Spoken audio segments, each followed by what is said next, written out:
So as you listen to me and begin to drift comfortably asleep, I don't know whether you'll find yourself drifting asleep more to the sound of my voice, or the words I use, or perhaps to the spaces between my words.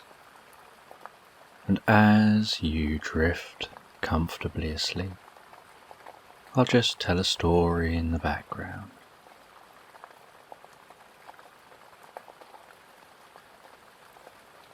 Now this person, they went to the same cafe every day. It was part of their routine. They enjoyed going out, getting out of home for a while, going for a little walk, and wandering down this cobbled street. It was quite a quiet street, a bit of a back street, somewhere that there wasn't too many people, to this independent cafe. And they enjoyed going into that cafe, sitting down at a table, drinking their favourite drink, and relaxing. And they could spend a while in this cafe, just sitting down, drinking their favourite drink, relaxing, while watching out the window, watching people walking past, going about their daily business, in their own little worlds, hearing the sounds of the coffee maker and other sounds in the cafe, and the clinking of china and metal teaspoons.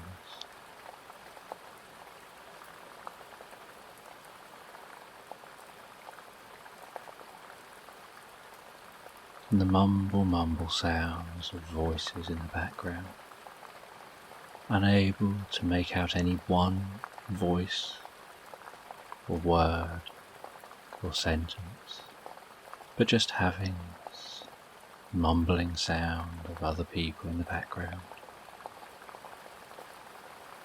finding it all deeply relaxing. And while finding it all deeply relaxing, they often find their mind begins to wander, and as their mind begins to wander, they discover themselves gently stirring their drink, gazing at a rose in a vase on their table. And as they gaze at that rose in that vase on their table, so everything else begins to fade away. They stop being aware of the sounds around them. They stop being aware of people walking past outside. Everything begins to fade away as their attention is absorbed on that rose. And while their attention is absorbed on that rose, so they begin to drift and dream. They begin to drift into a pleasant reverie. And they enjoy just letting what happens happen as they drift comfortably inside. And while they gaze at that rose, firstly they notice how that rose begins to grow, begins to start getting taller and wider, getting taller and wider and taller and wider. And as that rose continues to get taller and wider, so they notice it begins to spread wider than the vase, breaking the vase, and then it gets wider and wider and taller and taller. And they notice at some point it merges and morphs into a tree trunk, and the top of the rose begins to fall away and spread out and merge into a tree's canopy. And as this all happens, so the cafe around them begins to fade away and disappear, and they find themselves sitting in what looks like a monastery, on that cafe chair, with no table in front of them anymore, and no cafe surrounding them anymore. Instead, they've got a stone wall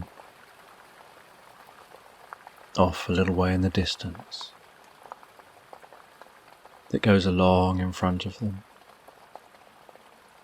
and then turns and goes along beside them, and then some way off it turns again and goes off back behind them. And when they look the other way, they notice there's a monastery there. And there are people quietly milling around in the monastery, walking with purpose, walking slowly, almost as if it's taking them no effort. Then as they bring their eyes back to looking in front of them, they notice how the tree has stopped growing, and the chair they thought they were sitting on moments ago is now a stone bench.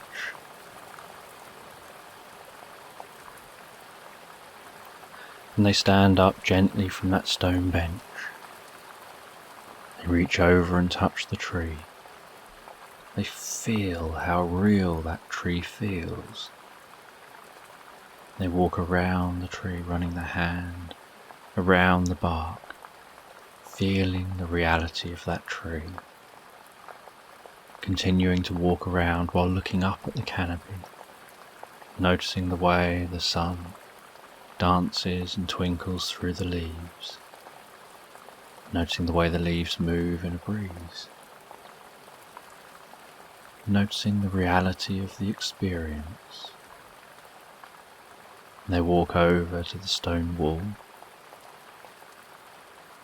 and the stone wall is slightly lower than they are at points, and they walk over to one of the lower points, and they look out over the stone wall and see that they're part way up a hill, and that they can see down the bottom of the hill there's a road that leads all the way down there, and what looks like a village down there, with people with stalls, selling fruit and veg, selling other things.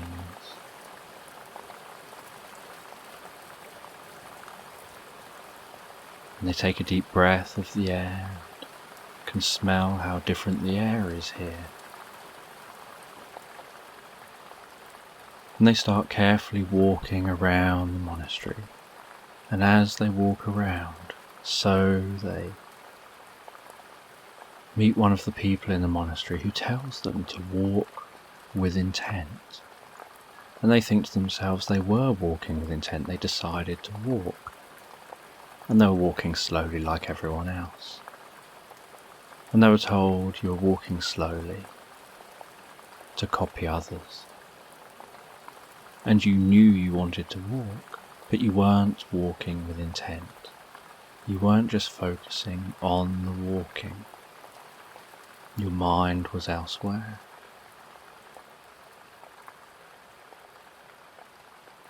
And this person taught them about walking, focusing on the walking, about being focused on the one thing you're doing in any one moment, and paying that one thing your full attention.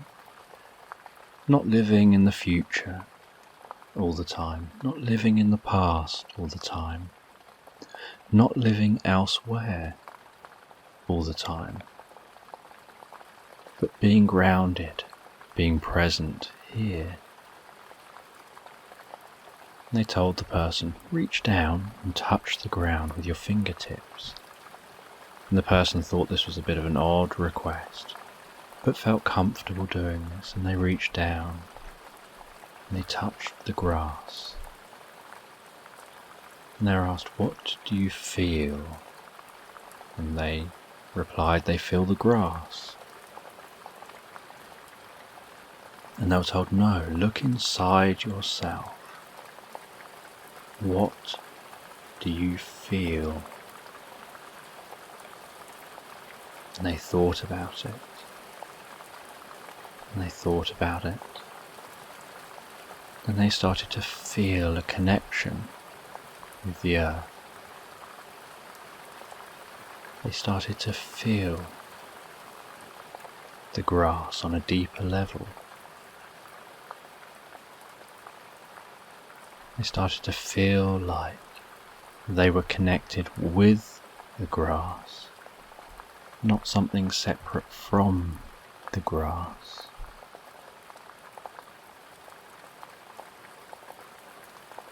And the person turned with intent and started walking away, with one hand behind their back. And this person started following them.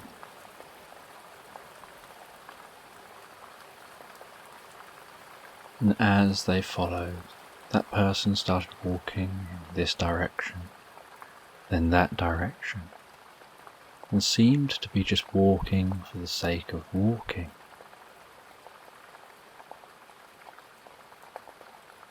And then they stopped, and they turned, and they spoke again.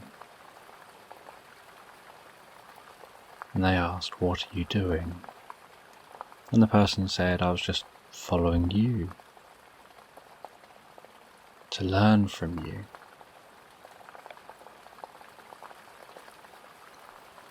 And they explained that they didn't need to be followed, that all they've done is led them all over the place. Nothing was meaningful, none of the movement was meaningful.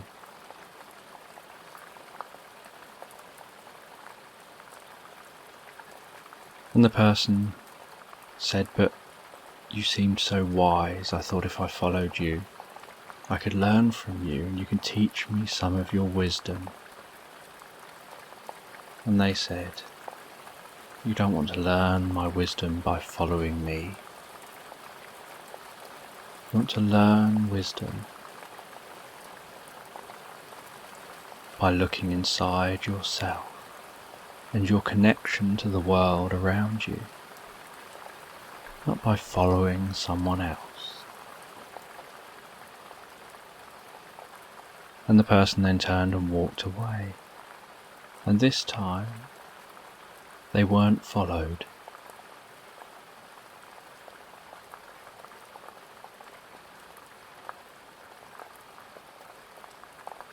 The person thought to themselves, "This is a long way from the cafe," as they explored the monastery.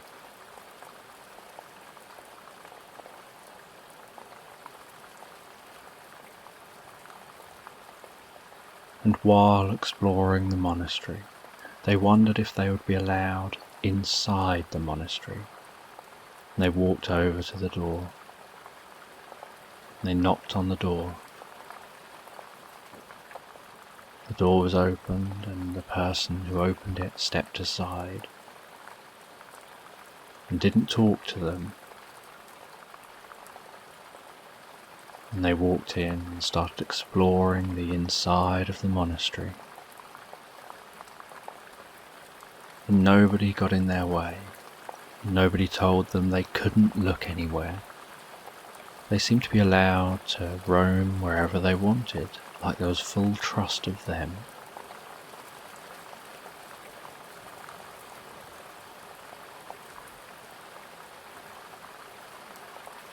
And they explored around the monastery.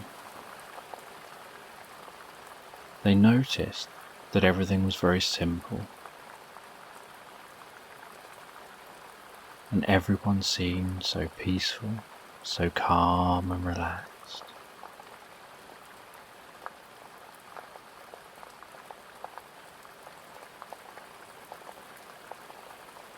And they walked around the monastery, then up some stairs. They found a spiral staircase and they followed that staircase up to the next floor. They explored this floor. They saw rooms for sleeping, and yet every bed was really simple.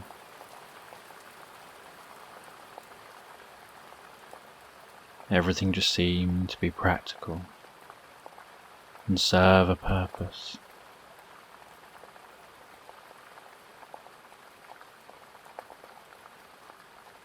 And they gazed out of a window from up here.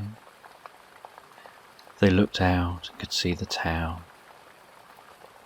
They could see off into the distance, all the way over to some distant forest.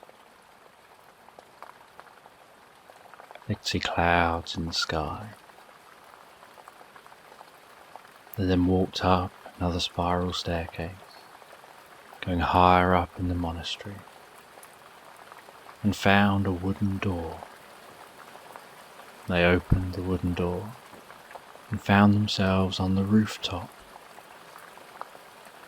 They decided to walk out onto the roof and explore. And they were taken aback by the view from up here, and the fresh air. And he gazed out over the view, kept walking around and continued to gaze out at the view at different directions. And as they turned around, their hearts skipped a beat when they saw a huge dragon resting in the middle of the rooftop. They felt a bit nervous and anxious about this dragon. They started trying to creep around, not wanting to wake the dragon, not wanting to be seen by the dragon, worried that maybe the dragon would eat them or breathe fire on them. Then the dragon noticed them, opened its eyes, jolted up its head, stood up and looked even larger, moved its neck and its head all the way down, almost nose to nose with the person.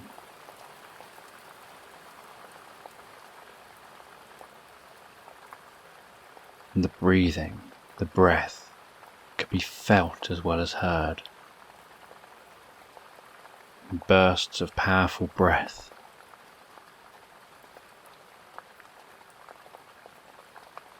And the dragon just watched, with its head just ever so slightly in front of the person's head. And the person moved sideways and the dragon held their gaze. And the person moved back other direction, and the dragon held their gaze. And the person stood still, and the dragon held their gaze. And the person didn't know what to think. Was the dragon about to attack? Why was the dragon not doing anything, just holding their gaze?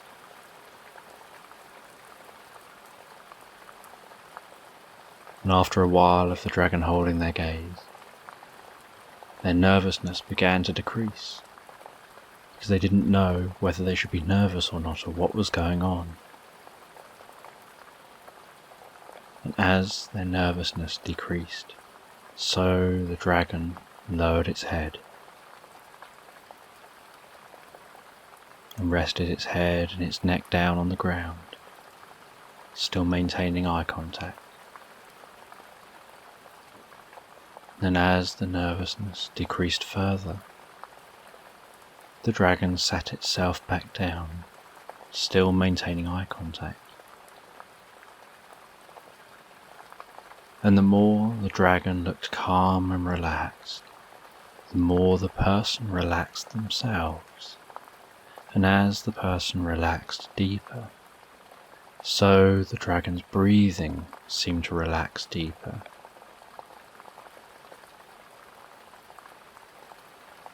And then they felt this compulsion to walk along the side of the dragon, to touch the dragon's neck and feel what its skin feels like. And as they touched the dragon's neck, the dragon just remained there, calm, relaxed. They moved their hand along the dragon's neck as they walked towards its body. And as they reached the dragon's body, it lowered its nearest wing. as if to say, climb aboard. And the person had this feeling that that's what the dragon was trying to tell them.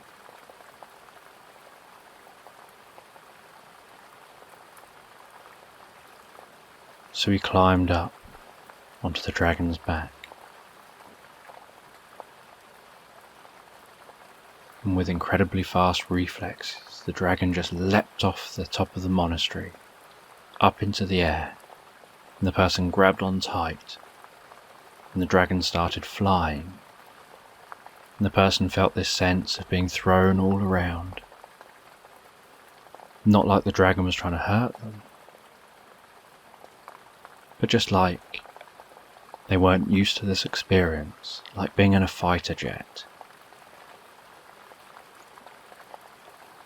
And as the dragon flew around and did different aerobatics,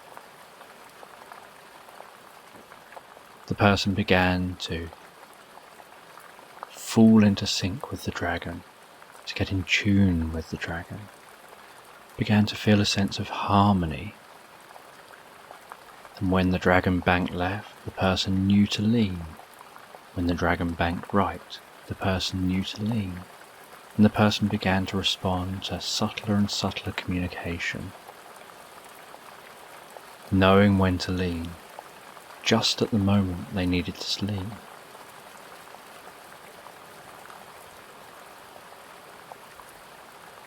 And the more they fell into harmony with the dragon, the calmer and more relaxed they felt, and the more they enjoyed the experience.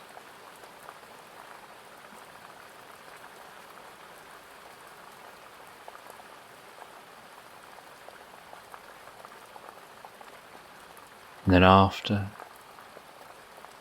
a long time of flying around on the dragon flew back to the monastery, crashed down onto the monastery, landing with a thud, dropped its head, its neck, its legs, lowered its wings.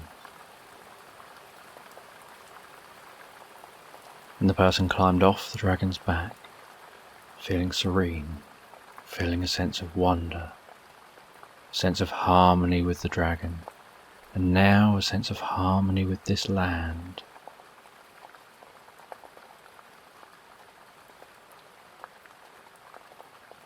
As they walked back down the spiral staircase, and then down the next spiral staircase, they left the monastery, and they found that original person who they'd followed around, who said, "I see you've learned what you came here to learn. You understand what you needed to understand." And they intuitively knew what this meant. They went back to their bench, sat back down on that stone bench, gazing at that tree, resting their hands on their legs, breathing deep and comfortably. And as they did with each out-breath, so the tree began to shrink back down again, began to turn back into a rose. And as that tree shrunk down, turned into a rose, so the vase repaired itself around the rose. The table appeared again. The outside world appeared again, and the cafe appeared again. And the chair they were sitting on was the cafe chair again.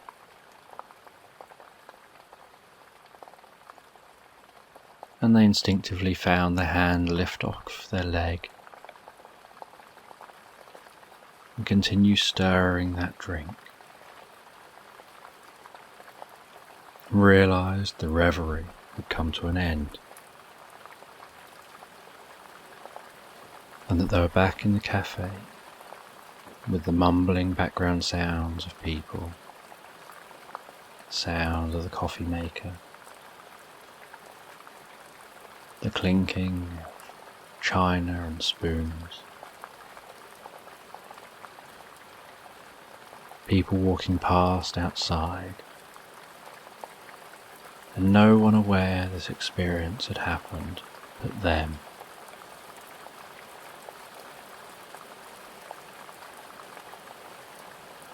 And they knew that later that night they'd go home, they'll probably continue to process this learning when they sleep and dream. So as you begin to comfortably drift asleep, I don't know whether you'll find yourself drifting comfortably asleep faster to the sound of my voice, or perhaps to the words that I use, or maybe you'll drift asleep faster to the spaces between my words. And as you fall asleep, I'll just be telling a story in the background. And while I tell this story, you can just drift asleep comfortably.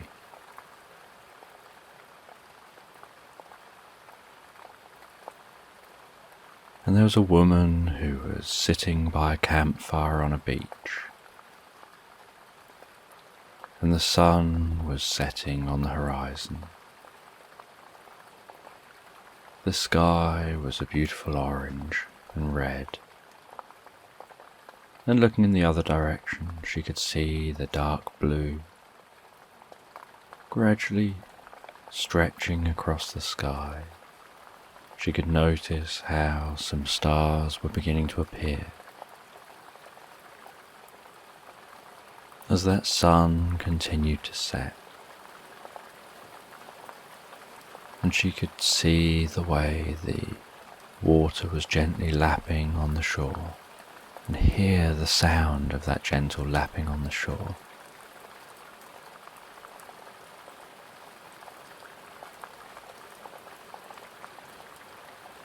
She could feel the warmth from the sand, as it hadn't yet radiated away all the warmth from the day's sun.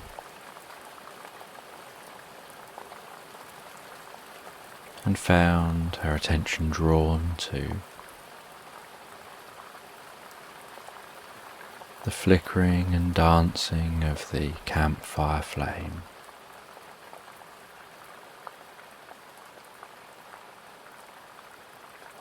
And she was sat here with her wife, and the two of them had come out on a trip to the beach to camp on the beach,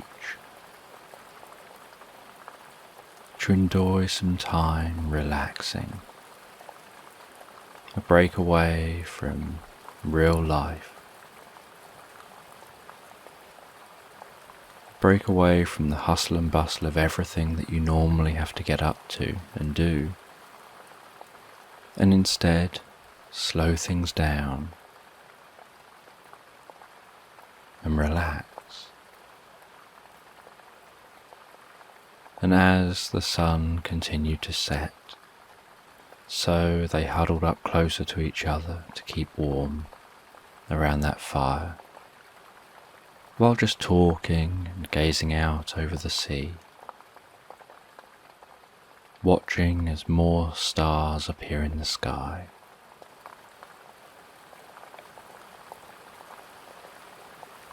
And then once the sun had fully set over the horizon, and the sky was beginning to turn a dark inky blue, they laid on their backs, gazing up at the stars,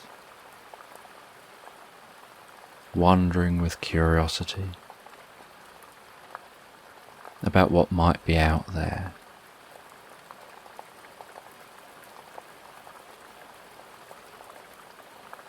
Talking about different things, watching the occasional shooting star go over, watching as they see little dots travelling across the sky, aware that these are satellites and wondering which satellites they're seeing as they pass over, watching as they see the flashing lights of planes passing overhead.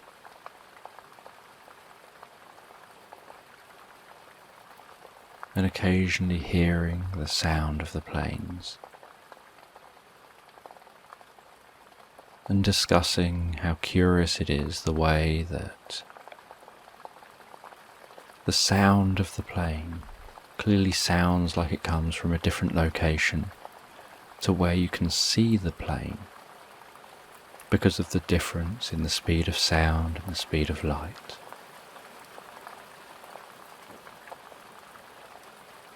And how curious it is that you don't normally notice that in everyday life, in conversations. It's only when things are over a slightly longer distance that you notice that what you see and what you hear are things that happen at two different times. And they start talking about how this would be the case if there was a thunderstorm on the horizon. They would see the lightning dancing in the sky, and it would take a while before they hear the thunder reach their ears.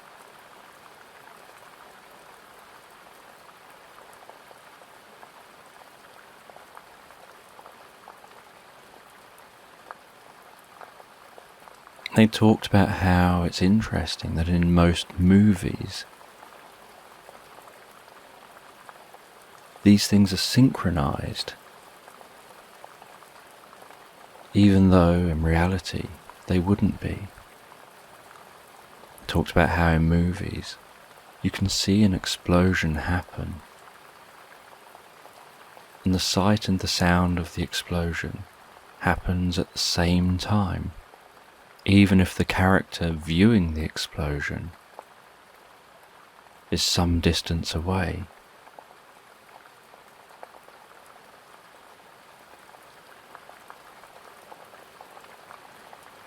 And that it's interesting that despite it being natural to have things further away that you can see before you hear, it feels unnatural when you see this in a movie.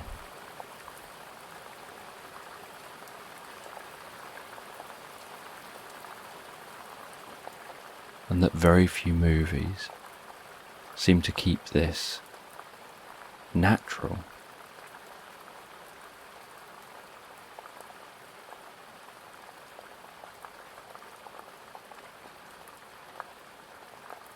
And they always found that they did this,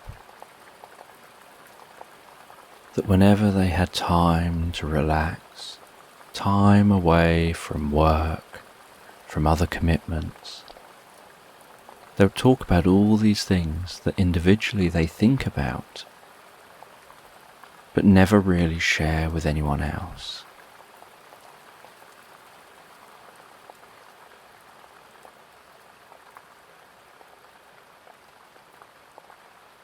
And gradually, as the night drew on and got darker and darker,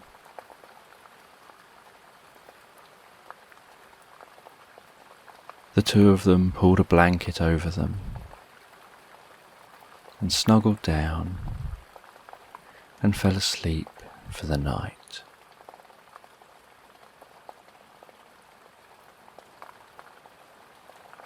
And then in the morning, they'd already planned what they were going to do. They're going to start the day with an early morning meditation on the beach, before going for a walk in the nearby woods, and then coming back to the beach afterwards to have something to eat. and to settle down for an evening again.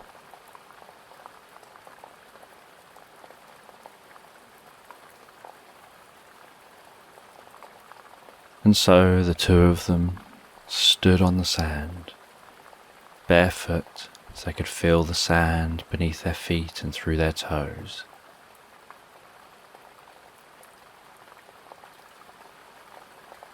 They stood up and closed their eyes and started focusing on breathing in and breathing out. They started focusing on making each out-breath longer than each in-breath, so that they would trigger the relaxation response.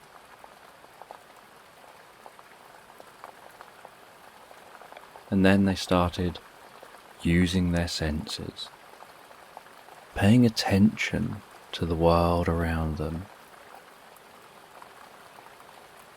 They focused outside of themselves, firstly on the sea, on the rhythmic way the waves washed ashore, and the way the waves pulled back out to sea, and then washed ashore again, and then pulled back out to sea. And they focused on the sounds of the waves, and in their mind's eye they started to see the waves and feel the wave, to really honestly and fully experience those waves in their mind.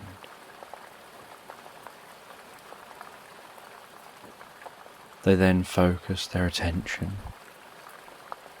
on the sounds of birds, the sounds of birds above them and off in the distance,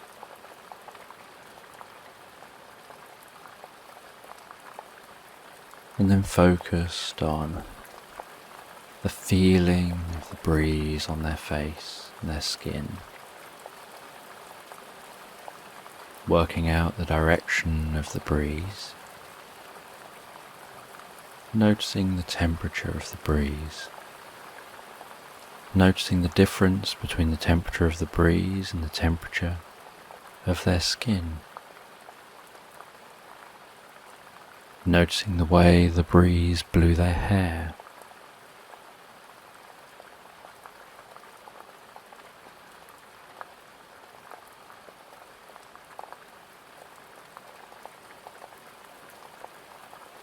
and they focused on their body, what their body felt like standing there.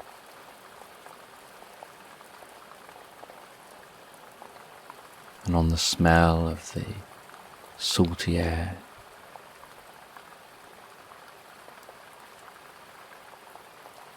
And they allowed themselves to be drawn into the moment, drawn into the experience.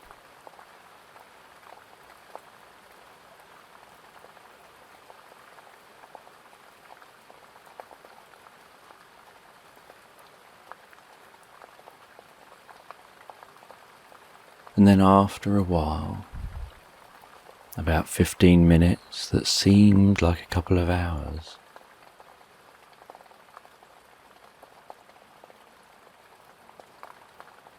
they both came round from the meditation.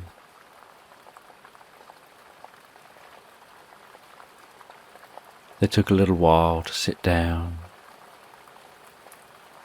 have a bit of a chat before setting off into the woods.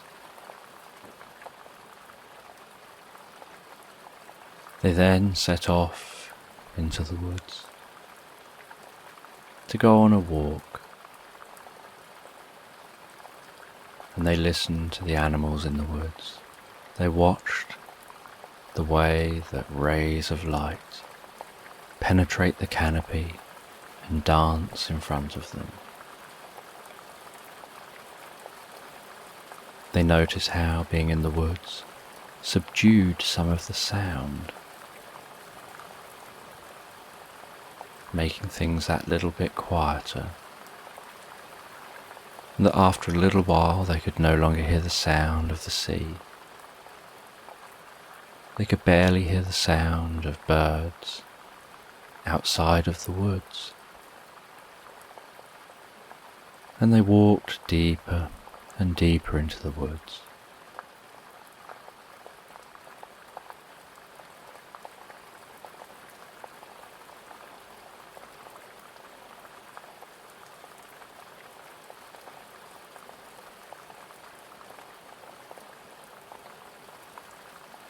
And after a little while walking deeper into the woods, they found a clearing, and in that clearing was a lake. And sat on a rock beside the lake was a little bluey purpley creature.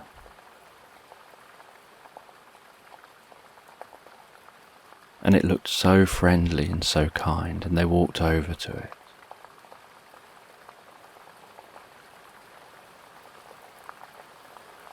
And they spoke to it, and they asked it who it was and what it was doing here.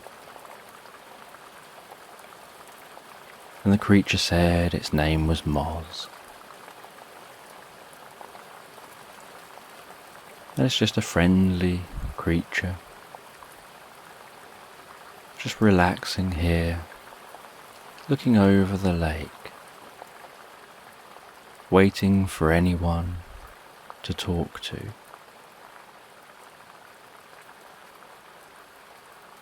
Anyone to share some kindness with.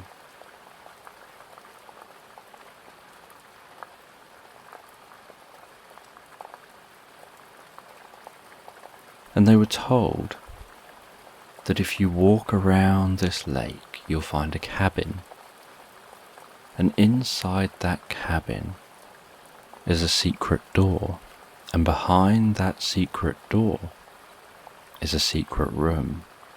And in that secret room is a secret drink. And next to the secret drink is a book explaining what that drink is.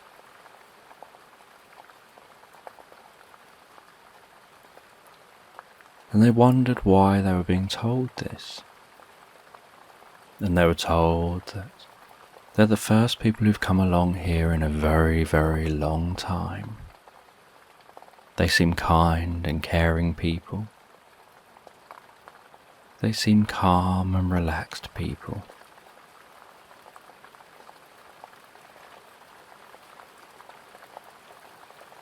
And everyone deserves to be treated with kindness.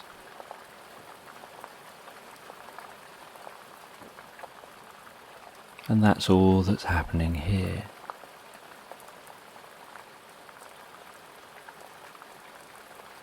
And they thanked that creature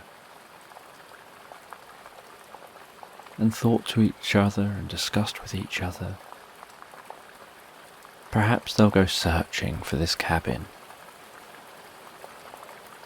So they started walking around the lake. All that woodland on one side, and the lake on the other side, and the very gentle lapping of the water on the shore of the lake, rustling of the leaves in the woods with the breeze, the feeling of the warmth of the sun, and the sounds of their footsteps as they walked around, trying to find that cabin.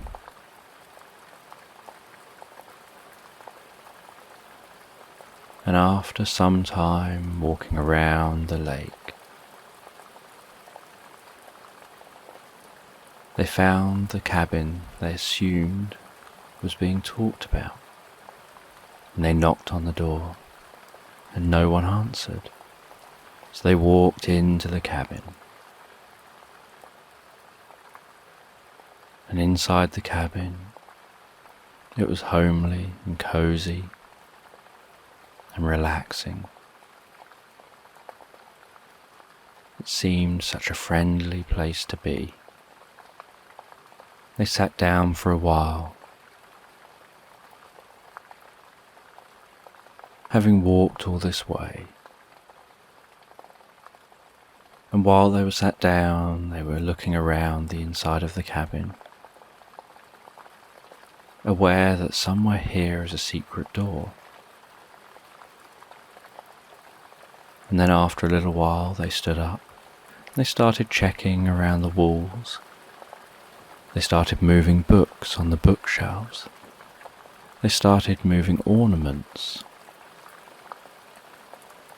Anything that looked like a button or a lever, they would move it. And yet nothing seemed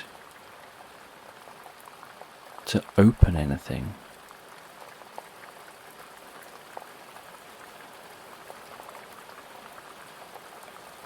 And then one of them walked across a rug in front of the fireplace. And as they did, they noticed that the sound of their footsteps changed, not just because they'd walked onto the rug, but even while walking on the rug, they noticed their footsteps had changed, that perhaps under the rug was a secret door. And they moved the rug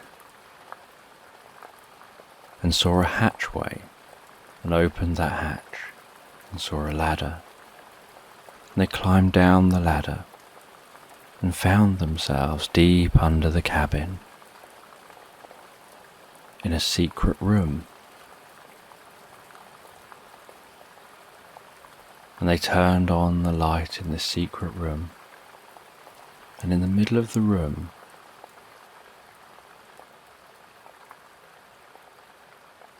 was a book on a pedestal, and next to the book was a drink.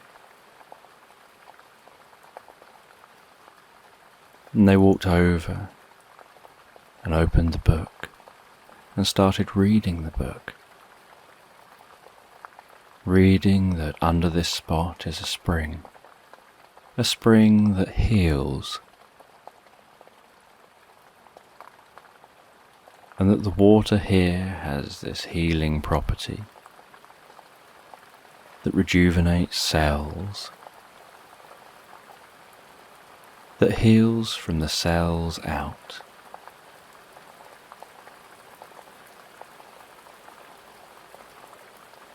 And it went on to explain how it worked, what the theories were behind it.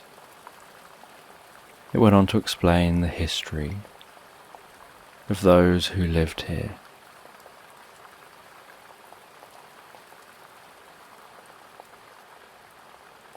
It explained about how they'd ended up building a cabin over this space. It was a cabin over a cavern.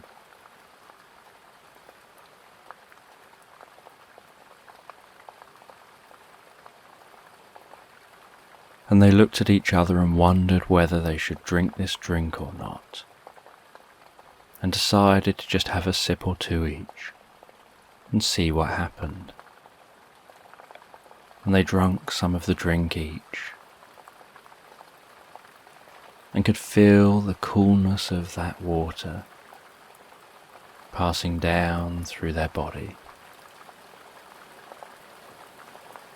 And then they could feel this sensation, like healing happening, passing through their body, starting to pass around their body, as if this healing was getting right into each and every cell of their body, right down into their genes. And they felt this profound healing take place.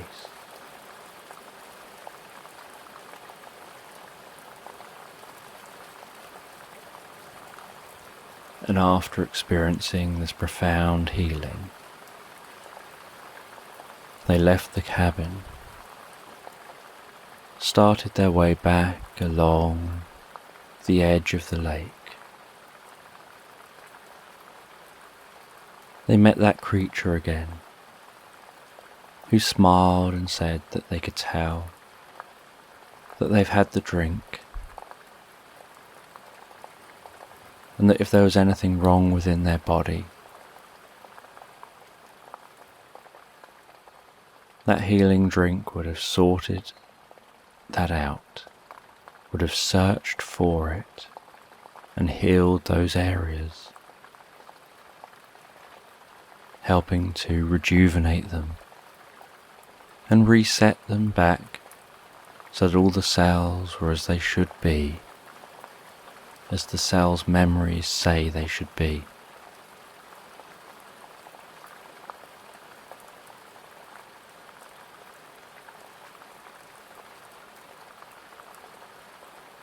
And they carried on through the woods,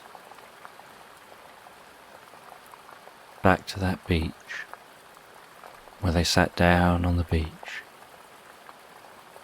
and settled down for the night. And once again they enjoyed watching as the sun set and the stars rose and appeared.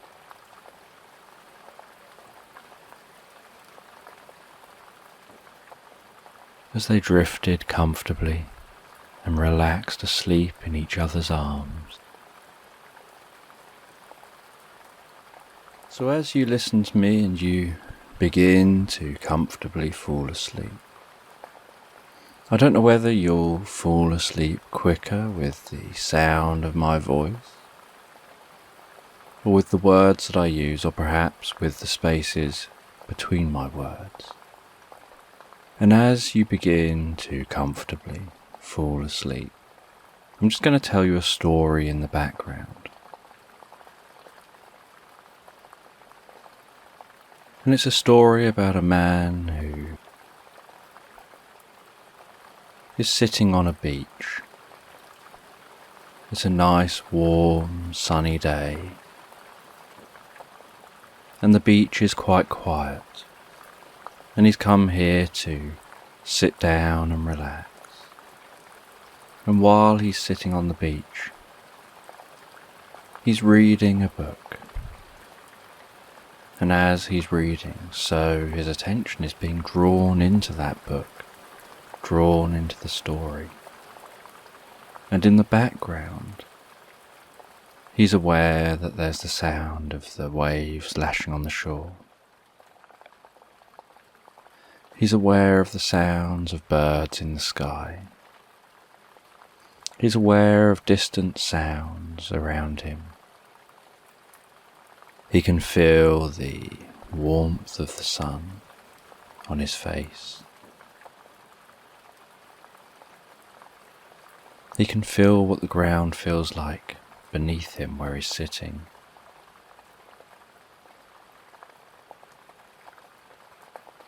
And yet his attention is drawn into the book.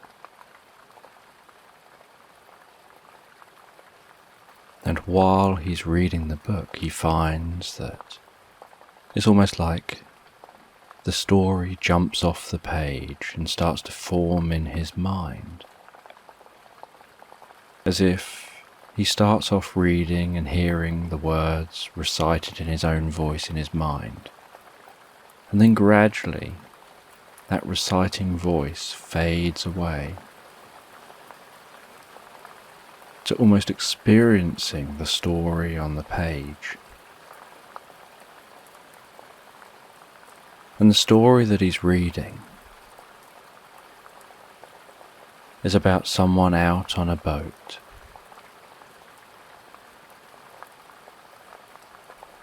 And they're heading to an island. And the boat's bobbing up and down on the water and chugging through the water. And it's a warm, sunny day while this boat is chugging through the water. And there's blue sky, perhaps some wispy clouds, but it's a warm, sunny day. And as that boat continues, so the man on the boat notices the island coming into view in the distance. And he continues on that boat towards that island. and the boat continues to move with the waves, as well as moving through the waves.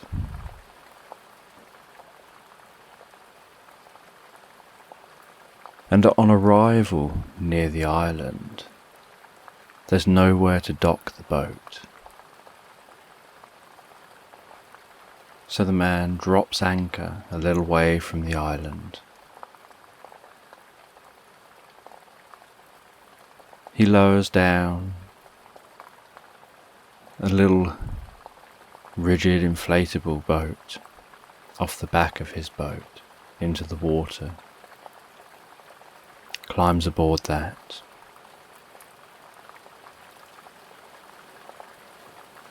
and powers towards the shore.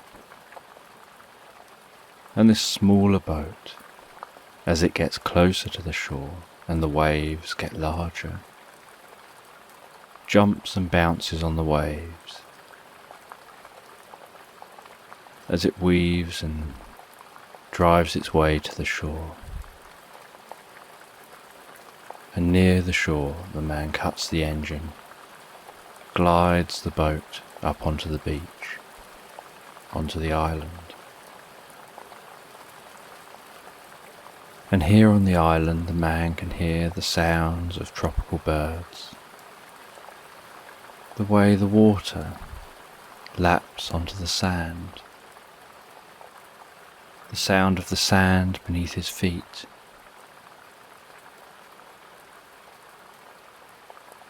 And he starts exploring the island. He's here to discover something. And as he explores the island, he finds a beach ball that appears to have been washed up here.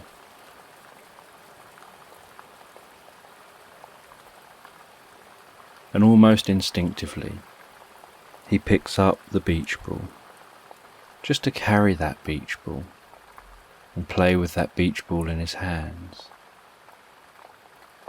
He doesn't know why, it just seemed to be an instinctive thing, that he saw it and so he picks it up and just walks along, tossing it gently into the air, spinning it slightly in the air, noticing the vivid, bold colours on that beach ball as he throws it into the air and catches it and spins it while he's exploring the island.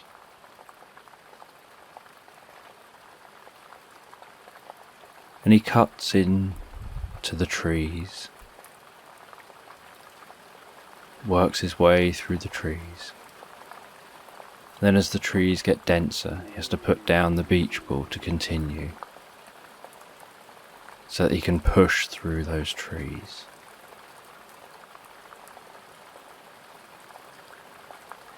And after a while, he finds himself on the far side of this island, on a different beach. And on this side of the island, he notices that the water is far rougher, the waves are far higher.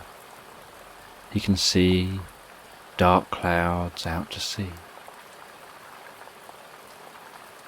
and the occasional flash of lightning on the horizon, although it's too far to hear any rumbles of thunder.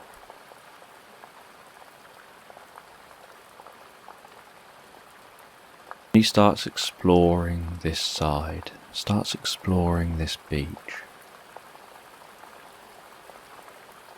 He doesn't know exactly what it is he's looking for, but he knows that he'll recognize it when he finds it.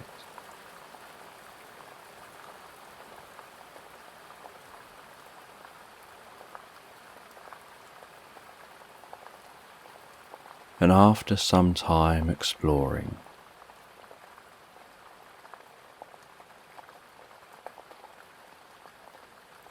he sees what looks like a part of a chest poking out from the sand.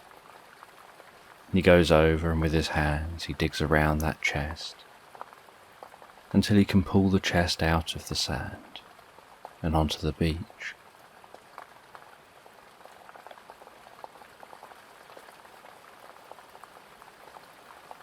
He then breaks the lock open and opens the chest.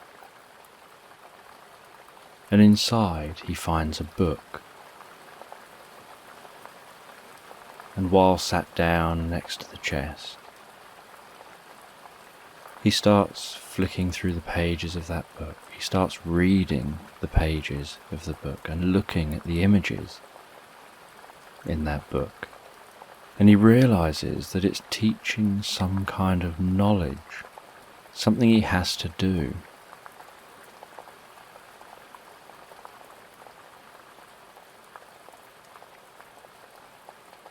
And that it's going to take a long time to do it.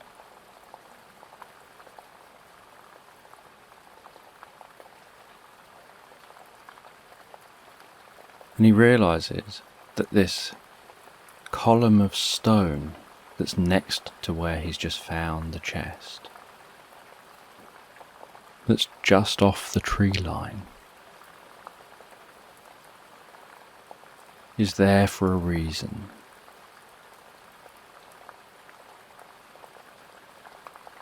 And he reads that he needs to carve a specific sculpture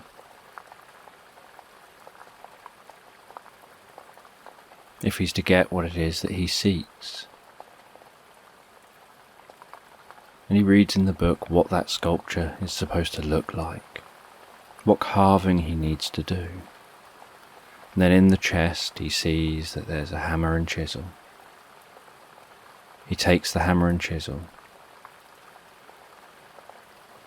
and starts chipping away at that stone, chipping away carefully, in small amounts at a time, chipping away what isn't necessary with the idea that it will leave just that which is necessary.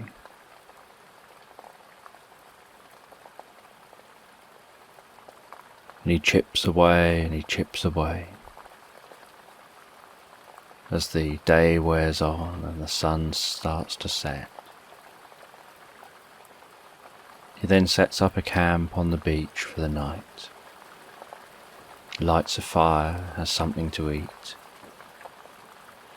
falls asleep in a makeshift tent to the sounds of the water on the shore and the sight of millions of stars in the sky. And the next morning, after having something to eat, he carries on chipping away at that stone, chipping away and carving, removing what isn't necessary, to leave what is essential. And he continues to chip away and carve away. And by the middle of the day, he begins to notice what is beginning to form, and that it's starting to look like a person. And he carries on chipping away and chipping away for the rest of the day, and then settles down again for a night before carrying on again the next morning. And he does this for a number of days and nights, chipping away at this sculpture, removing what isn't necessary, and leaving just that which is essential.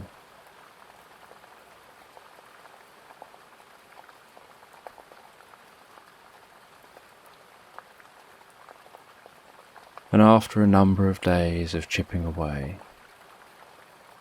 he finally finishes the sculpture and sees that it looks like a person facing into the woods.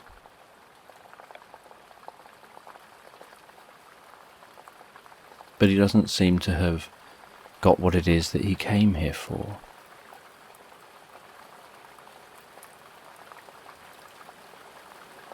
And so he doesn't fully understand. He's invested a lot of time and energy into chipping away at this sculpture.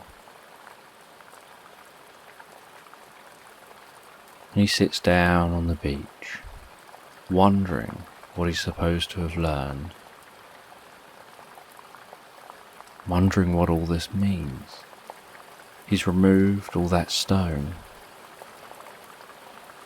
and yet this sculpture is just a sculpture of a person. It hasn't taught him anything.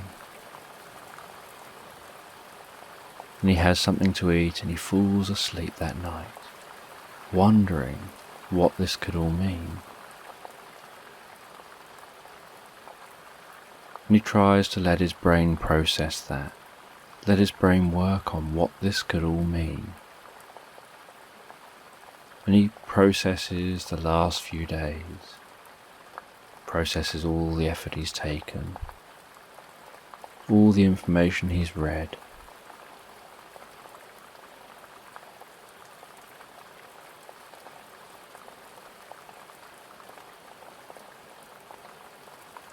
He was somehow supposed to gain knowledge from this, something that enriches your life. But he hasn't seen any treasures, and he can't figure out the clue. And then during his dream,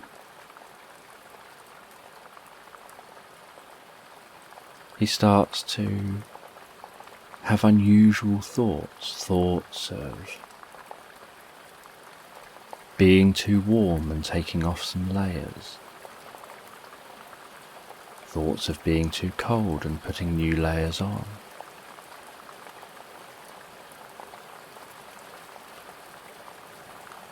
thoughts of getting to know a best friend or a loved one,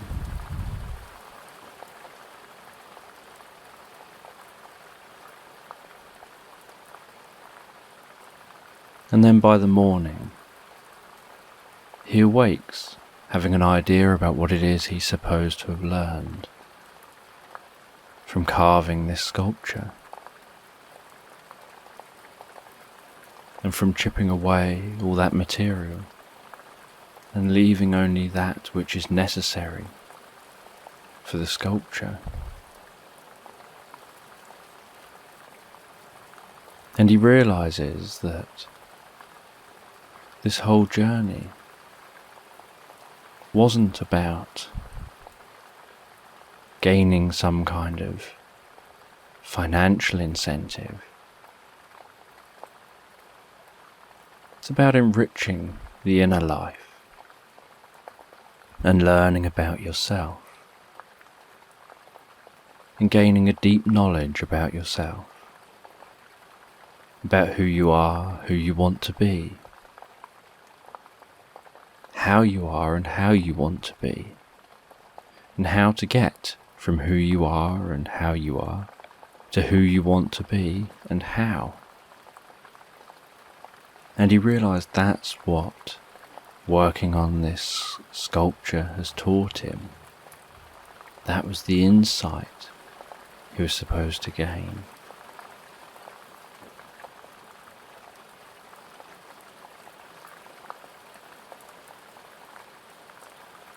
And just as he looks at the sculpture, having gained that insight, just like a snowman, the sculpture seems to melt into nothing. Almost like it was built out of sand and the sand has just collapsed to the ground and merged in with the rest of the sand.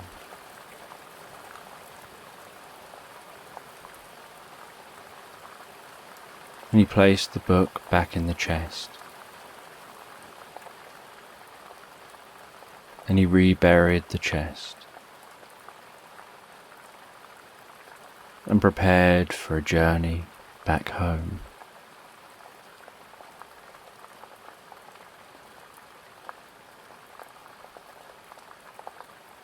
And he cut back through all the trees all the way back to the beach he arrived on, pushed his boat into the water, started the motor, travelled back to his boat, got on his boat, brought up his small boat, raised the anchor and set back off again, homeward. And as the story ended, the man closed the book, aware that he had learned something about himself from this story that he decided to read.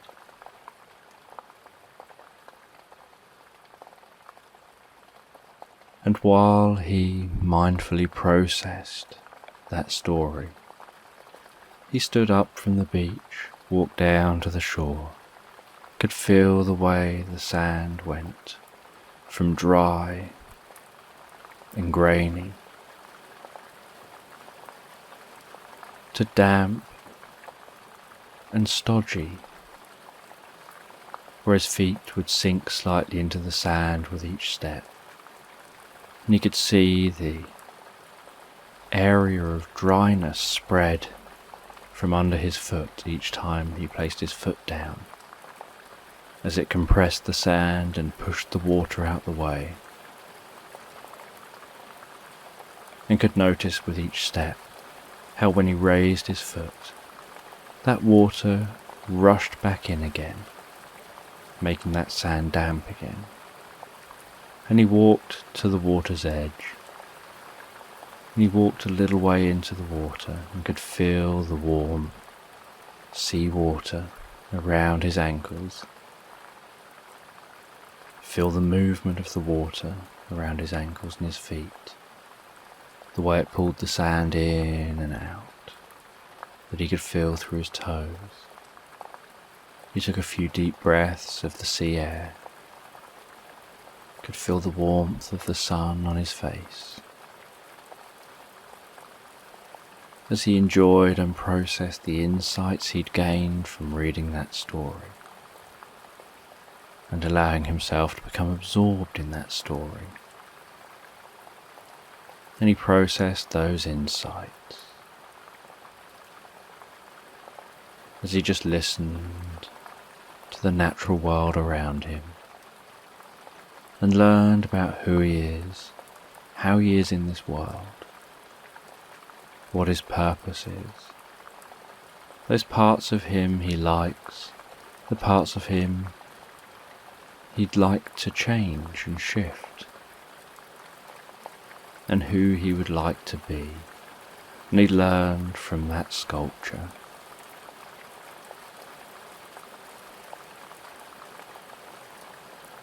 And then after spending some time allowing all that to integrate,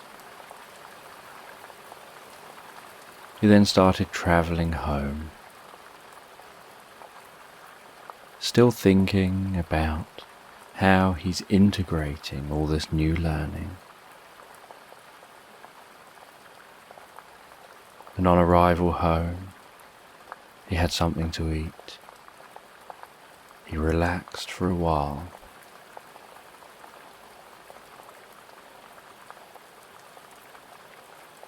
Before going up to bed, closing his eyes and drifting comfortably asleep. And as he drifted comfortably asleep, he began to dream about being on that island, about running his hands around the sculpture, feeling the handiwork that was done, feeling a connection with that work, admiring that sculpture, learning from that sculpture, feeling the smoothness of the stone to the backdrop of a distant storm.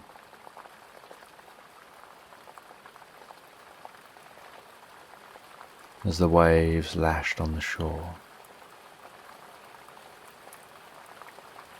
and he felt himself drawn deeper and deeper into this healing dream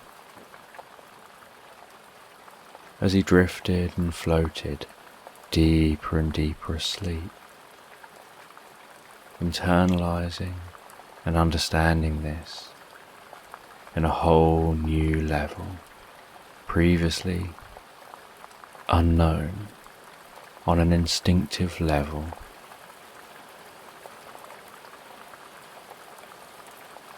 Until his dream began to fade, and he began to just drift even deeper and comfortably asleep. So, as you take a moment to close your eyes, you can begin to comfortably fall asleep. And while you're comfortably falling asleep, I don't know whether you'll fall asleep faster with the sound of my voice, with the words that I use, or whether you'll fall asleep faster to the spaces between my words. And as you comfortably drift off to sleep, I'm going to tell a story in the background. It's a story about a teenager who was in a library. And this teenager is supposed to be studying. And while they're turning the pages of a complex book, they find that their mind isn't really in it. They're struggling to focus on the pages. They're struggling to take in what it is they're studying. So they decide that they're going to put some music on. They're going to listen to some music through headphones to help them to be able to focus on studying.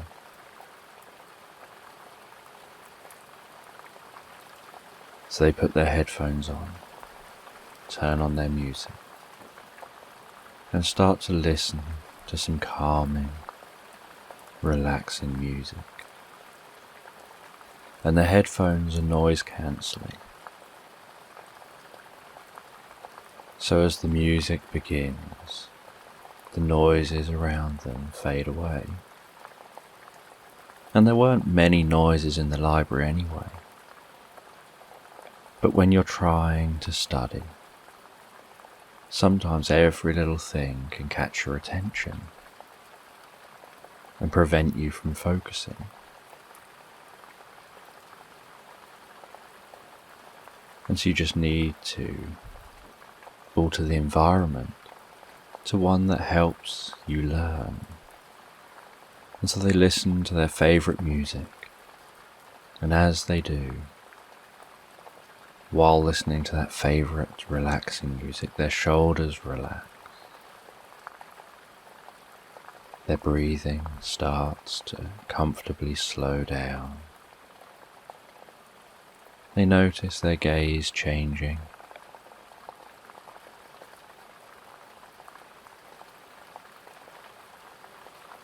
Their facial muscles relaxing. And they notice themselves starting to fall into a comfortable rhythm with reading and learning. And they know that this strategy works well for them for studying. That what they can do is, during an exam, they can recall the piece of music. And when they do, because learning is state dependent, it re-evokes the state and re-evokes all the memories and learning that was done in that state. So they listen to the music, gaze at the pages, and find that somehow the learning is just comfortably going into their mind, as if they're easily and effortlessly learning one page, then turning and learning the next page, and then the next page, and then turning the pages and learning the next page, and the next page.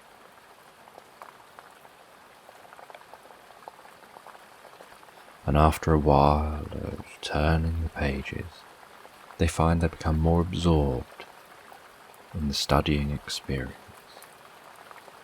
and less aware of the library around them. And like all good learning, you need to take breaks. And so they are aware that after studying for a while, they need to close the book, close their eyes and let their mind drift and daydream. Because people do drift and daydream more frequently when they're studying and learning new things, because it's your brain's way of processing information.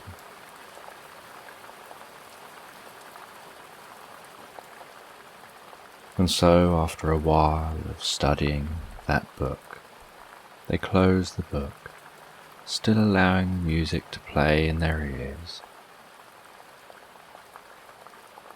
while they close their eyes and sit back in the chair for a moment and begin to go with the flow and let themselves drift and daydream.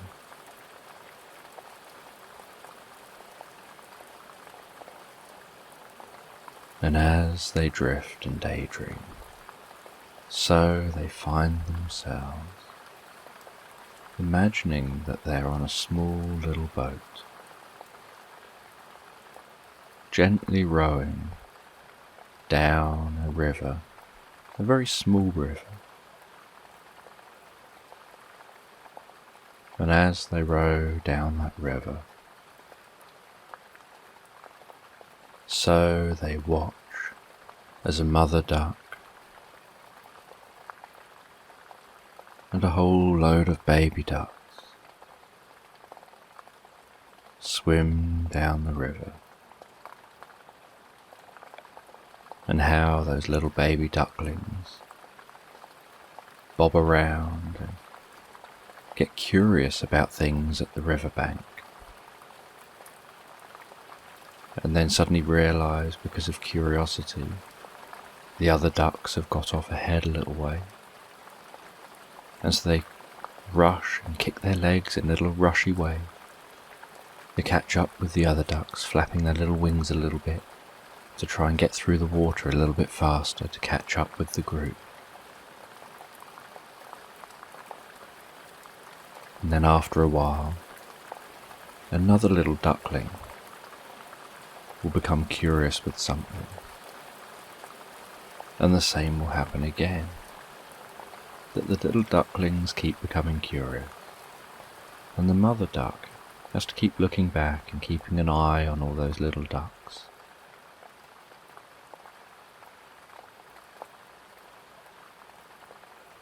And then the person just watches while gently rowing down the river as the mother duck jumps up onto the shore, and then she sits there and turns and watches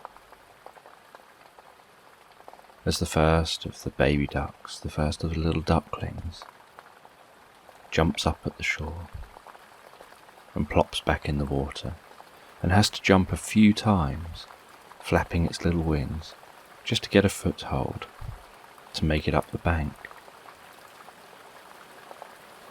And then the next duckling, and the next duckling, and the next, until there's just one left. And the student watches as that one left struggles to get up that bank, and the mother and all the other ducklings watch with expectant anticipation as the duckling jumps up at the bank, flapping its little wings, and then jumps up again and again, but keeps sliding down, and then has to look and analyse and try and work out a slightly different route. It's a little bit smaller than the others, and so it can't quite jump as high. So it takes a look works out a different route, and then jumps up and finally manages to make it up onto the bank. And then the mother duck stands up, and all the ducklings and the mother walk off with the mother in front and all the ducklings following in a line behind her. And as she weaves and moves around different tufts of grass on the riverbank, so the ducklings weave and move around those tufts as well.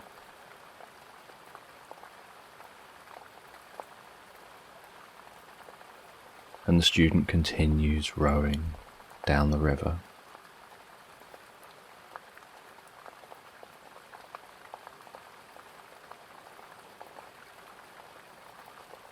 And while continuing rowing down the river, the student notices on the other bank a beautiful little tabby cat, and just watches as that cat seems to be walking around, doing its rounds around its territory, just checking everything's okay. Seems to be so relaxed, just walking gently around its territory.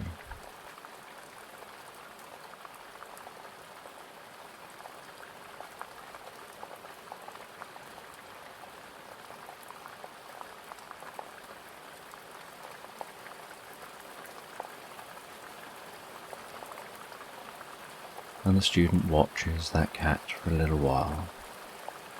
And then the cat stops and sits down, looking graceful, sitting tall.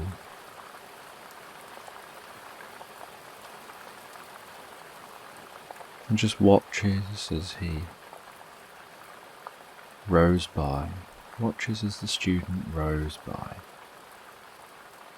And the student watches back.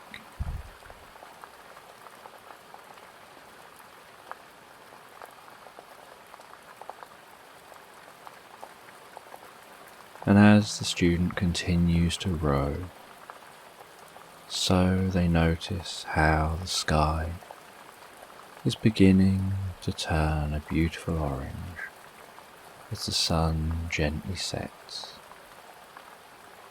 And while the sun is gently setting, so the student can hear the sound of the oars in the water, sloshing of the river water against the bank, the sounds of birds in the sky, and the sounds of animals beginning to settle down for the night. And so the student pulls the boat in to the shore, ties the boat to the shore,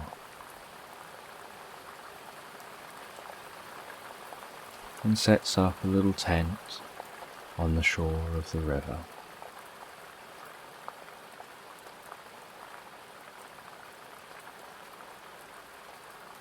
And the student makes a small little campfire and cooks themselves some food while the fire crackles and pops and the light dances as the orange light of the sun lowers over the horizon, and the blueness of the night starts to set in, and the sounds of crickets and evening and nighttime animals starts to appear, and the breeze starts to cool down comfortably.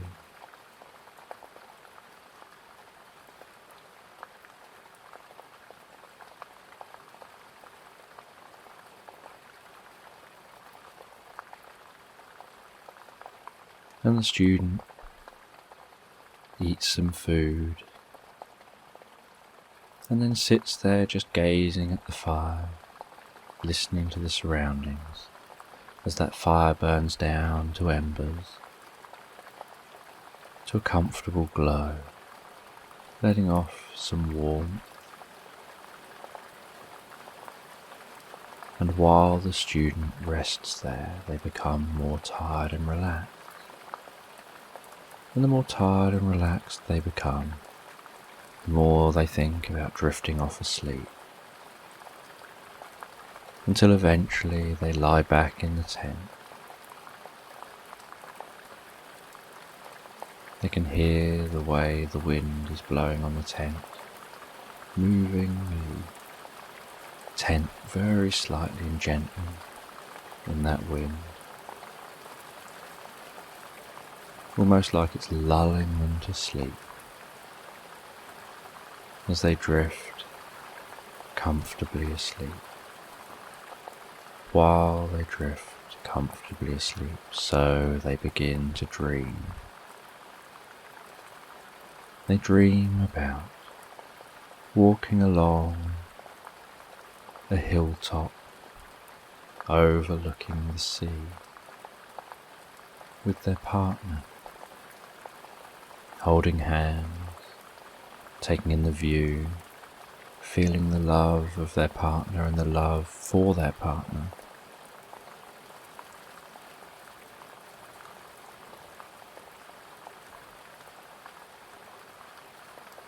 And then finding a bench, sitting on that bench, putting an arm round each other, and gazing out over the ocean.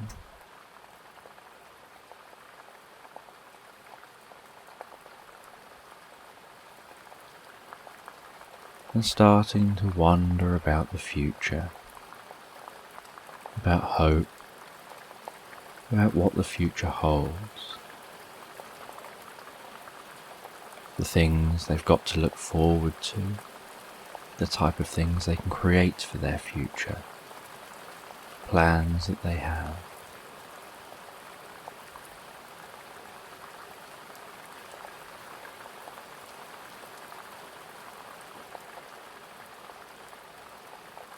And just then, someone walks past them and stops. And says to them, did they know that there's a book that can give them tremendous insight, that can teach them about wisdom and life, and what's important in life, and what's not important in life,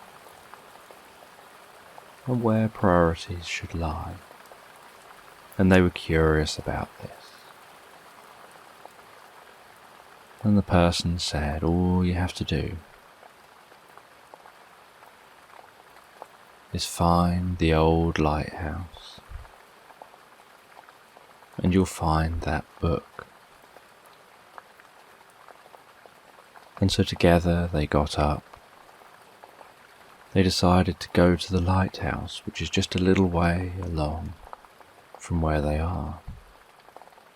And they went all the way to that lighthouse.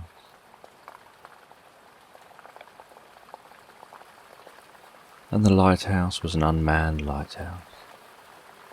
And they went into the lighthouse and they started exploring. They climbed up all the spiral stairs, checking different rooms. They went all the way up to the light. They then climbed all the way back down those spiral stairs, having not found this book. They left the lighthouse and wondered where this book might be and what this book is.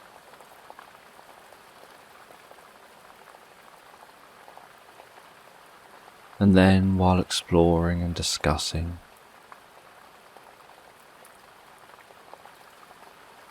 they learned that there used to be an old lighthouse, and the old lighthouse used to be closer to the sea, but as the sea has come in,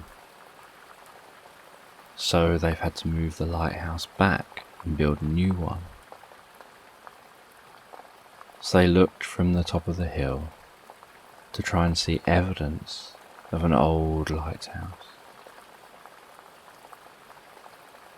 And they could see where the old lighthouse must have been. They could see slightly out to sea that the way the water was flowing, something underneath the sea, something under the surface, was disrupting the waves as they flowed by. And so they figured that must be where the old lighthouse was. So they went down the hill, went all the way down to the seashore.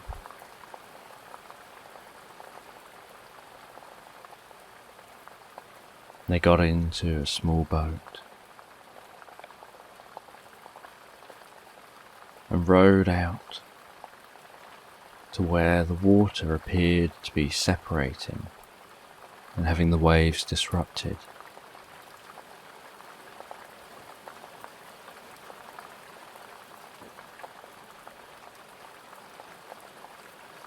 And then the student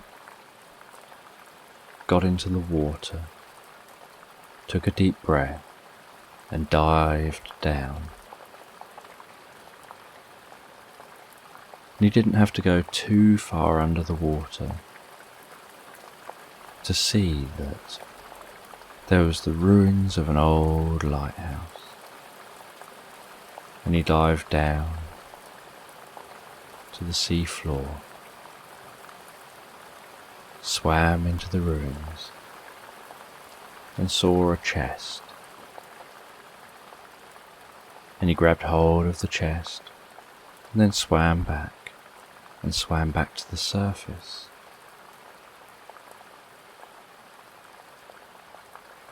And him and his partner got that chest into their boat and rowed back to the shore. And on the shore they placed the chest down, figured out how to open the chest,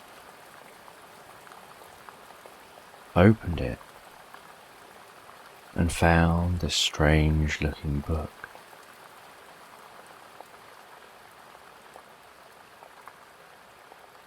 And they turned the page, and then the next page and the next page, and every single page just had a mirror on it. And they didn't understand. And they just turned all the pages all the way to the end of the book, and every page just had a mirror on it. And they passed the book between each other, taking it in turns to look at the book, to look at different pages, to look at the back, the front, to put it upside down, up the right way, back to front, front to back. Whatever they did, they couldn't make sense of it.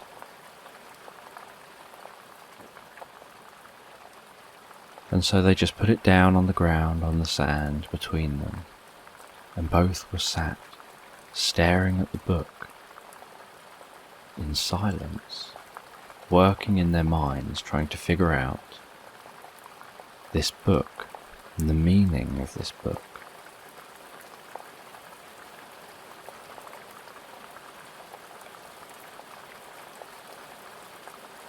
And then, almost at exactly the same time, as if they were somehow in sync with each other, they looked at each other and could tell that the other one had worked out the meaning of the book. And they smiled and they opened the book and smiled at the different pages. And then the student found himself waking up in the morning in the tent to the sounds of morning birds, the smooth running water sound of the river. And he got back in his boat, having packed everything away, and he started rowing back the way he came.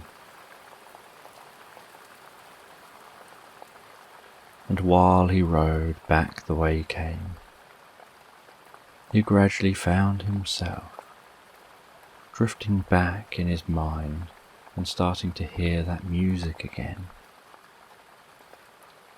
and then noticing himself studying in the library as he opened the book and carried on with his studying, looking forward to getting home later, where he could drift and relax, comfortably asleep, dreaming about that book and about his experience, and making sense of it all, because he's aware it was a profound experience to learn from. So as you listen to me and begin to drift off to sleep, I don't know whether you'll find yourself drifting asleep faster with the sound of my voice, or whether it'll be with the words that I use, or perhaps with the spaces between my words. And as you drift comfortably asleep, so I'll tell a story in the background. A story about somebody sitting down to meditate. And every day they sit down, close their eyes, and drift comfortably into a meditation. Wherever they are, they always find time to sit down, close their eyes, and drift comfortably into a meditation. And one day they're up on a hillside, with their eyes closed, and they're listening. They can hear distant sounds. They can hear birds. They can feel the breeze on their face. They can feel the ground beneath them. They can feel the way they're breathing in and breathing out. They can notice how thoughts pass by, like sticks on a stream, or clouds in the sky. And they find a sense of rhythm, a sense of comfort, a sense of harmony, as they explore a sense of inner wisdom. And as they continue to meditate and drift deeper inside their mind, they start to find themselves walking towards a bed. And they walk towards that bed and find themselves getting into the bed and lying down. And they find themselves feeling more comfortable. And the more comfortable they feel, the more they notice themselves drifting comfortably asleep.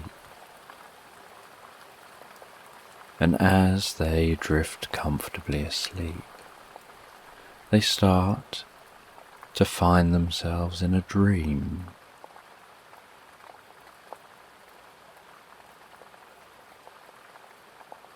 They discover that they're in a vast cavern, and in this cavern is a giant dragon, and this giant dragon lets out a roar of fire in their direction, and they hide behind a small piece of rock, ducking down behind that rock, watching as the fire passes all around them, while they're shielded by the rock.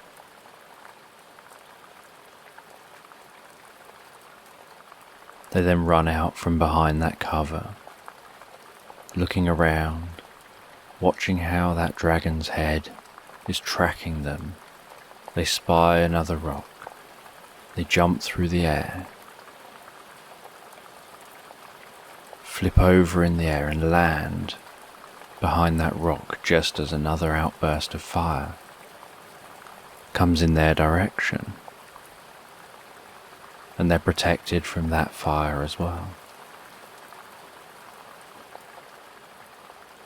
They then poke their head up as the dragon breathes in. They see that there's some rock nearer to the dragon. They jump over the rock. They run towards that rock as the dragon's head tracks them. They dive towards the rock, skid along the ground and slide up against the rock just as the dragon lets out another breath of fire. They duck down and protected behind the rock. And they can now hear the dragon's breathing, almost feel the heat of the dragon's body.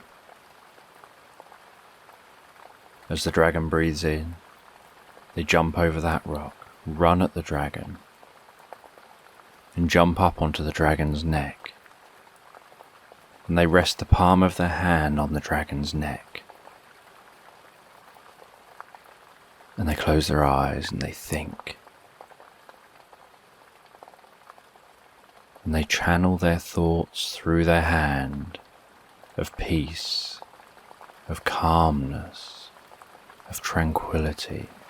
And they communicate that through their hand, through their touch, through their breathing. Breathing calm, breathing serenity. Feeling the dragon drifting and breathing calmer and calmer, noticing the dragon's movements are becoming calmer and calmer as they communicate that through the touch on the dragon's neck, until after a few minutes the dragon lowers its neck, lowers its head to the ground, its breathing slows right down. And the dragon relaxes. They then climb down off the dragon and head back through that cavern, leaving the cavern, heading down a tunnel. Out of the tunnel to see a vast open meadow, and off in the distance to see mountains and see forest. And they see a gathering of tents, and they walk over to the tents, and the people that are waiting at the tents are cheering and clapping and celebrating what you've just done with the dragon.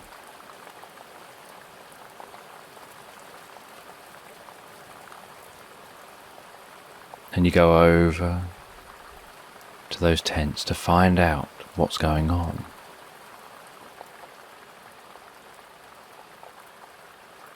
And you find out that the dragons are normally friendly in this land, but something had cursed them and made them become aggressive.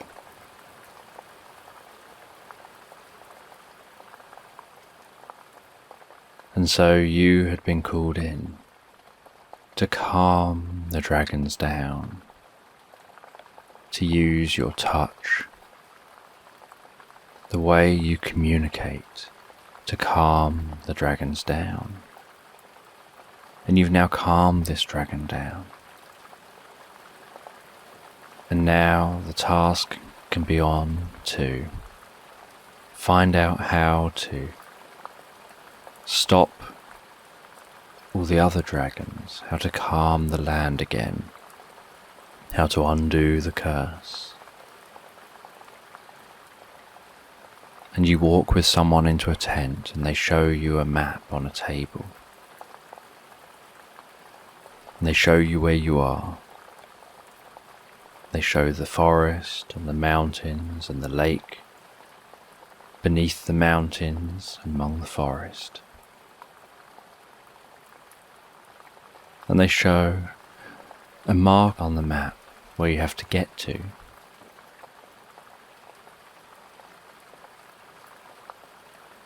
And so you leave the tent and you start on your journey down into the land. And you walk down, heading down towards all the trees, heading down towards that lake. And as you walk towards that lake, so you can hear the sounds of birds, feel the breeze on your face.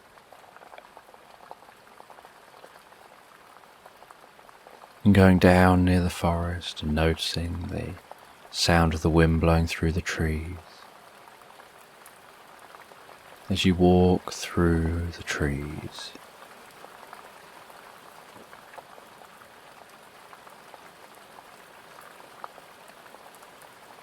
wondering what it is you're going to have to do to end this curse. And you walk through the trees, you walk all the way down to the lake. And at the lake you start off walking around the lake and then reach a point where you see a small boat, and so you take that boat and you row across the lake, pushing that water with the oars on one side, then the other side, then the other, smelling that fresh water of the lake, rowing across the lake to the foot of the mountains.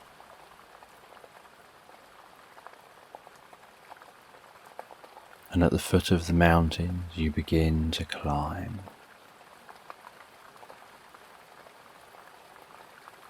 And you climb and climb. And then halfway up, the sun is setting, and you find a cave. So you set up a temporary camp in the cave. You light a fire and notice how the firelight dances on the cave walls, the shadows dance on the cave walls. You can hear the whistling air as it blows past the cave,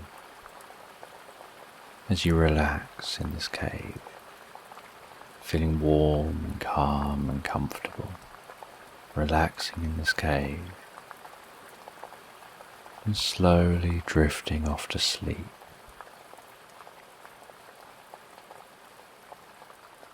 And then in the morning, some sunlight shines in the cave, and you leave that cave and continue your climb, climbing higher and higher up in the mountains, where the mountains become snowy, and you continue climbing up through the snow, hearing the cracking crunching of the snow beneath your feet, climbing higher and comfortably up higher into the mountains. And as you get nearer to the top, so you notice there's some kind of a structure up here on the mountains. And you start climbing towards that structure. And you notice it looks like some kind of a temple.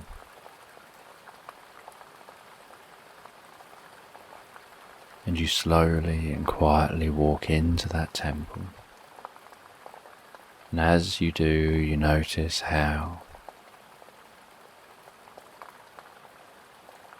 the sounds of the wind die down, how it's much warmer in the temple than outside, and you start walking around this temple.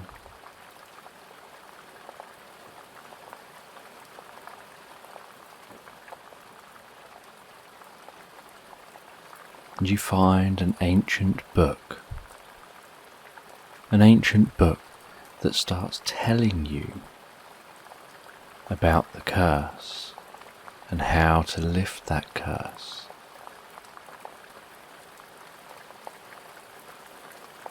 And you have to go to the highest peak and look down over the land in a special way, and you'll know what to do.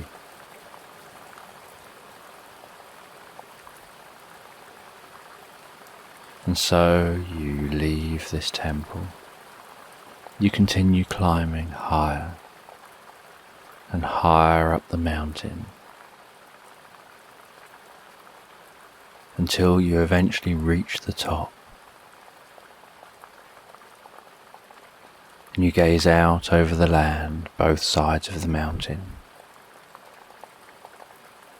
And you see that up here there's a circular pad on the ground, a circular space.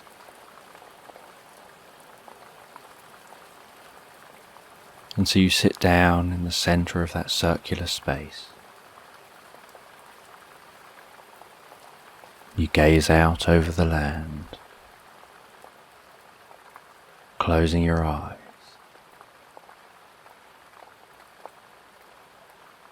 And drifting deeper and deeper inside with each out-breath. And the deeper and deeper you go, the more connected you feel to the mountain and then to the land.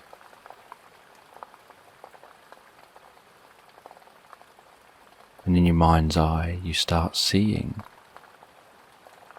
light blue lines spreading out from you, like threads spreading out from you, connecting with the mountain, connecting with the nearest animals to you, connecting with animals further away, and gradually connecting with all life in the land.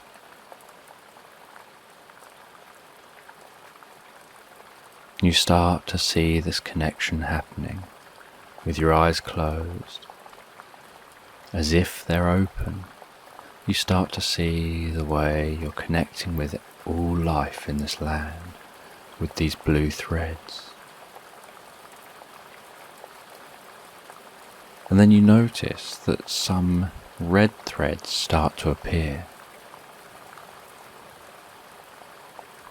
And you see one of the red threads is up in the air, and you follow it, and you notice it's a dragon. And then you follow one of the other red threads and can see another dragon flying elsewhere. And you realize that the red threads must be taking you to dragons and connecting with the dragons.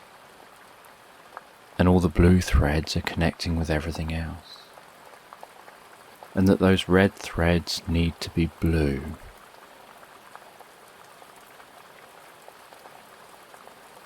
And so you start to see the way you're connected to all things. And you start to send loving kindness, peace, down those threads. You start to see those red threads turning blue, as if there's blue coming out of your body and down those threads. And you watch as the threads start to turn blue. And that blue expands further down the threads, the more relaxed you become, and the more focused you become, but not in a conscious, forced focus, just a relaxed, automatic focus, curiosity, absorption on the ongoing experience.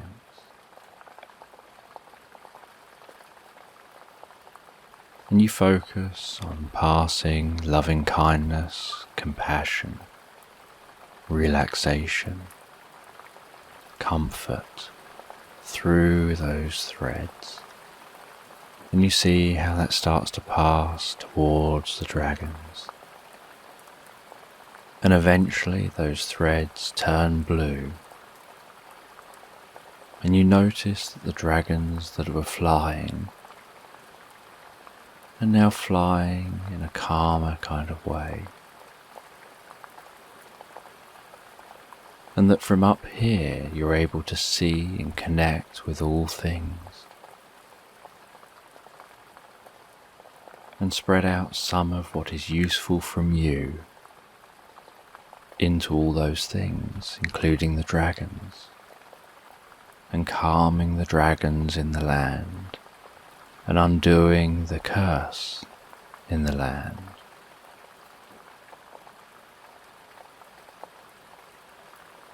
And after all the threads have turned blue, so you notice that now there's a white, beautiful light spreading out from yourself, sparkling and twinkling down those threads, turning those threads a beautiful white light,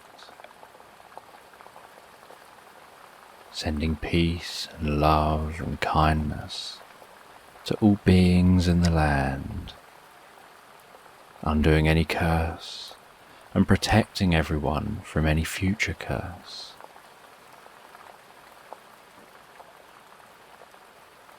And you relax and meditate and pass that along. And then after all the threads have turned white, it feels right to allow the eyes to open. And so they open as you stand up on that space, and you start heading back down from the mountain.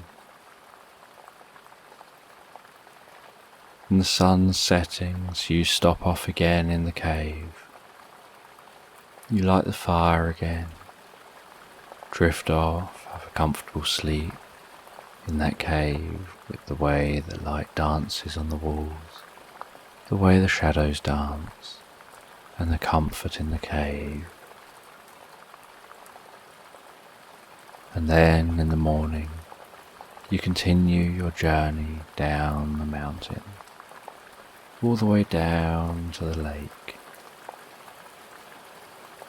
And then at the lake, you row across the lake to the shore the other side, and then start walking back through the woods, through the forest, walking back to the meadows, and finding your way back up to that camp with those tents.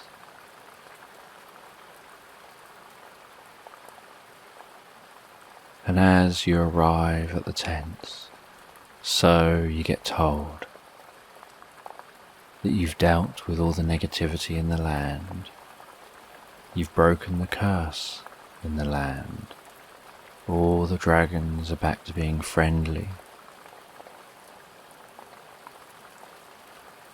and the land is back to normal. And so they take the tents down, they pack the tents away, and they all go off about their daily business without needing to worry about anything. Now their tents are packed away.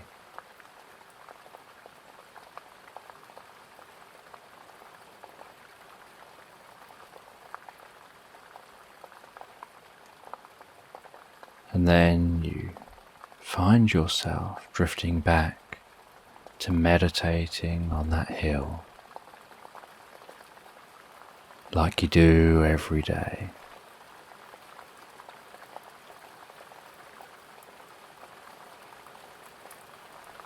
And then when the meditation's complete, you carry on with your day, and then at the end of the day, that calmness remains, that peace remains.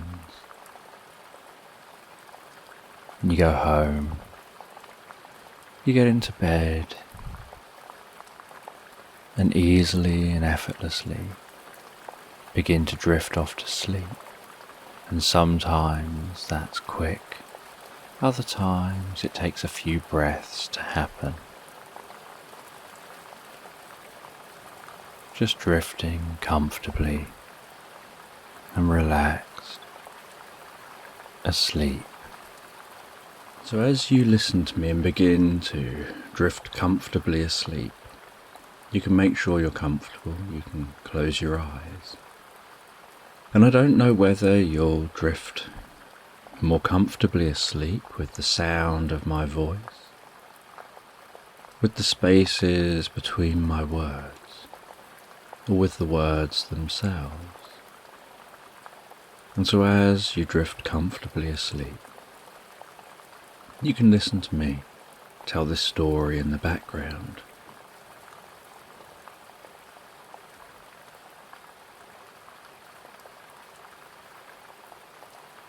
And there was a lady who enjoyed going out camping. She enjoyed peace and solitude. She enjoyed being one with nature, and felt that being one with nature, being out camping on your own, helped to connect with the world around you, helped to keep you grounded.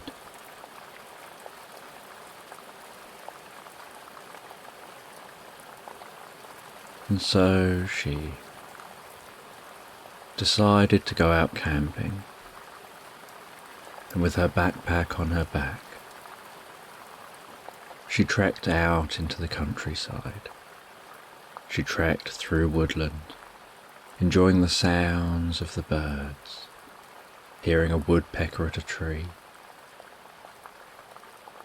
the sound of a distant stream, the sounds of rustling leaves as the wind blows a breeze, the sound of each footstep, the smells in the woods,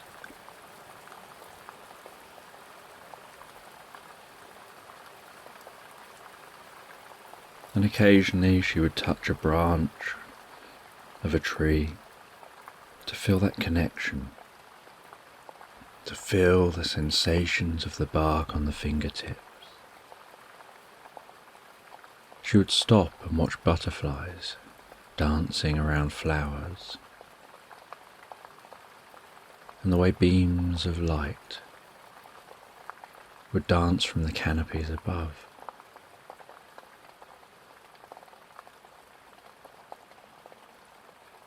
And she appreciated the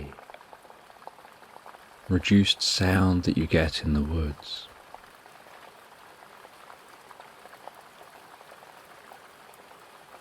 The way everything just seems so much more peaceful and calm.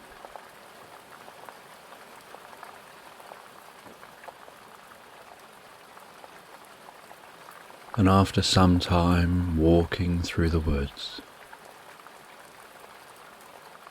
she found herself reaching a gate, passing through that gate, and entering into a vast meadow with hills either side, deer off in the distance, just grazing and watching out. She could see birds flying overhead, and other animals in the meadow, and all the different wildflowers.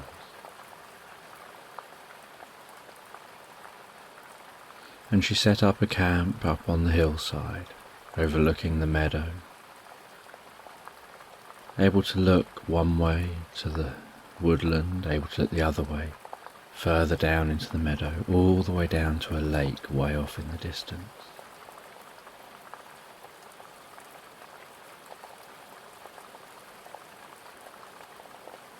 And she prepared her area,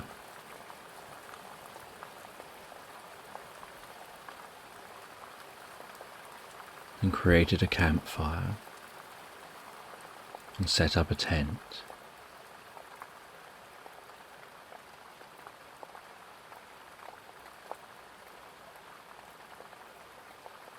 and then sat down just inside the tent in front of that campfire, listening to the crackling fire.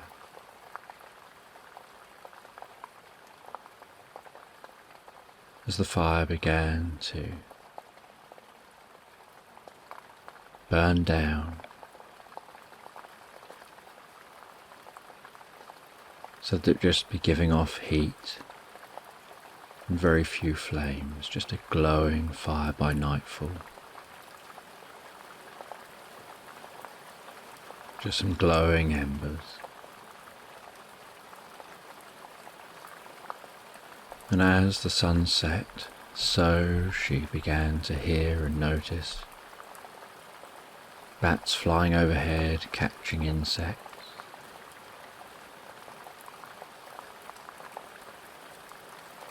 And just the calming sounds of the outdoors.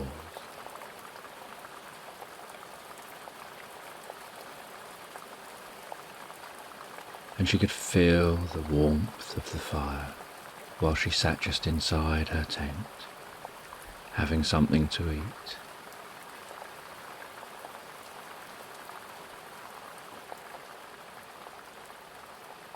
And she enjoyed this experience and valued this experience of being able to look up and see the stars across the sky, of noticing the way the firelight makes shadows dance and seems almost hypnotic as you gaze at it.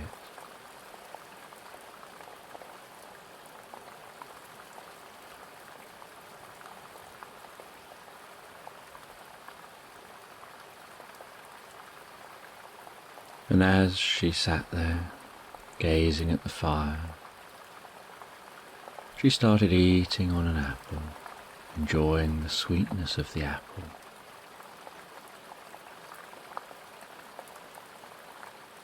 Valuing the way that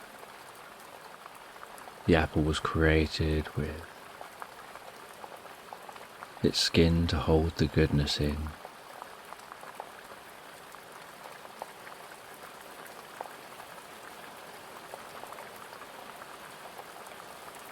And then she noticed that it was starting to rain a bit, and she'd camped in all conditions, and she liked it when it rained. She felt it calming and comforting. So she backed into her tent, climbed into a sleeping bag, zipped up the entrance to the tent. She knew her tent was well and truly grounded and safe and secure. And at first she could hear large drops of water hitting the fabric of the tent.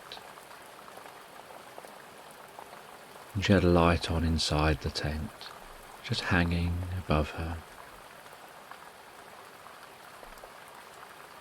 You could notice the drops of rain hitting the tent.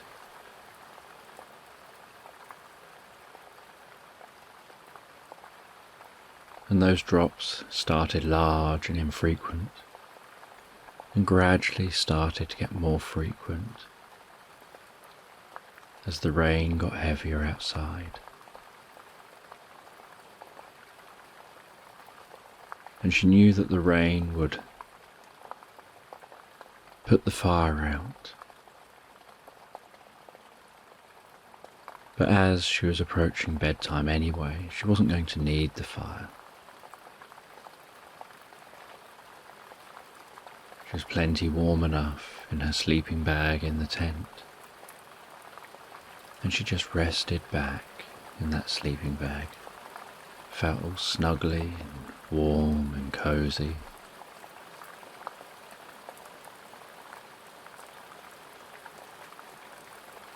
Just listening to the way the rain bounced on the tent. The way the wind made the sides of the tent move.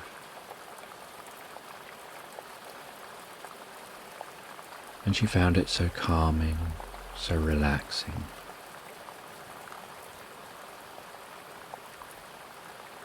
A bit like sitting in a conservatory on a rainy day, or sitting in a car on a rainy day, just being able to listen to that rain while keeping dry and warm and comfortable.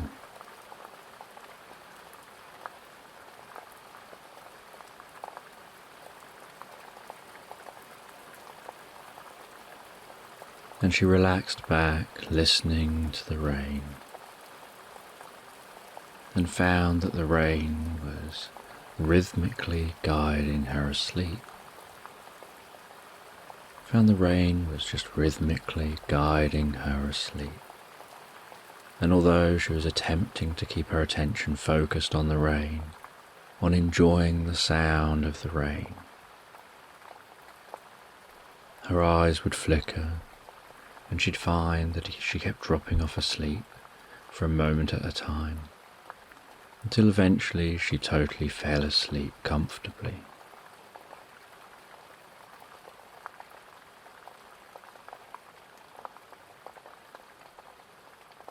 And the next thing she knew, she woke up in the morning feeling so refreshed and revitalized to the sounds of birds and morning animals announcing the morning.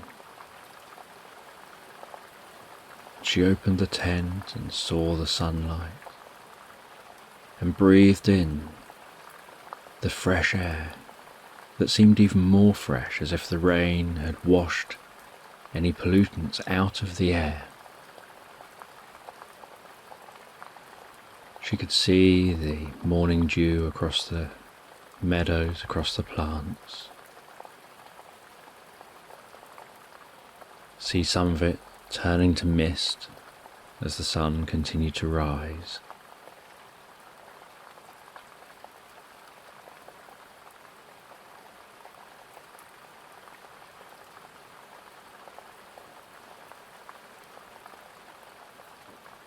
And she climbed out of the tent, stretched herself,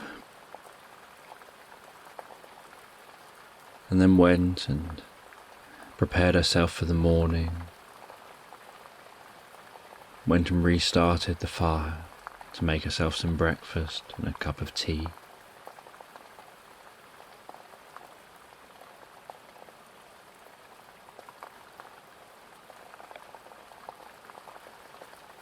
Boiled a pot of water and just loved that moment when the pot would start whistling, to let her know that she's ready to pour the tea. And that feeling of drinking a tea in the countryside out of a flask cup or a camping cup rather than a typical mug at home. Something about holding that cup in her hands, feeling the warmth of that tea.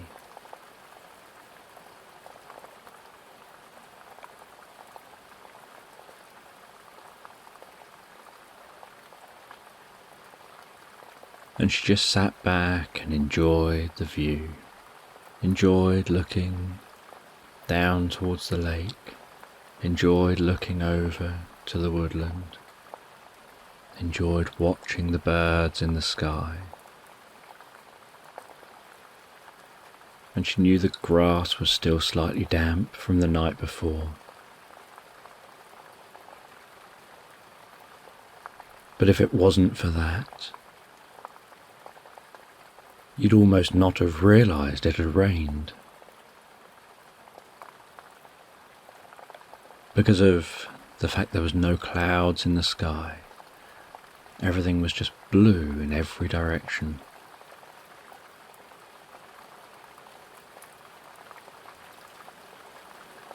And the air was fresh and cool.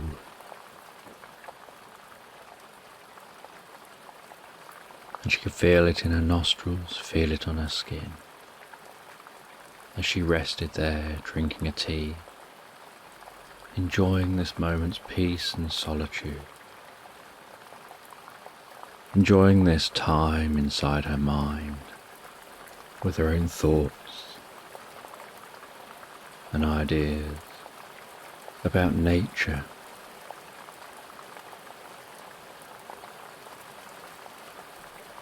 about what there is to enjoy in life, to look forward to in life, to appreciate in life. And she gazed down at the meadow, and she thought it was curious how every single blade of grass is actually unique and different to every other single blade of grass. Yet at a glance, you could just assume that all those blades of grass are just a blade of grass looking like any other blade of grass. But it's only when you get down to each blade and truly and honestly take a close look at each blade of grass that you notice that each one is slightly different to each other one.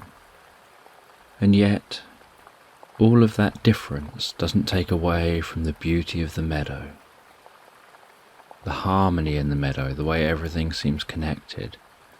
Everything seems to have a purpose out here in the country. And she enjoyed her little insights like this.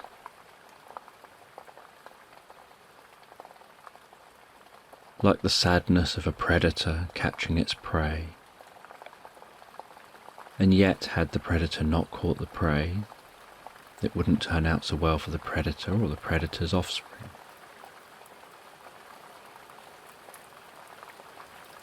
And the joy when the prey gets away.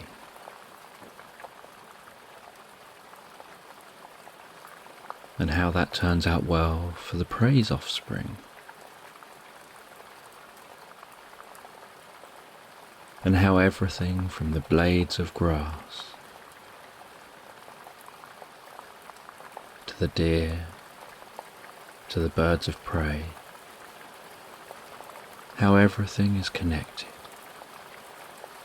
in a balance.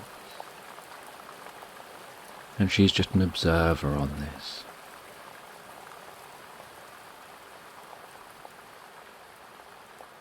And she enjoyed having thoughts like this. Thoughts that allowed her to connect, to understand deeper meaning and appreciation for the world around her.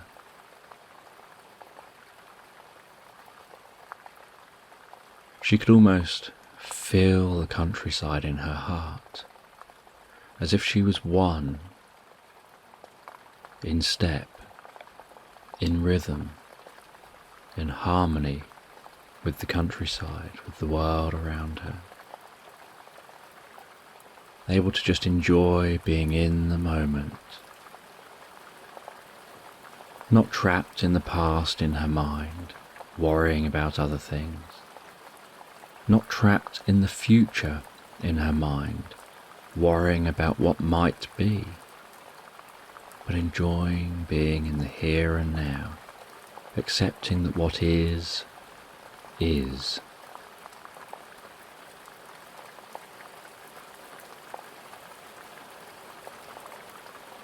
And just enjoying what she can do here and now.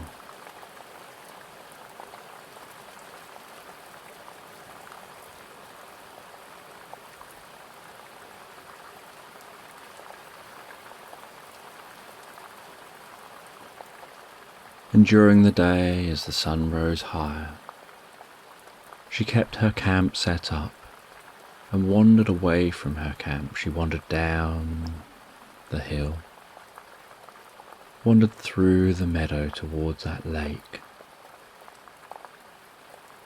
She walked all the way to the lake.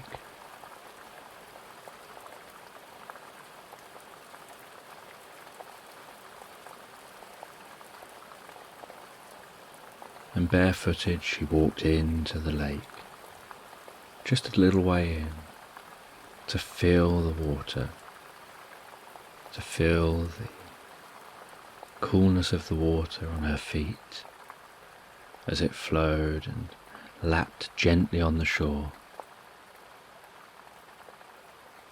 and gazed down through that water at small fish swimming around her feet, tickling her toes, darting out the way whenever she moved her feet, and then coming back again when her feet were stationary.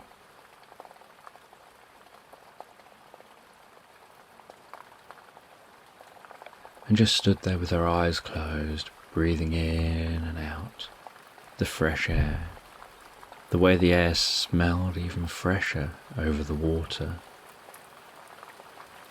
enjoying the way the sun glistened on the lake,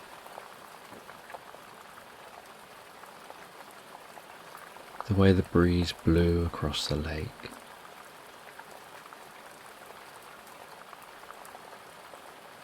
Enjoyed the peace and silence here, with no one else around, just her in nature, able to connect, no worries, no phones,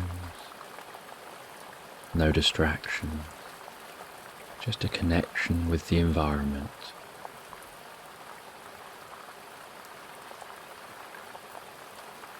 And through the day she wandered around the lake, she sat by the lake, she meditated, she took in the environment. She felt a connection with the environment.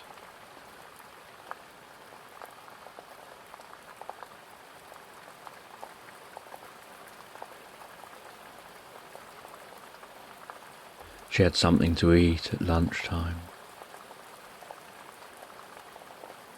And then as it approached the end of the day, she went back to her tent to settle down for another night.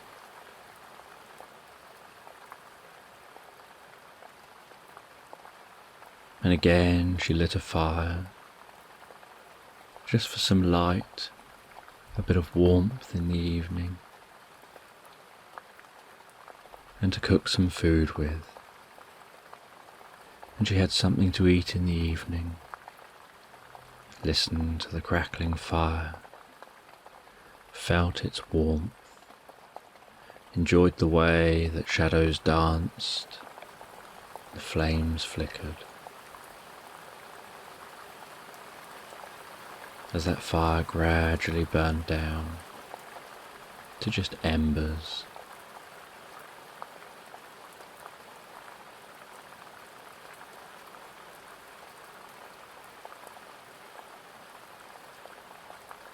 And then when she was ready and felt it was time to sleep,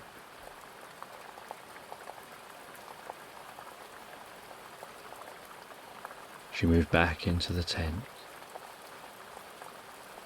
zipped up the entrance,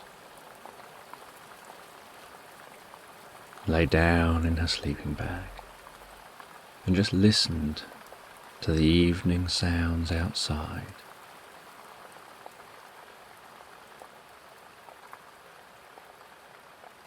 And as she listened to those evening sounds outside, so she began to breathe deep, comfortable breaths, with each out-breath being longer than each in-breath, having a sense of a connection with the world around her, focusing on her breathing and on the sounds around her. As she began to drift comfortably asleep, and as she drifted comfortably asleep, so she drifted into some comfortable dreams for the night. And she knew she was going to enjoy those dreams before waking in the morning, again feeling so calm and refreshed, to enjoy another day on this hillside and in this valley, and she knew she was going to spend a few more days out here, exploring and enjoying being one with nature, before deciding to head back home to her real life, back to normality. She was going to make the most of this time here first. And she thought all that as she just drifted, comfortably and relaxed, asleep. So as you take a moment to close your eyes, get yourself comfortable, and begin to drift off to sleep, you can listen to me talking in the background. And as you listen to me talking in the background, I don't know whether you'll drift deeper asleep with the sound of my voice, with the words that I use, or with the spaces between my words. And as you comfortably drift off to sleep, I'm going to tell you a story about a couple who lived in a castle.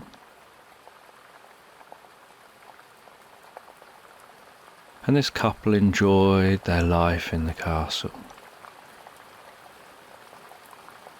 They worked in the castle. They spent a lot of their time in the castle grounds. They occasionally ventured out to the nearby village. This couple felt that they had a very lucky life.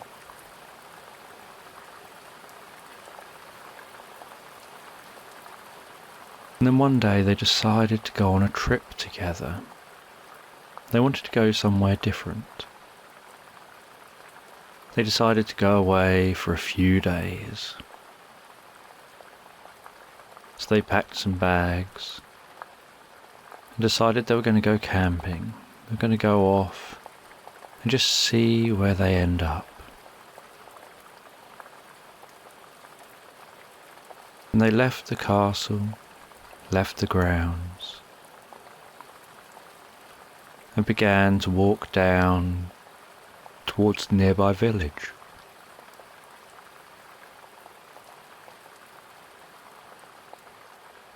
And they walked along that road towards the nearby village. And as they walked, they looked around them. They admired the countryside. They could see people working in fields. They could see birds flying above the nearby woodland. They noticed the colour of the sky, felt the warmth of the sun on their skin. They could listen to the footsteps they were taking, and how they both fell in time with each other. How both of them had their footsteps fall in time with each other. And they wandered into the village, walked through the village, wandered along by the market stalls. And they bought themselves some food and a few other bits and pieces as they continue their journey through the village and then out the other side of the village.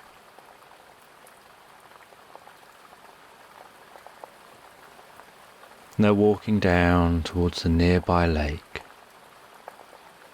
and then they were going to follow the lake along to a river, and then they'd follow the river. And they'd never gone much further than the lake before, so they didn't know where the path along the edge of the river would take them. So they walked through the village and continued walking down towards that lake. And the lake was slightly down a hill. And they chatted to each other as they walked, while they enjoyed the environment. They're both curious what they would discover. And as they reached the lake, they decided to stop for a bite to eat. They laid down a mat on the ground. They sat on the mat, and they ate some food, and they rested back. They enjoyed some of the sun, the relaxing sound of the water lashing on the shore. Just enjoyed having a comfortable experience. And then later in the afternoon, they decided to continue their journey.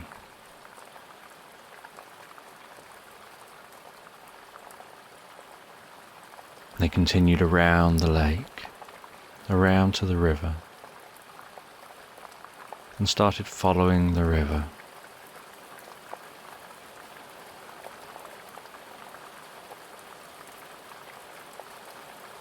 And after a few hours, they noticed how the sun was beginning to set, and they were approaching some woodland. And they're already beyond what they normally walked in this direction.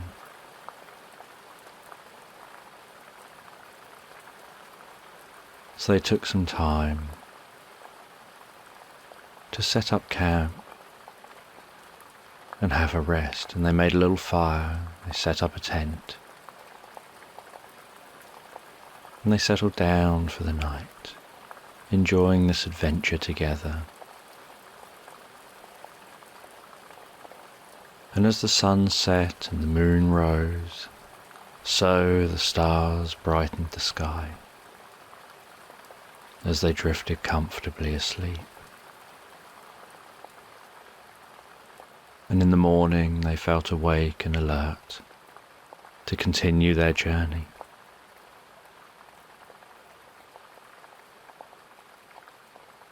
And after some time, the path along the edge of the river seemed to come to an end.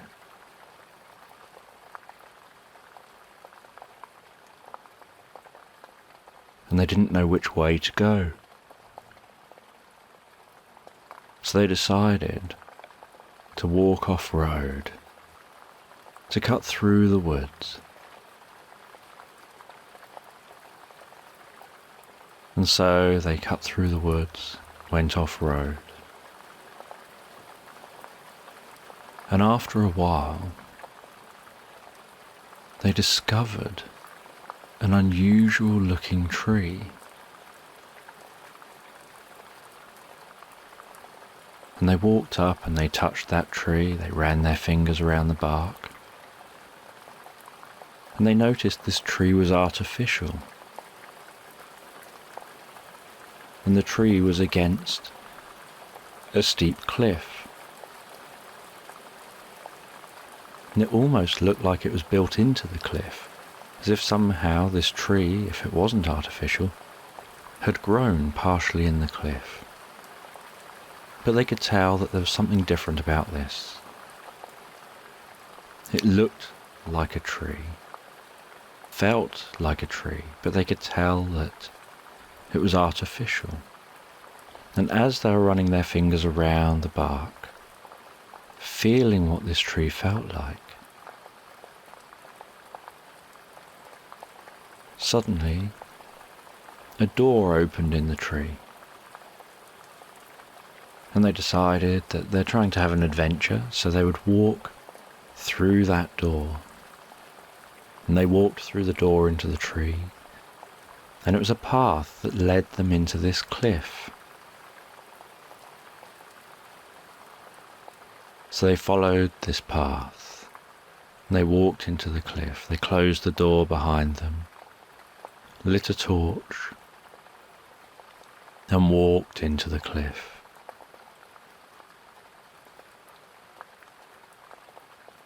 And the sounds changed as they walked inside this cliff. The feeling of the air changed while they're inside the cliff. And they followed this secret path, unsure where it would take them.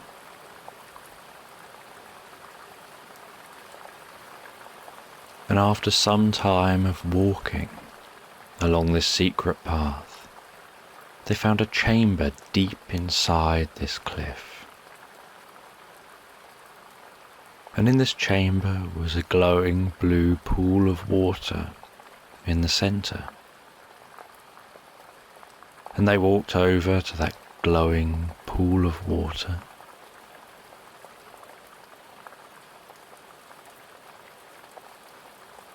They put their hands in to feel the water, and it felt warm and comfortable.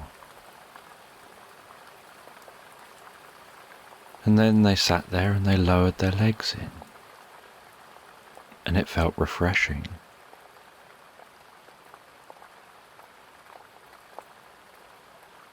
And while they were sat there with their legs dangling in the water, so they noticed some of that glowing passing up and over them, and it felt so comfortable, so comforting and calming.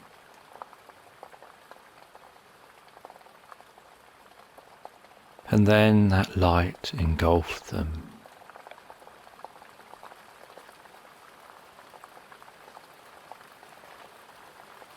And it was almost like the light and the water were the same thing.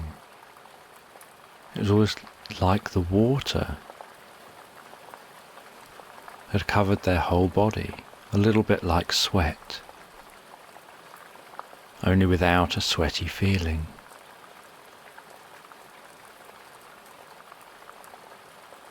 And they climbed out of the water. They tried to dry themselves off, but found that this glowing continued to remain on them. And they didn't worry, it felt comfortable, but they wondered what it was. And they saw a door at the back of this chamber, and they opened the door and realized they were high up in a cliff, with a path leading down to a valley full of trees.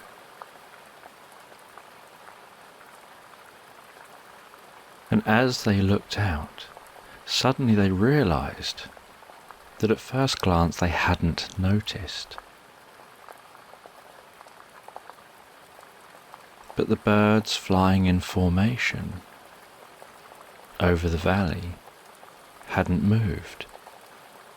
At first glance they didn't pay attention to this, but on reflection they realized those birds were stationary. They noticed there was a stillness to the air. And they walked their way down the path from that point in the cliff, down into the valley.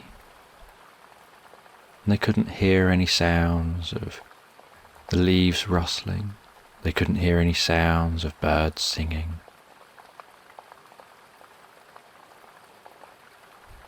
They couldn't hear the sounds of their own footsteps.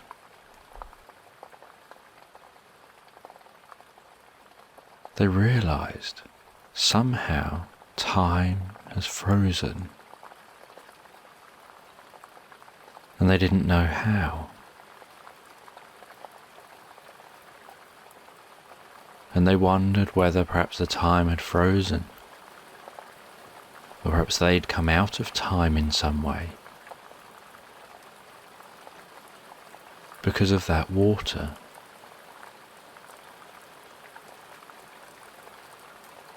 And they walked along the valley.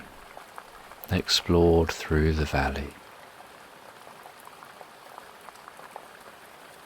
And they saw different animals not moving anywhere. Some animals were mid what they were doing. There was a squirrel hovering in the air, mid-jump from tree to tree. There was birds hovering motionless in the air.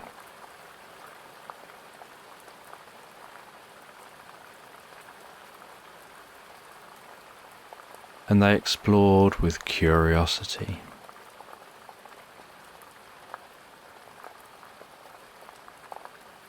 They didn't know or understand what was going on, but they knew this was a curious experience. They walked through the valley, and they found a clearing. They walked out into the clearing. They could see stationary insects over certain plants.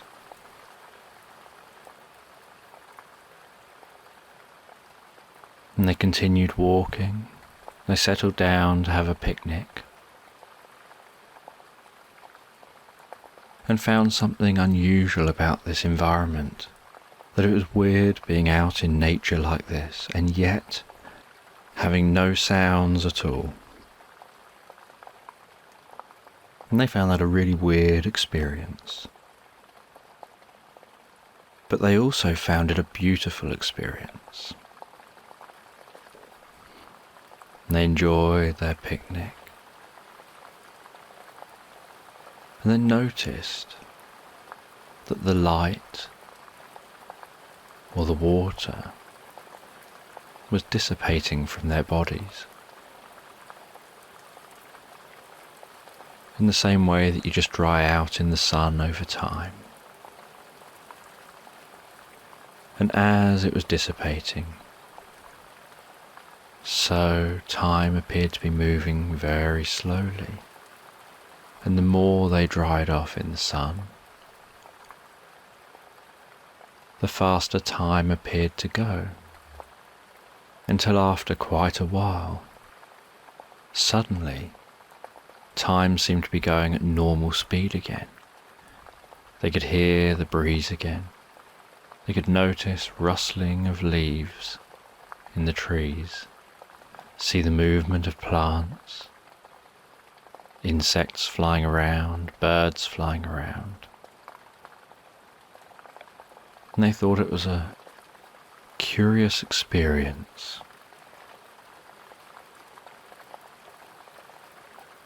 And they knew they were supposed to learn something from the experience, and they wondered what. And they felt like they had a sense of wonder and serenity. There was a certain serene feeling to the experience they had. And they discussed with each other about the importance of being in the moment, of making the most of each moment, rather than being in the future, worrying about what the future might hold, or what might happen in the future, or being in the past, worrying about what's happened in the past, or what people might think, but just being in the moment. And they felt that perhaps that was what was being taught to them, that they needed to be in the moment, to learn to appreciate what is here and now.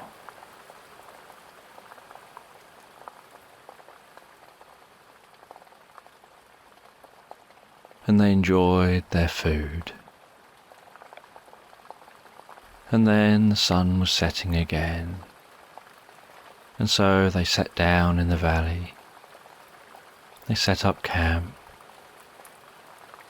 sat out talking most of the night with a campfire,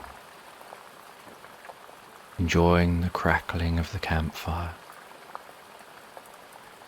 watching how the shadows danced with each flickering flame, and the smell of that campfire, before relaxing down for the night, gazing up at the stars, watching them twinkle and dance, wondering if there's anyone out there on a planet somewhere, lying down gazing up at the stars, watching them twinkle in the night sky for them, wondering whether there's anyone out there looking back at them. They put an arm around each other, held each other tight, and drifted comfortably asleep.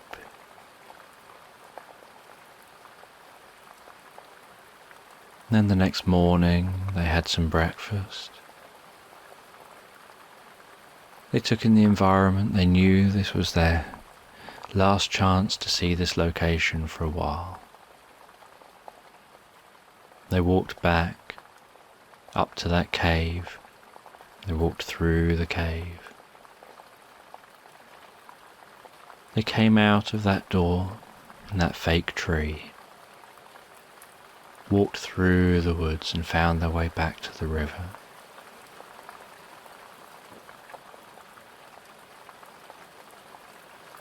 They camped again another night by the river.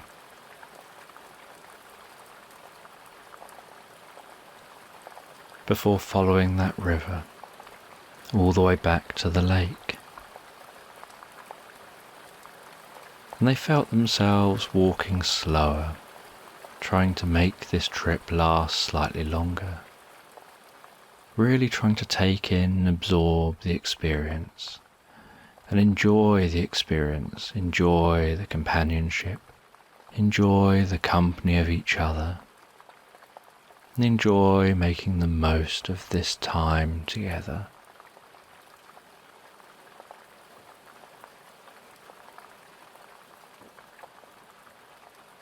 And they looked out over the lake. They saw people fishing, they saw people on boats. They admired the way the water flowed, the way the ripples moved, the way the air smelt fresh as it blew off the lake.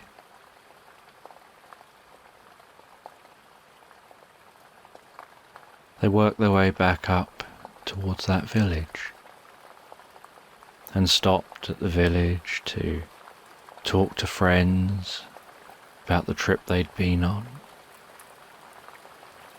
They didn't say where that tree was exactly, but they talked about the trip they'd been on, some of the things they'd seen, some of the things they'd learned.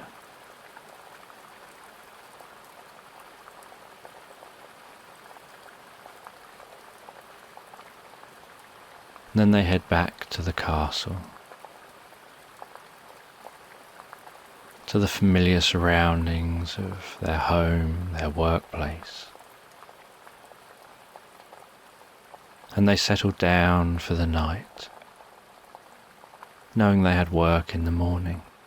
They settled down for the night, still talking to each other about their time away, about the experience they just had, about their few days going exploring, and how they looked forward to going exploring again in the future, and whether they would go the same way, do the same kind of things, or go a different way and learn something new and find something else out.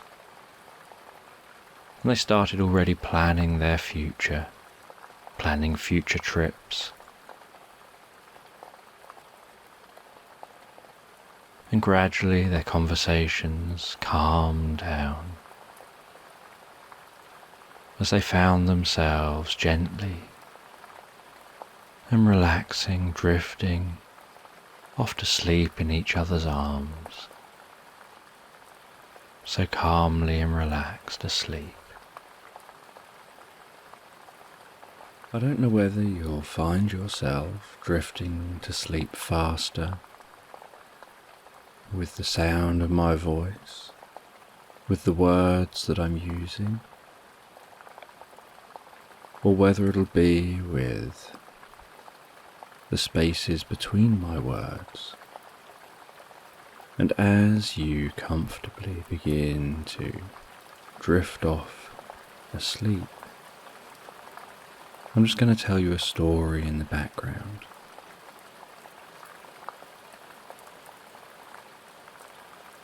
A story of a young girl who keeps wanting to spend some time with her dad, but her dad is always busy, Her dad is always working or wanting to relax and have time for himself. And every day this girl asks, "Will you spend time with me today?" And every day he's always too busy. But eventually, just as she's giving up hope, and yet still keeps trying, he responds by saying that he wants to take her fishing. He wants to teach her how to fish. And the girl didn't really have an interest in fishing, but was interested in spending some time with her father. So the two of them the next morning woke up, packed for the fishing trip, and set off to a nearby lake.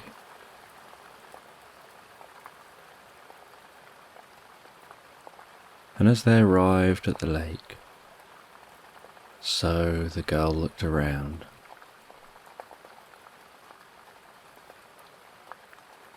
And she enjoyed the smell of that fresh air, breeze on her face. There was a few clouds in the sky.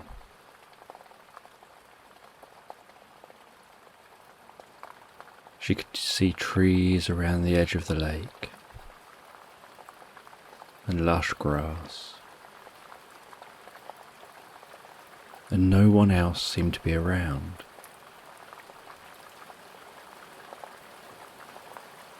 And her father said, "Come on this way," and took her down to a boat.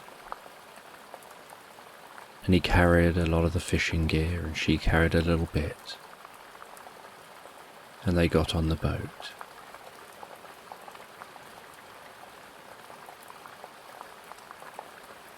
And he started to row that boat out into the middle of the lake. And then she asked if she could have a go at rowing. And so she rowed that boat towards the middle of the lake. And at first she struggled to get the coordination between the left and the right oar. And they kept going around in circles, and then weaving the other way, and then the other way. And sometimes the oar wouldn't go in the water right, and it would splash water up into her father's face. And he was laughing with her, as she was laughing at him.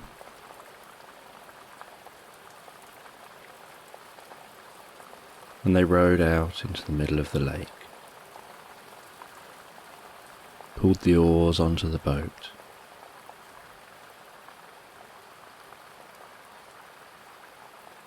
and just allowed the boat to bob up and down in the middle of the lake.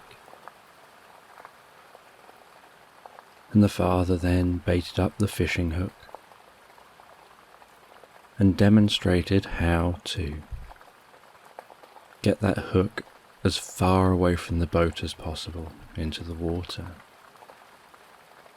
And he whipped that rod as the reel unspun and the hook shot off and plopped into the water.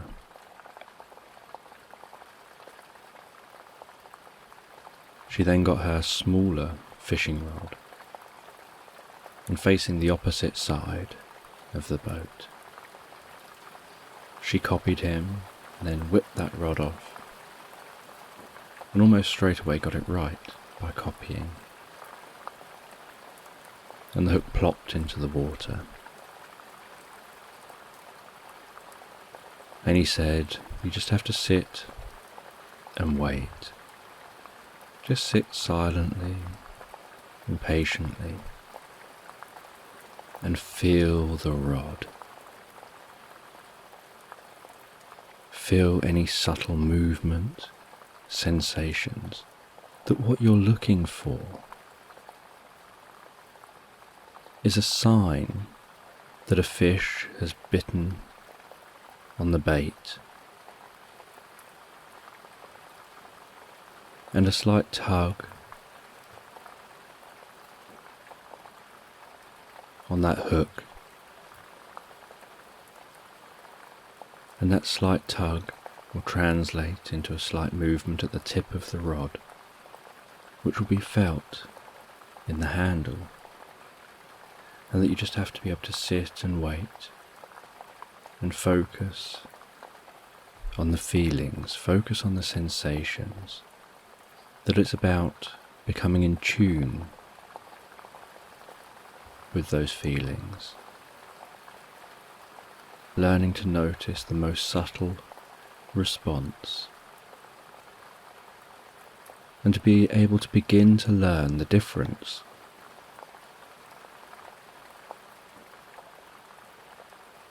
between a lifeless piece of weed catching on that hook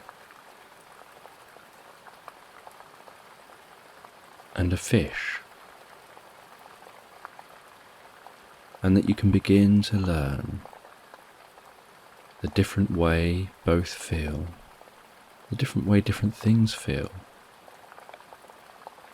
through your fingertips, through the palms of your hands, holding onto that rod, so that you'll know when to reel that fish in, and that when reeling a fish in, it's about sensitivity. Reel too fast,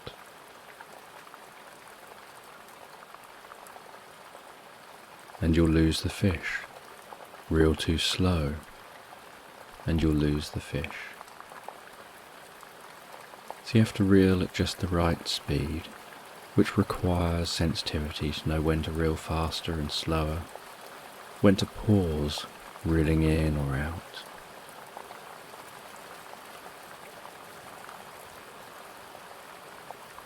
But it's almost like falling into a dance with the fish on the end of that line. And the father said, so it is with many other things in life. All you have to do is learn to transfer skills from one area to another.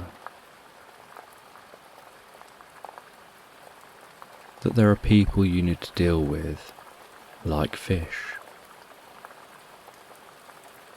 and situations that you need to deal with like this. And so fishing will teach more about life than just how to fish.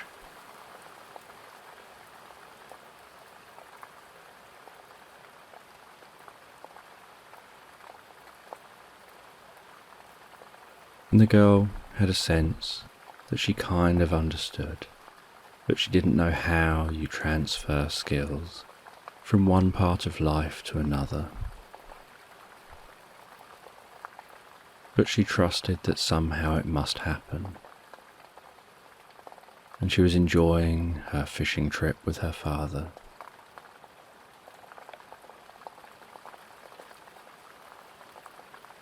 It was these kind of experiences that she wanted. Something where she learned from the wisdom of her dad.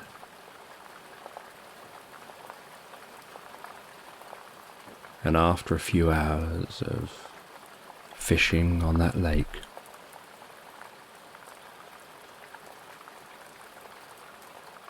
her father had caught a few fish, and yet nothing had bitten her line. And she was wondering whether she was doing something wrong.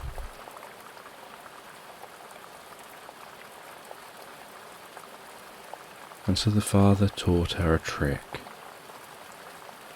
a way of wiggling the rod, of pulling in and out the line a little bit to create some movement at the end, at the hook.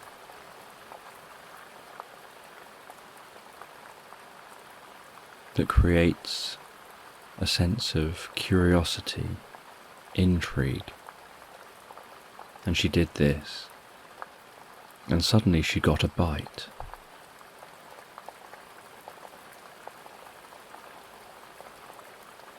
and excitedly she started reeling in this fish, following her father's instructions, not too fast, not too slow, sometimes letting the line go, sometimes pulling the line in, pulling on the rod, loosening the rod, and eventually she got the fish to the boat. She had a photo taken with that fish before she unhooked it and threw it back. And then she decided it was starting to get a bit later, and she was starting to get hungry. It was just after lunchtime, and she'd been there for hours, so the father suggested, why don't they row down the river? He knows this nice place to stop.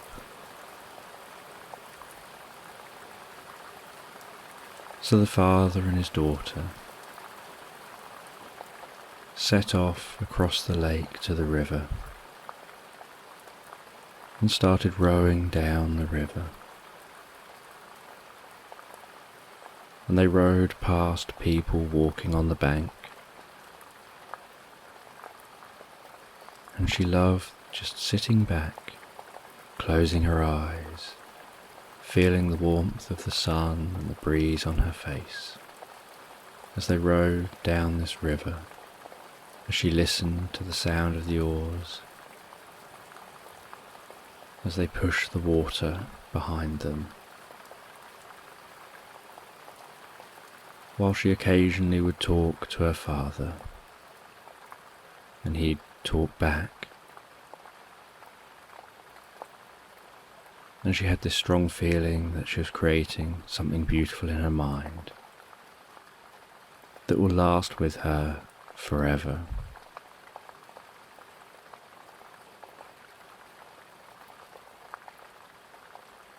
And as they carried on rowing, they saw dog walkers on the shore. Some people just sitting there, eating sandwiches. Some people would just wave and say hello, for no reason at all other than that they were passing by.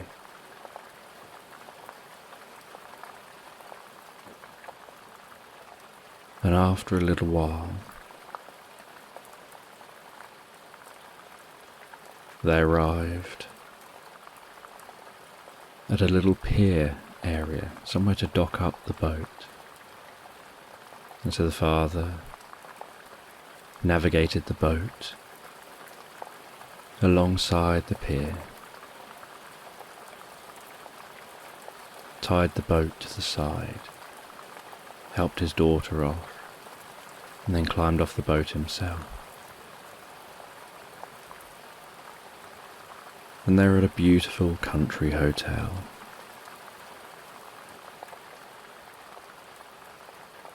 And they walked up to the hotel. We're going to the restaurant in this hotel. They sat outside the front of the hotel, overlooking the river.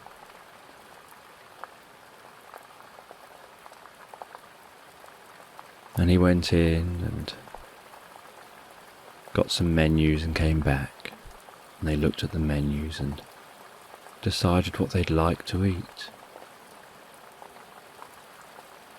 And then someone came out and served them.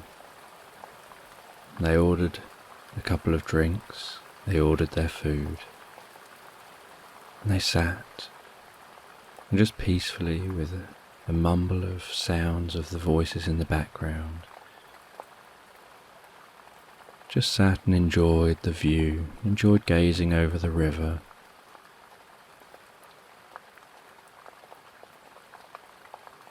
Watching others in boats of different kinds occasionally pass by, enjoying some relaxing time with dad and daughter.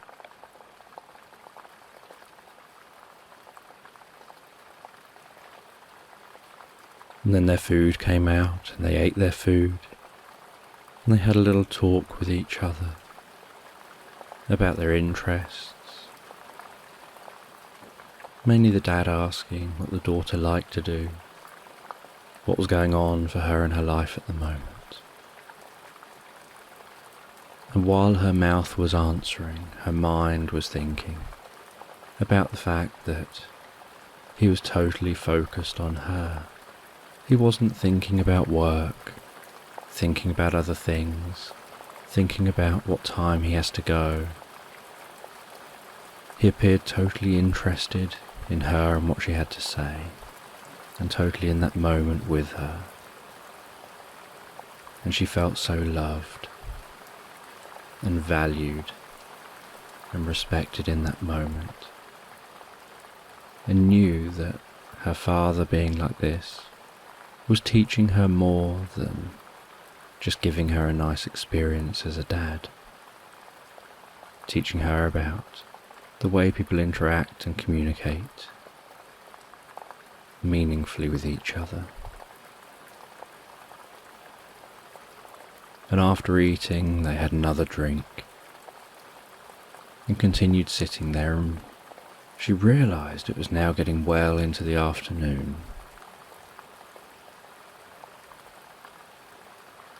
And the sun was beginning to set, and the sky was starting to turn the most beautiful orange.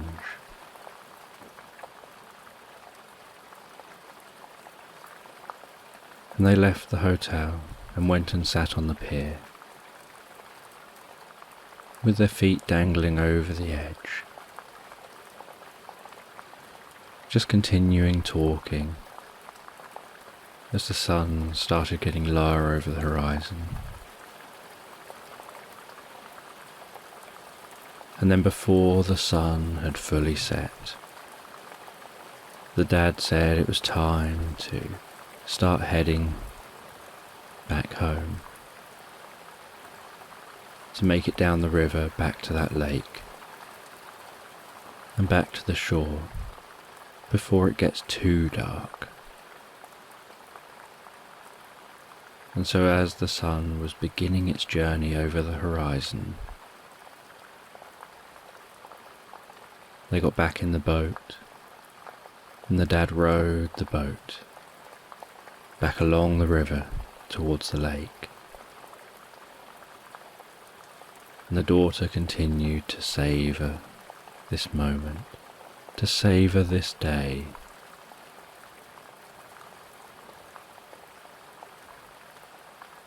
And then they arrived at the lake. The moon was more visible in the sky now, starting to shine brightly. The sun was almost totally set. It had long gone over the horizon, but there was enough light to still just about make out the shore. So the dad rowed to the shore.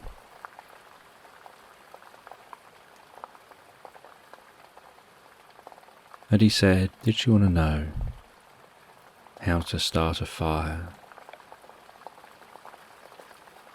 and have an experience of some camping just for a few hours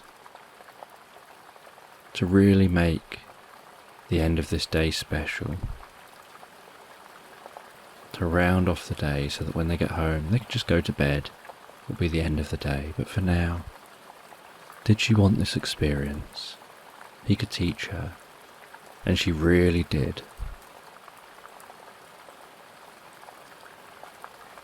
So together they gathered up some wood from among the nearby trees.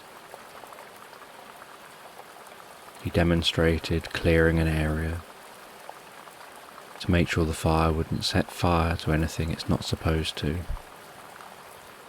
Demonstrated stacking the wood, making it so that it will light. And then he lit the fire, and the girl got 2 chairs out of the car, set up those chairs near the fire,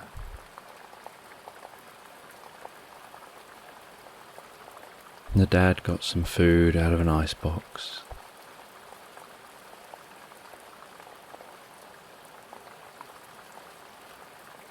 And they cooked up that food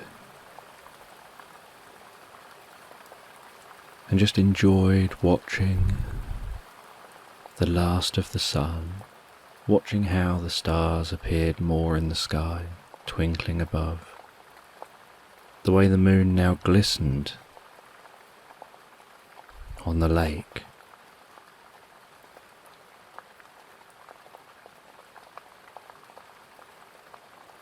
And then after a little while, the dad said it was time for them to go home.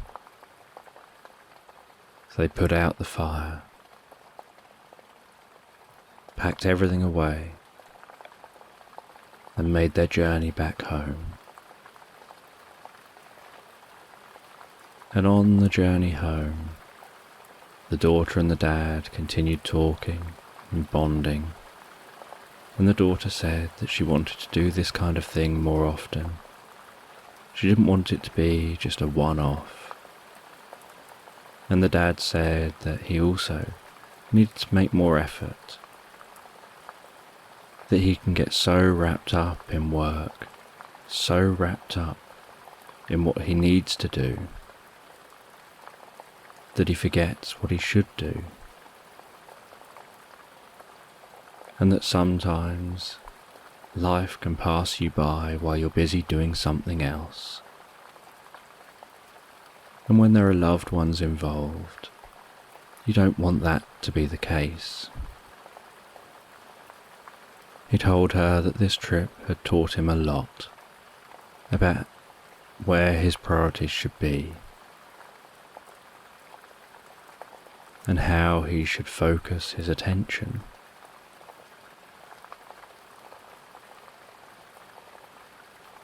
And the daughter closed her eyes and just listened as the car drove along.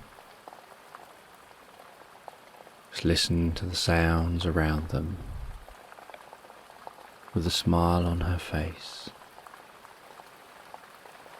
reminiscing about the day she's just had and hoping this is the first of many.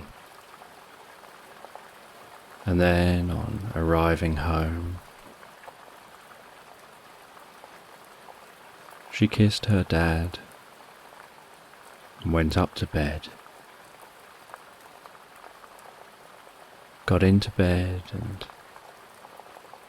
allowed herself to drift into a pleasant dream as she began to drift off comfortably asleep.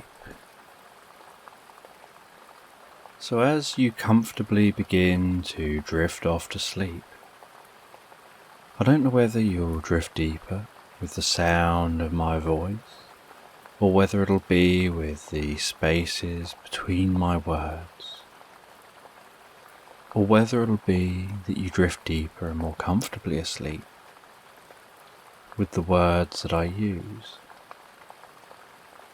And so as you drift comfortably asleep, I'm just going to tell you a story in the background.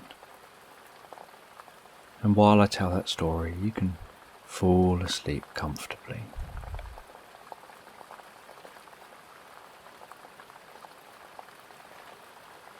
And there was a girl out in her garden one day, and she was playing and running around. And then she had the most unusual experience. While she was playing and running around, she saw a rabbit hole. And it was quite an unusually large rabbit hole. So she went over to that hole and peered inside, and it was dark. And so she decided to crawl inside a little bit to get a better look. And as she crawled in, so she noticed the hole got larger and larger, until eventually the hole was large enough for her to stand up and walk in. And as she walked, along the inside of this rabbit hole. So she noticed that it turned from having mud all around the sides to merging into having concrete or some other man-made looking materials all around the sides, which gradually merged into looking like a corridor with flat sides and a flat roof and an echoey concrete floor.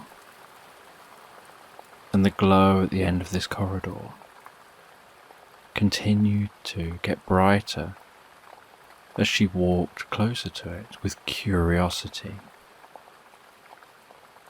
And she reached out with her hand and ran her fingers on the wall, curious about the way that the wall had seemed to turn from mud to concrete. She could hear the way her footsteps were now echoing down the corridor. And she could look back and see that rabbit hole. And yet when she looked forward, it looked like there was a glow at a door or something off in the distance. And so, with a sense of calm curiosity, she walked her way towards that door. And when she arrived at that door, she saw that it looked like a lift. She pressed the button next to the door and waited and waited, and she could hear movement behind the door, the sound of a lift descending. And she waited and waited. And then with a ping, the door slid open, and she walked inside the lift. And she thought this was a very peculiar situation, a very strange thing to happen.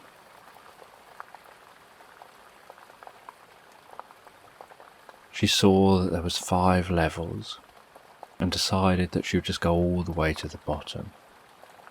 So she pressed 1, waited a moment, the door slid shut, and the lift began to lower from 5 to 4 to 3, and she could see light passing by the lift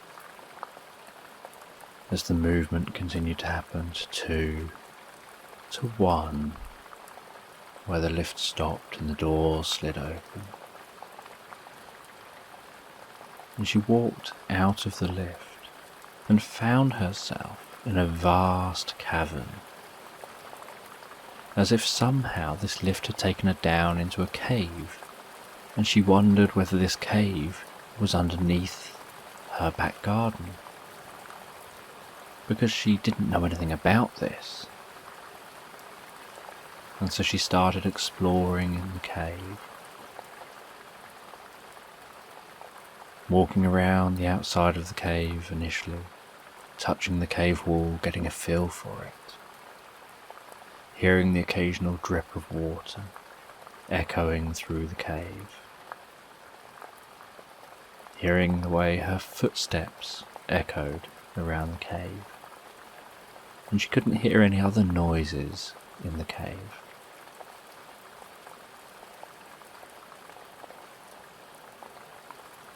And then after a while,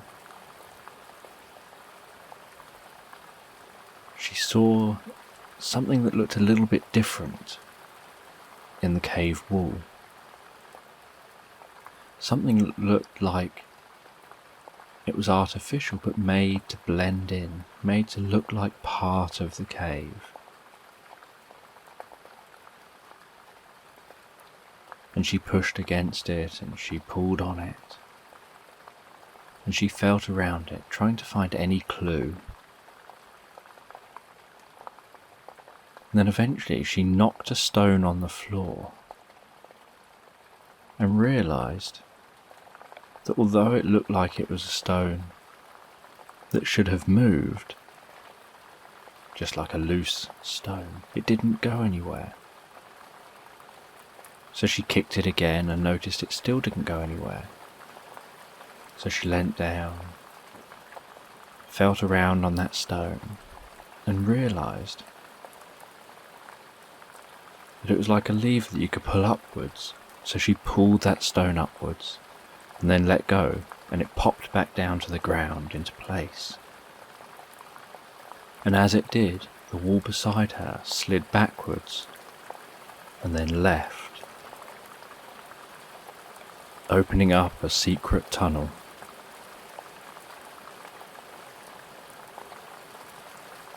And she walked into the secret tunnel, feeling curiouser and curiouser the deeper she went into the experience.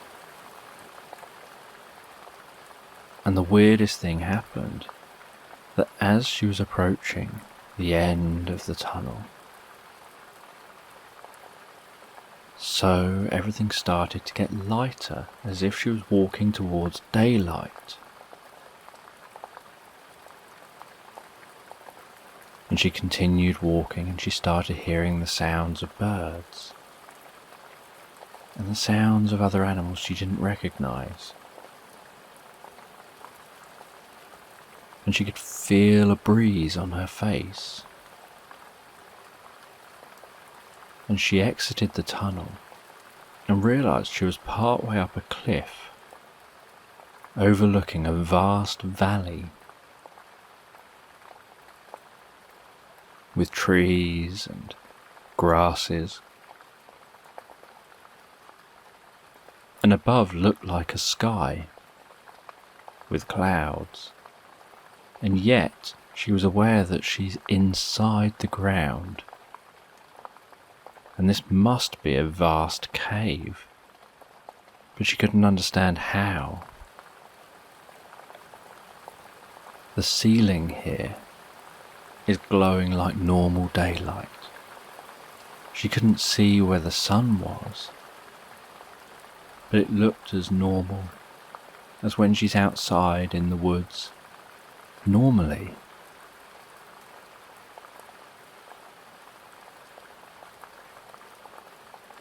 And she saw that there was a path down to the bottom of the valley, and followed that path, and she could feel the breeze on her face.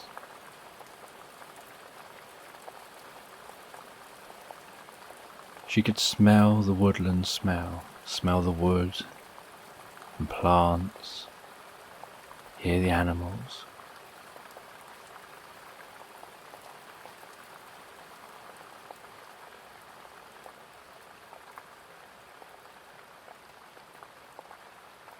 And then as she looked around in the valley, she noticed something she didn't initially believe and had to double check, that it looked like there was dinosaurs in this valley.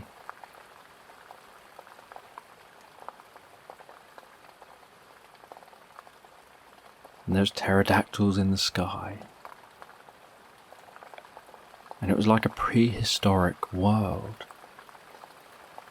And some of the plants had vast, flat leaves. Others looked like unusual conifers.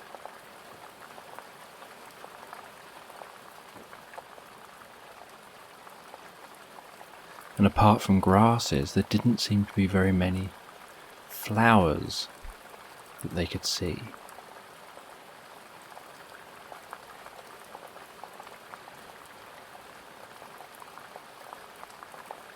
And she was fascinated by this, that somehow she had found her way to a prehistoric world. And she started exploring in this prehistoric world, climbing up trees, watching as giant dinosaurs walked past.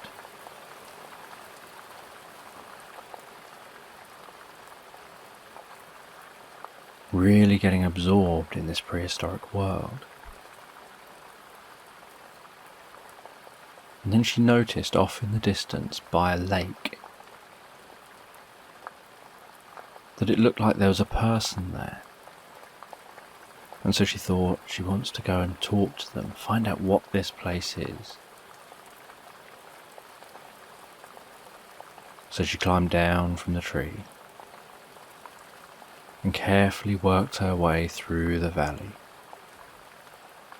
She had this feeling like everything was perfectly fine and safe, but she wanted to be careful nonetheless. And so she walked down the valley, breathing in the smells, feeling the grass and the air on her face, noticing the sound of each footstep.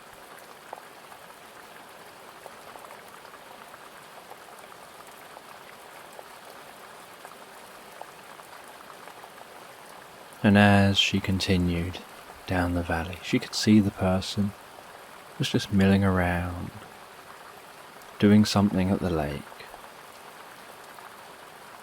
She got closer and closer and noticed they looked a bit like some kind of a scientist or someone. And then eventually, she managed to get to where they were.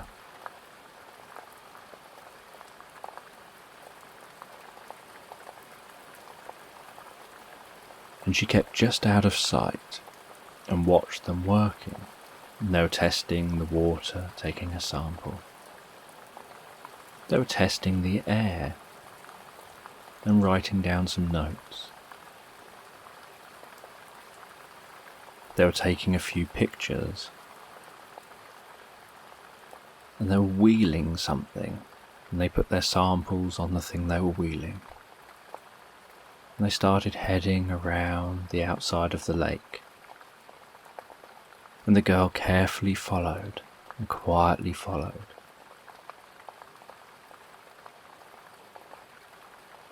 And watched as they reached a cabin and went into the cabin. And she wondered whether she should follow, whether she should knock on the cabin door and introduce herself.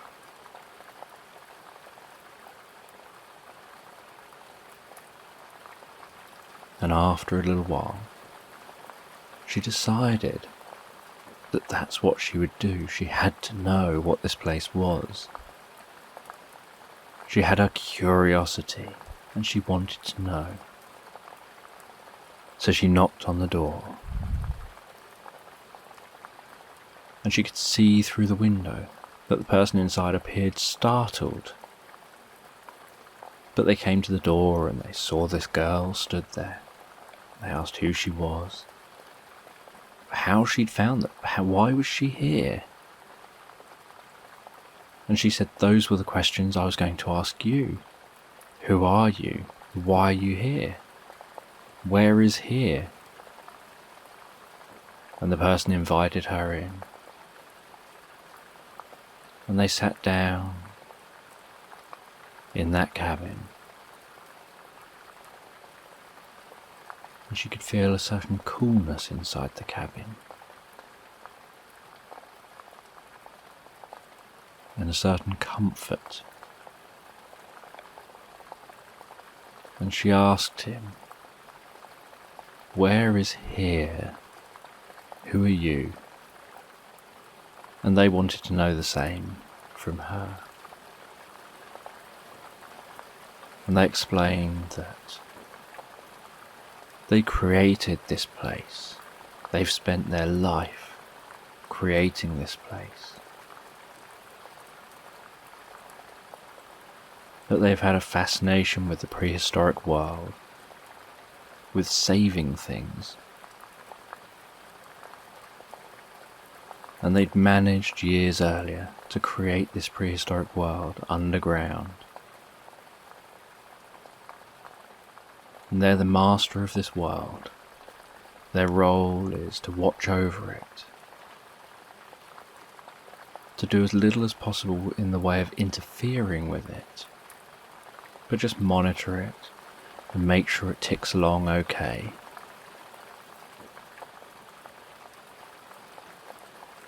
And the girl found this interesting and said that she'd got there by following a rabbit hole. And the master realised that somehow maybe a rabbit, maybe a different animal, had obviously burrowed into the ground and somehow managed to burrow into one of the corridors of this base, this underground facility.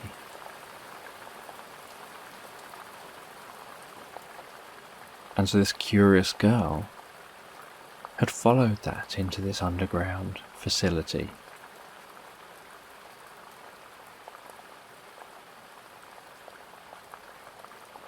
And she had so many questions about it, about how it was made, about the size of it, about how they've recreated the sun, how they make sure there's enough oxygen and the correct composition of the air, and that the plants can grow, and where they got all these prehistoric plants and animals.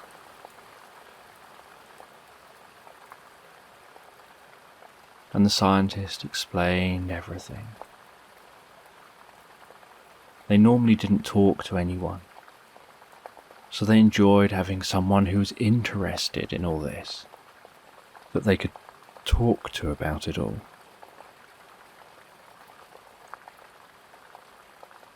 They talked about how this was a secret place that no one was to know about, and the girl swore she would also keep it secret.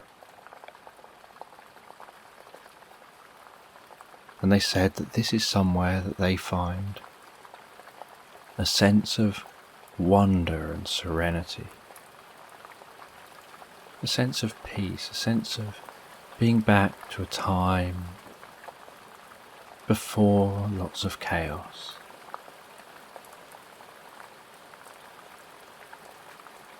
To a simpler time.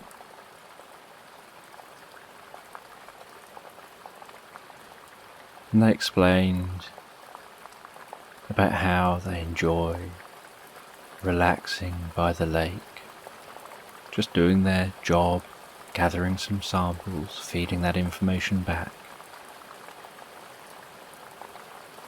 relaxing in the cabin, just watching dinosaurs, pterodactyls, and other animals going about their lives, just as they would have done millions and millions of years earlier.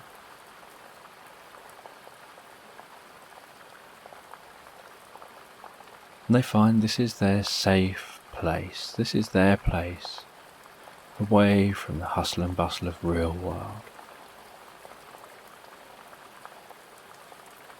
That when they go home, they have to hear cars and traffic and have lots of chaos, and yet here they can enjoy peace, serenity, and have a sense of wonder. And the girl appreciated all this. But she also realised that she was away from home. But as far as anyone thought, she was playing in the garden, and yet now she has played far out of her garden.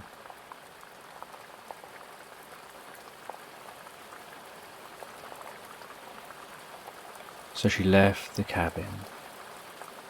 She was told that if she kept it a secret, she could come visit again. And she left the cabin, wandered back through the valley, climbed up to that secret tunnel. She followed that secret tunnel,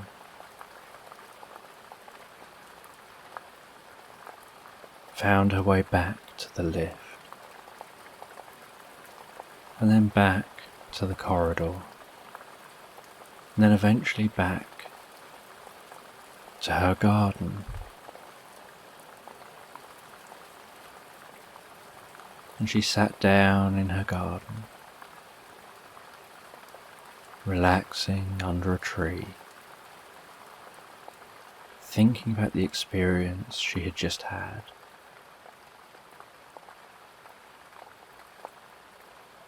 And while she relaxed there thinking about the experience she'd just had, her mind drifted and dreamed and floated off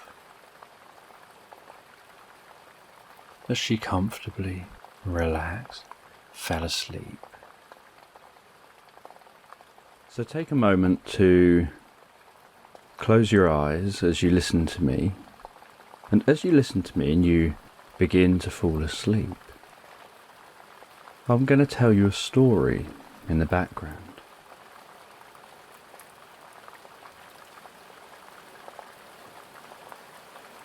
And so with your eyes closed as you drift comfortably asleep,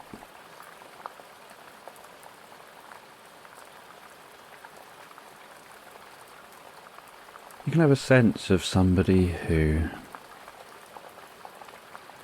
was going about everyday life.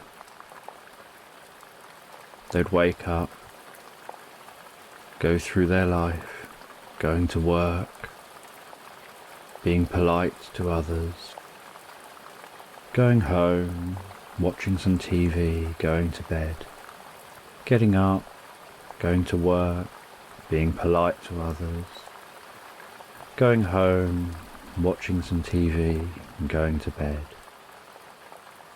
And every day this was their routine. They'd wake up, go to work,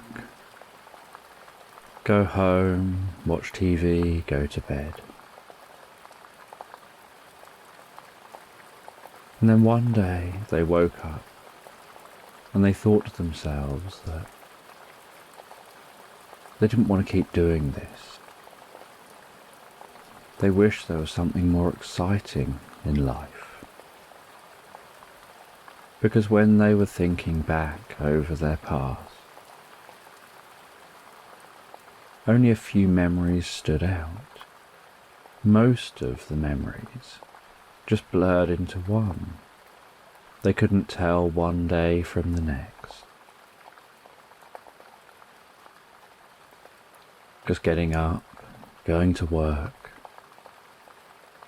going home, watching TV and going to bed.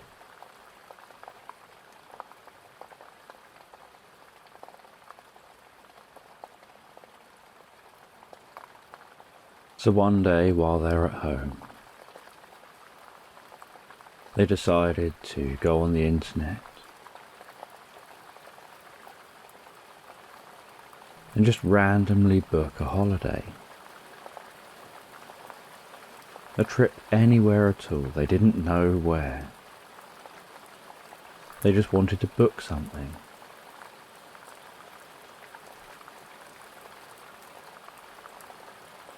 And they booked a holiday to an exotic location. And all of a sudden, while they were going to work, they'd be thinking about the excitement of this trip away they've got coming up in the future. While they're at work working and smiling politely, in their mind they were thinking about what this exotic location will be like. On their journey home, they're thinking about that holiday they're planning on going on and looking forward to it.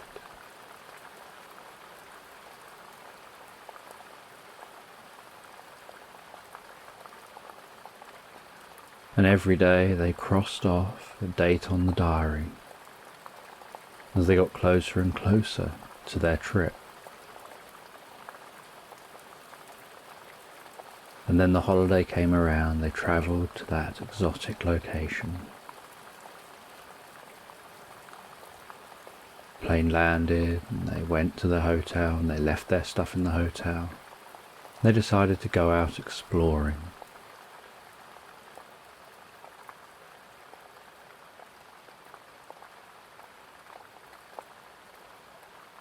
And so they went out exploring. They wandered out into a beautiful rainforest. The sounds of the birds, rustling of the leaves, sounds of monkeys in the distance,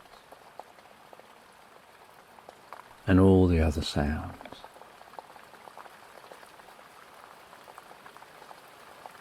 And they could feel how warm it was in the rainforest. But their attention was just so focused on the excitement and the exploration. They could hear water in the distance. As they pushed through the rainforest, and the sound of the water got louder and louder. And they continued pushing through the rainforest, excited, wondering what they would find. And the sound of the water got louder and louder.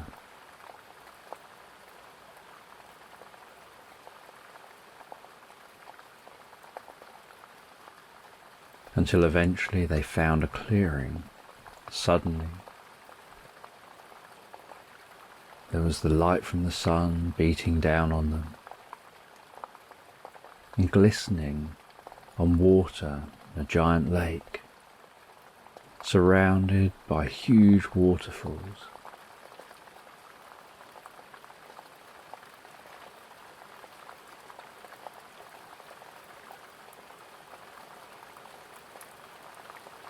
And they could see those huge waterfalls and the spray and the mist coming up at the bottom of the waterfalls.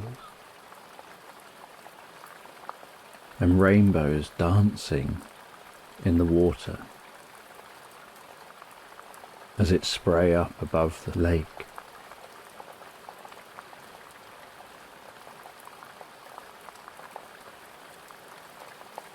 And they saw what looked like a small wooden boat down on the lake. They walked down to that boat, climbed into the boat, picked up the oars, pushed off the side, and gently paddled out into the lake.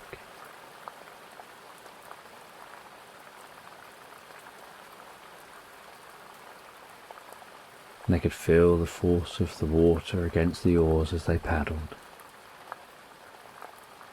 And they paddled out towards the centre of the lake. And the lake was calm.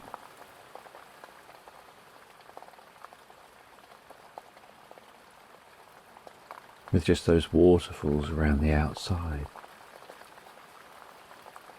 But the water seemed to quickly calm.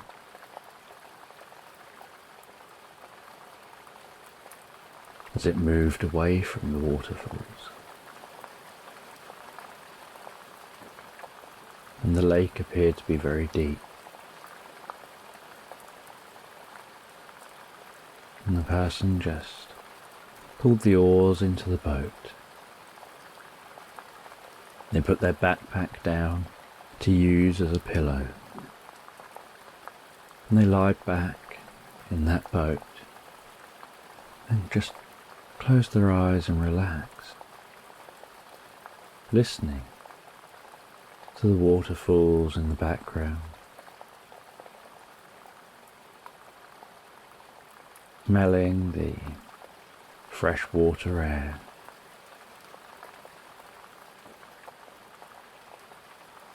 feeling just the most subtle rocking of the boat on the lake, and feeling the warmth of the sun beating down on them.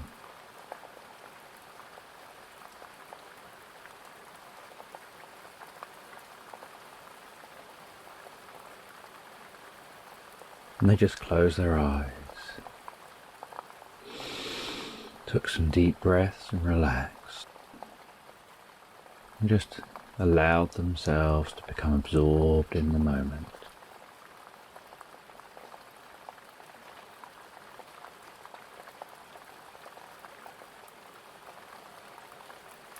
And as they relaxed became absorbed in the moment. The sun continued its journey across the sky.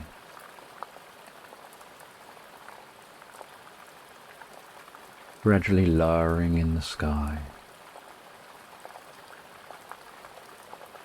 and the sounds in the forest began to change, from daytime sounds to nighttime sounds.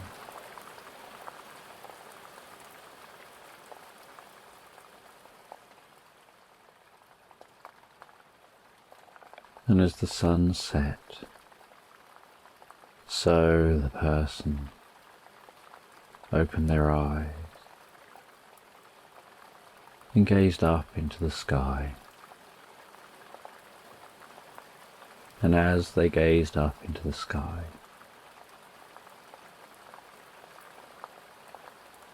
they could see a blanket of stars twinkling in different colours in the sky, different clouds. And they could see the Milky Way stretching across the sky.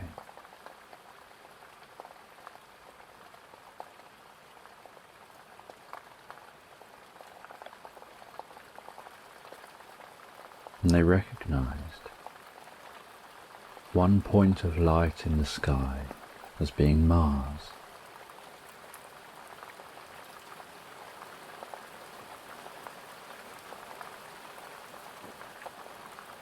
And as they gazed at that point of light, as they gazed up at Mars, so their eyes began to close again. And as their eyes began to close, they discovered their eyes opening on the red planet.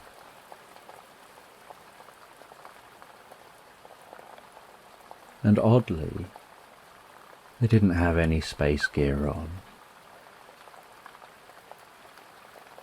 And they were able to breathe perfectly fine, as if they were just on Earth, but they knew they were on the red planet.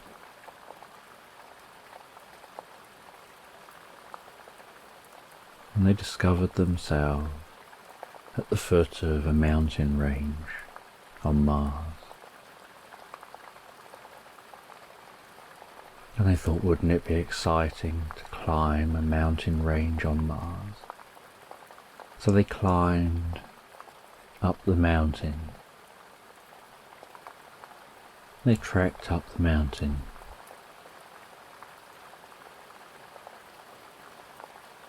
And as they approached the top of the mountain, they noticed how vibrant the red was.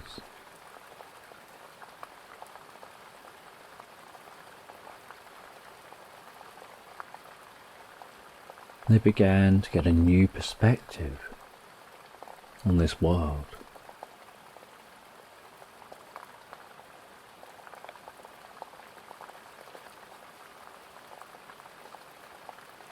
And they sat down and they enjoyed the view, knowing they were the first person ever to set foot here. And as the small sun set on Mars, so they could see two small moons in the sky, and all the stars in the sky. And they could see off in the distance a pale blue dot they knew was Earth.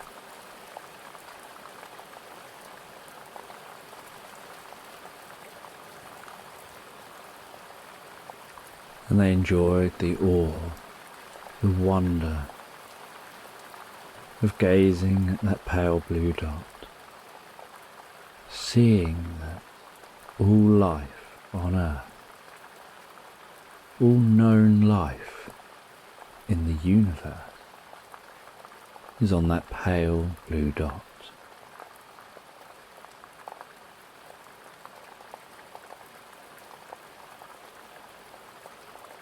And suddenly they had a sense that life seems so fragile when it's all contained in that one location, in such a small location from this distance.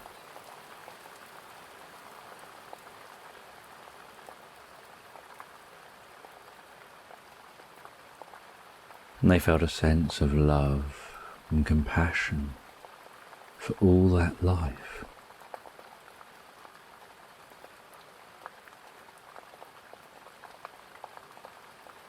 And a sense of the importance for looking after that pale blue dot.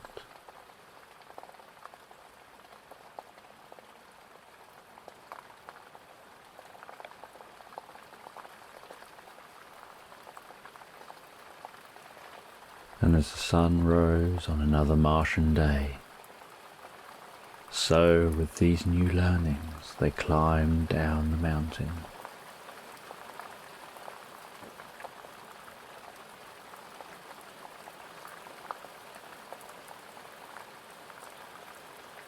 And as they reached the base of the mountain, so they found their eyes opening in a boat floating on a lake, listening to that water, feeling the warmth of the morning sun.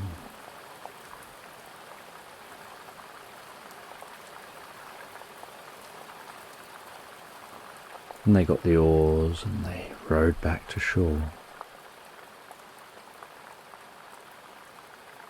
And they continued exploring for a while in the rainforest. And that evening they decided to pitch up a tent to camp in the rainforest. And it was a tent that you pitched up between the trees that would tie to the trees and be held a few feet off the ground.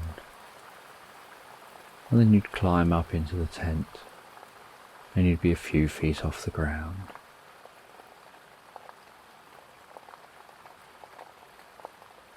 And you'd feel like you were floating.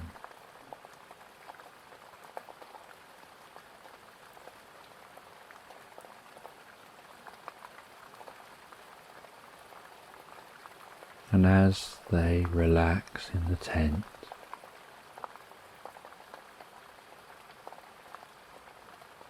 feeling comfortable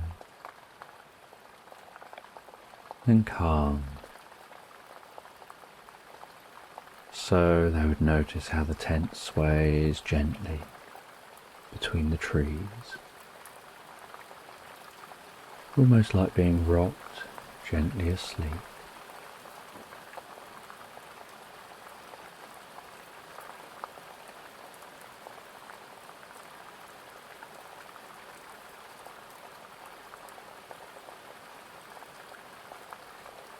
And they did rock gently asleep in the tent.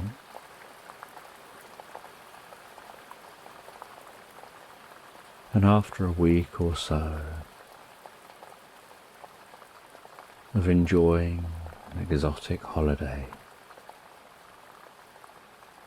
seeing colourful birds, seeing different apes, and other animals, taking plenty of photographs,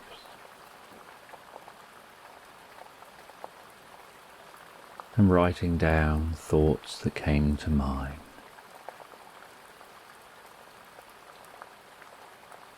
They travelled back home,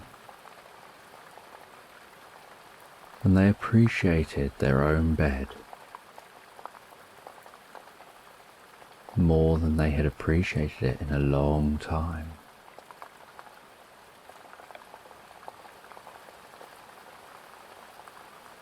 And they knew they had to do this more often. as they relax down in their bed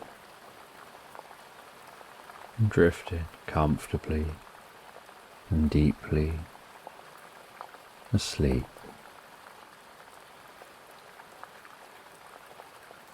So as you listen to me, just allow your eyes to close, and with your eyes closed you can begin to drift comfortably asleep.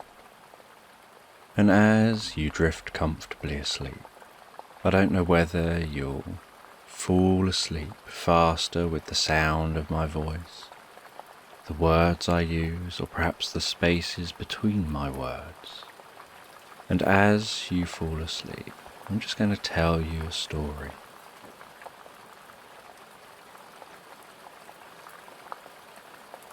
And this person finds herself walking through a strange land.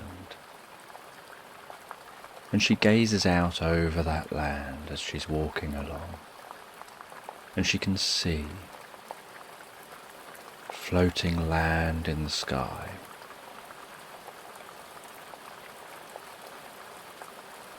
She can see trees on that floating land, mountains on the floating land. She can see some of the floating land has waterfalls falling from that land down to the land below.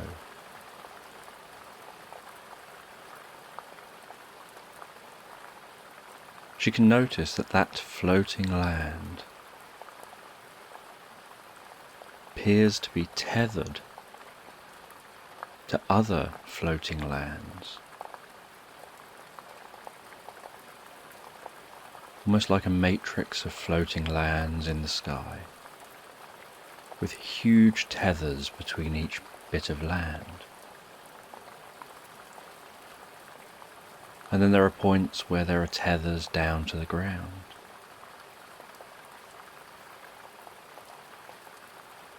And the tethers don't appear to be man-made. They appear to somehow be just part of the environment.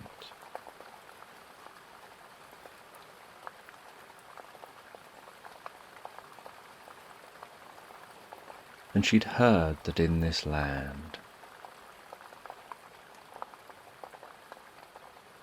there was special magnetic rock, and that there were areas where the magnetic rock would repel itself from the opposing magnetic force of other rock. And so these floating areas were floating on a cushion of magnetism.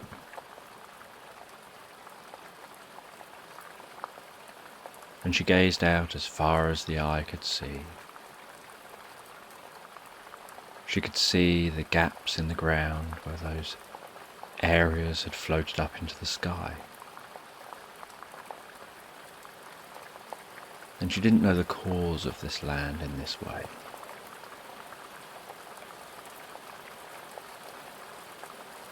And she could see lakes and the way the sun glistened on the surface of the lakes. She could see vast forests of tall trees with the occasional even taller tree poking out the top. Some areas where there was mist across the top of the forest. She could notice the colour of the sky, clouds, birds flying high. And she gazed out across this land. And she'd never been here before.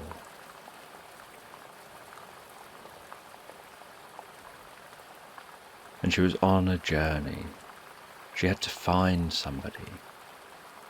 She didn't know what that person would be like, but she knew she would know when she had found them. So she walked down the hillside, walked down into the forest, and started pushing through the forest. She could hear the sounds in the forest, different animals, sounds of birds, sounds of each footstep she took as she pushed on through the forest. And while she pushed through the forest, she wondered who this person would be. She was just told to head west. She wasn't told how far or when she would meet that person. She just knew that she would recognize them and know that she's found them.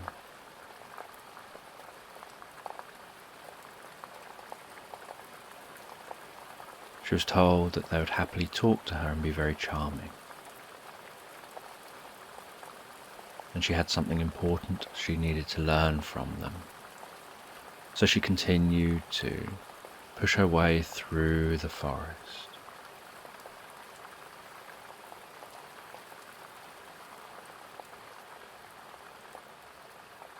And as she pushed through the forest, she wondered about how she was making sure she could stay heading west. She found that so much easier when she was out in a clearing where she could see the sky and be aware of her surroundings.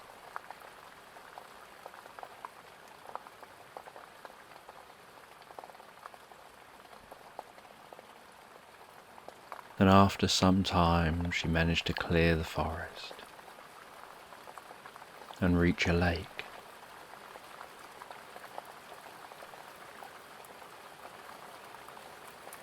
And she created herself a raft. And then started paddling across the lake on that raft. She could hear the sound of the oar in the water as she pushed forward. The sound of the raft moving through the water.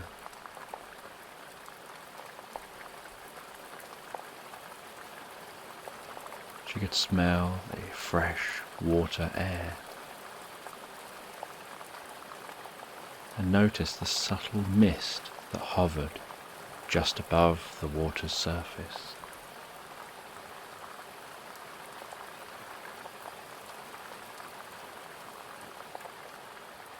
And so she rowed across that lake.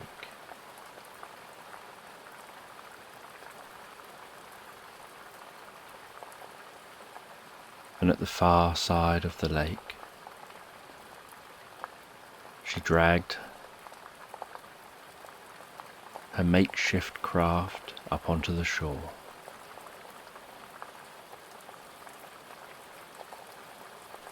Covered it over with some giant leaves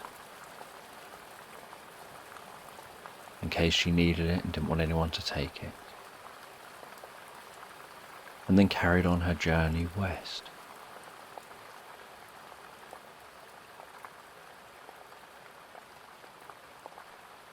And she came to a mountain and started climbing that mountain. And as she climbed, so trees thinned out, until eventually she was above the trees. And she continued climbing, and then she reached some snowy area. And she continued climbing higher and higher.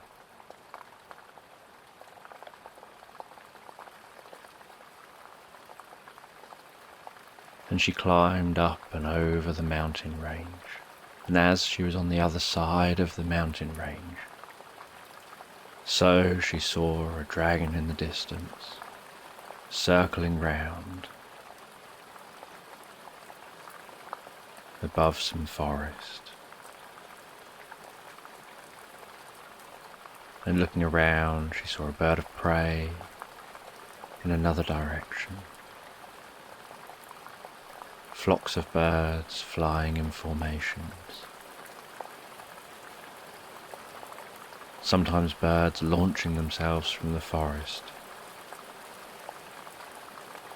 before landing elsewhere.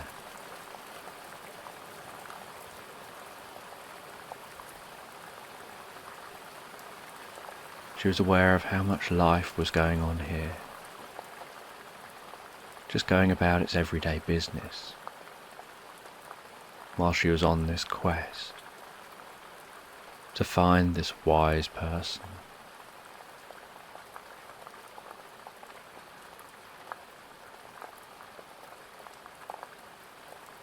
She started down the mountain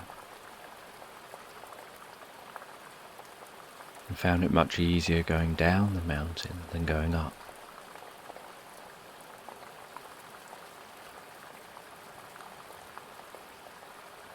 And as she was going down the mountain, she noticed that there was running water down this side, flowing from the mountain. And she started following that newly forming river, which gradually turned into more of a torrent of water and waterfalls. And then at the foot of the mountain, as the ground started levelling out, so the water started slowing and the river started widening. And she felt it would be easier to follow the side of the river than to have to keep pushing forward through the jungle. So she followed this river.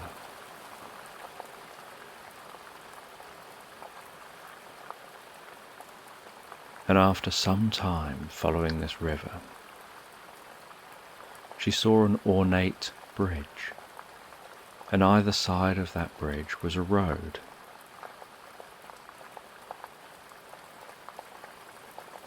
And this road looked like it had been well kept, and so it must be an important road leading somewhere. So she went to that bridge.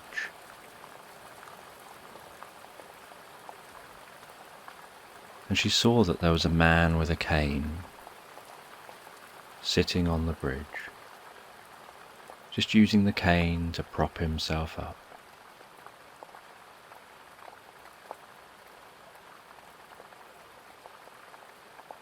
And she greeted herself to him, and he greeted her back. And then he started talking to her, and he was charming and pleasant conversation. And she wondered if this was the wise man.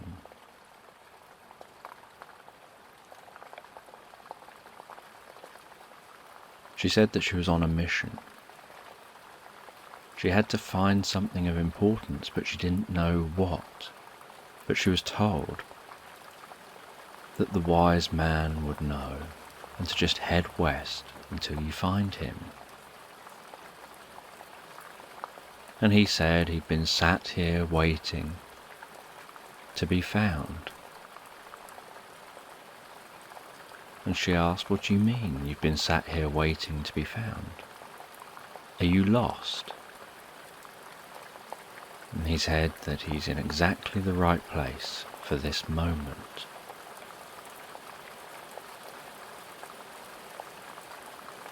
And she asked him, "How can you be wanting to be found or needing to be found if you're not lost? Why don't you just go somewhere?"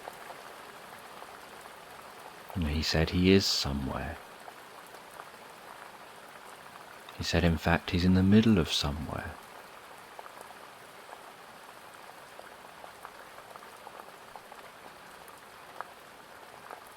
And he'd rather be somewhere than nowhere.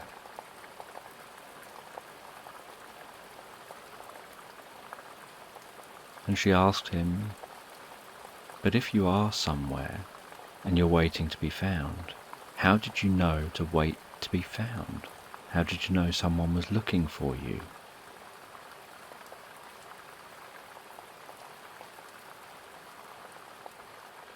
And he said, "Somebody is always looking, and nobody finds anyone. The only person that can find anyone is somebody who's searching." And she found that his conversation was going through her head in some way. She didn't fully understand it at the moment, but it was so unusual. She assumed this must be the wise man.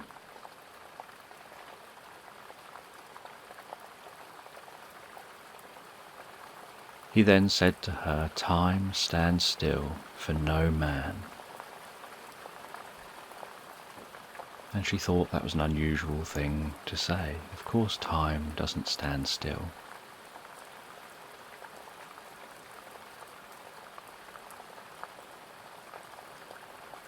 He told her she's looking for time.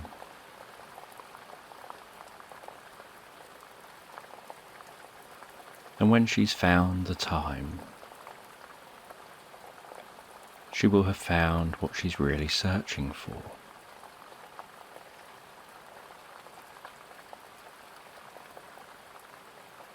And she didn't really understand, and she asked, "How do I find the time? I don't have much time for this. I'm looking for something and I don't even know what." And he explained that you do know what, because I've told you.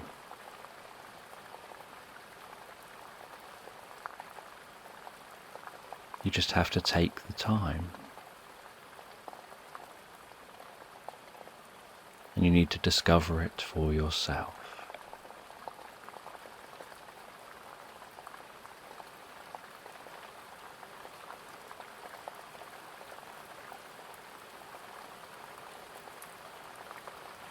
And he explained that all roads come to an end, and so she has to decide which road she wants to follow to that end. And she asked, "But one road is probably the wrong road, and the other road is probably right. How do I know which road to choose?"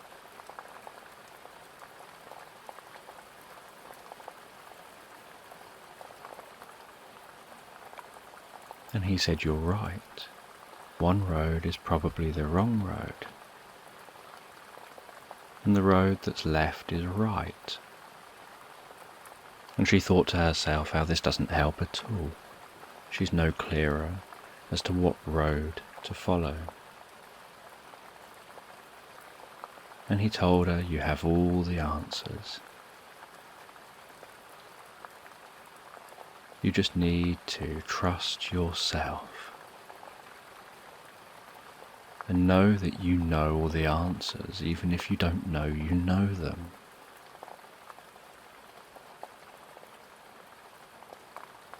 And she thought to herself, this man is no help. She thought to herself that she's just going to wander down one of the roads, and when she meets someone else, she'll ask them. Maybe they can speak more sense. Maybe this isn't the wise person really. So she got up and left. And as she followed the left road, she started thinking about the interaction, started trying to process what he might have meant.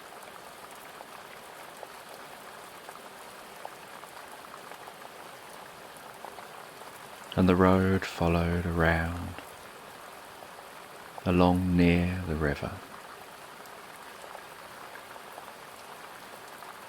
And as she followed that road, she allowed herself to get lost in thought.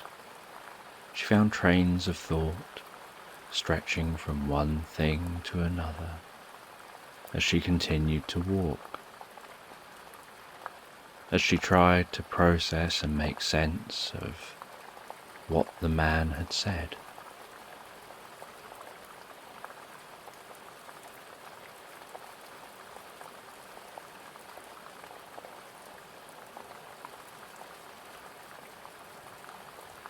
And as she followed that road, she could see across the river to the other road.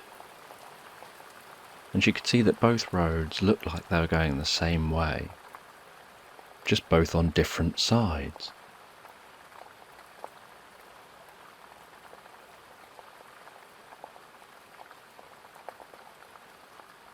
And after many hours of walking, it was starting to get dark. She'd crossed mountains, she'd walked miles. She felt she needs a sleep. So she set up camp, lit a fire, had something to eat, took some time to meditate, to drift off in her mind, in her thoughts, to process her experiences, while she gazed at the flickering flames of the fire, aware of the flames dancing around, creating dancing light and shadows in the night, the sound of the water in the background, the sight of stars in the sky, the sound of rustling leaves as the wind blew a breeze. As she then settled down and drifted comfortably asleep. And as she drifted comfortably asleep, so she started to dream. And while she dreamt, she replayed what that man had said. Only the man didn't look like the man in her dream, and he didn't quite say what he said, but she knew this was a representation of that for her to learn from.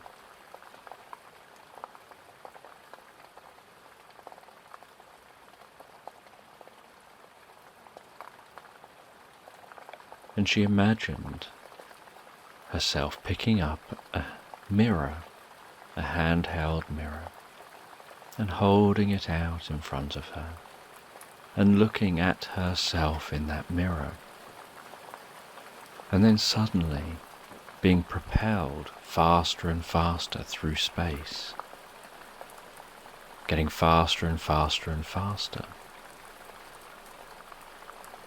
and noticing everything around her slowing down to the point where everything around her almost grinds to a halt, where it's going so slow it's almost imperceptible. And she looks to the left and she looks to the right and she looks up and looks down. She looks around her and notices how everything is almost ground to a halt. And she looks forward again and notices that she can see her head turning in the mirror. And everything in the mirror is happening in real time. And yet everything around her has slowed right down.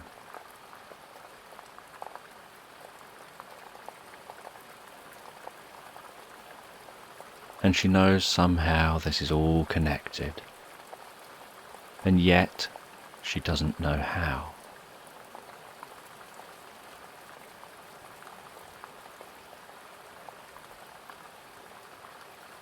And she has this feeling like the sun's rising, feeling of warmth on her face, and she gradually opens her eyes, holding on to this dream.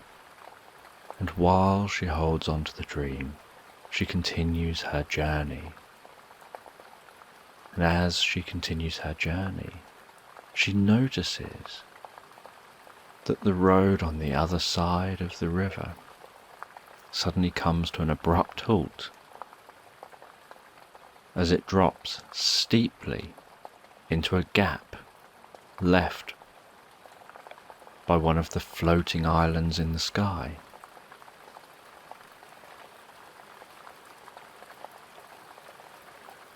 And yet the road she's on just misses the edge of that gap. She notices how that river abruptly becomes a waterfall, pouring down into that gap. And she looks up at that floating island. She looks down into the gap. She looks over at that other road and realizes if she'd been following that road, it would have been a road to nowhere.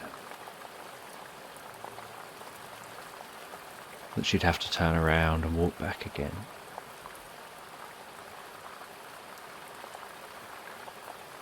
And if she'd just followed the river,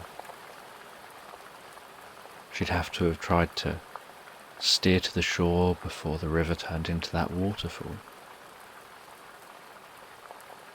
And she continued walking along the road, looking down into the gap, looking up at the island, walking around that gap until she'd passed the gap and carried on walking. And she realised that perhaps that wise man was actually wise in the first place, because what he had said was correct.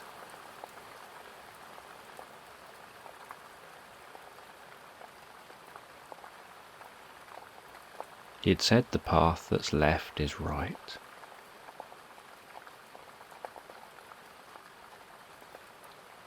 And she got up and left, following the left path.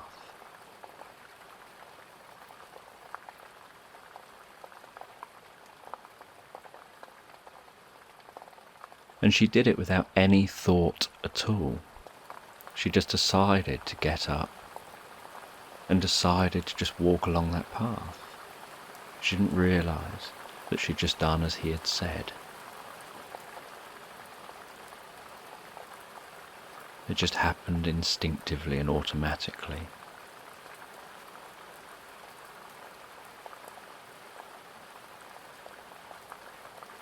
And after some time further of walking along this path, she saw a palace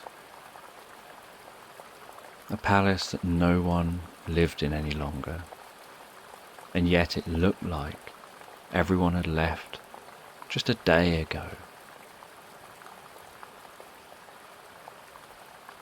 Despite no one living here for hundreds of years. And she walked into the palace grounds, walked through those palace grounds,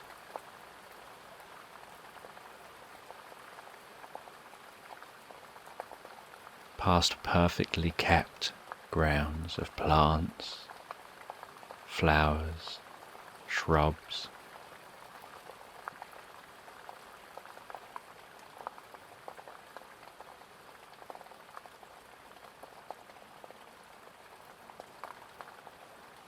and as she entered the palace, so she could hear a ticking clock.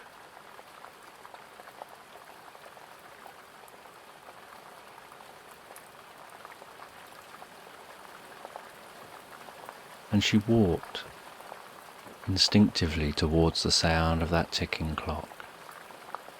Somehow she felt that was what she was after, that she needed to find that ticking clock.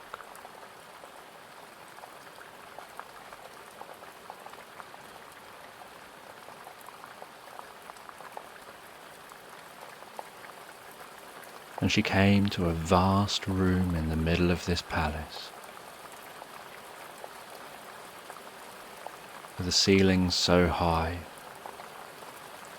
she could barely see the top. And in the middle was a circular table, and on that table was an ornate, beautiful clock. She went over to that clock, reached out and touched that clock, and as she did, the ticking stopped.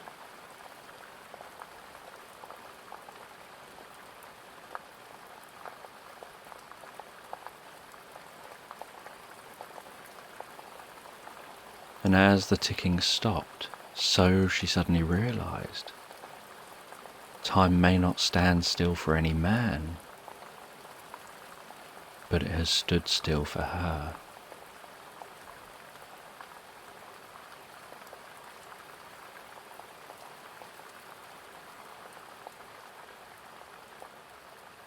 And then she touches the hands, and she slowly with her finger winds those hands back.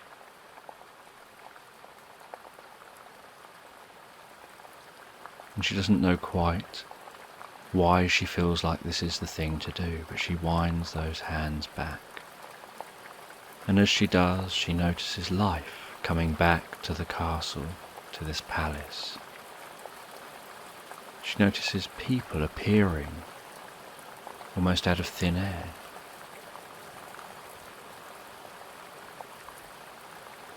And then she reaches a point where as she's winding, she hears this slight click with the clock. And she feels like that's the place she's supposed to stop winding. So she stops winding, moves her finger, hears the clock chime.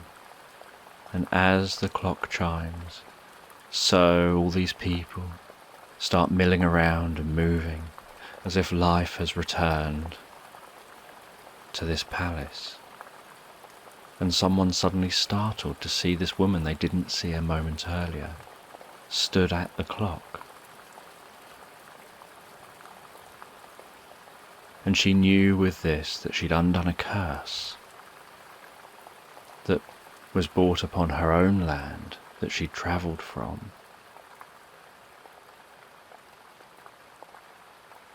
That was somehow connected through time and space with this palace and this clock. That in her own land, somehow time ground to a halt, everyone started disappearing, as if they no longer existed. And she got out of the land, but was aware that this problem was following her not far behind, at the rate of 1 tick per tock. And she couldn't really explain that, but she knew she was keeping ahead, and had a sense that somehow there was a connection between these things. And she walked through all the people in the palace and went on her journey, able to enjoy this land more on her journey home, knowing that she had changed her land and helped save the people in her land, just as much as she had just helped to save the people in that palace.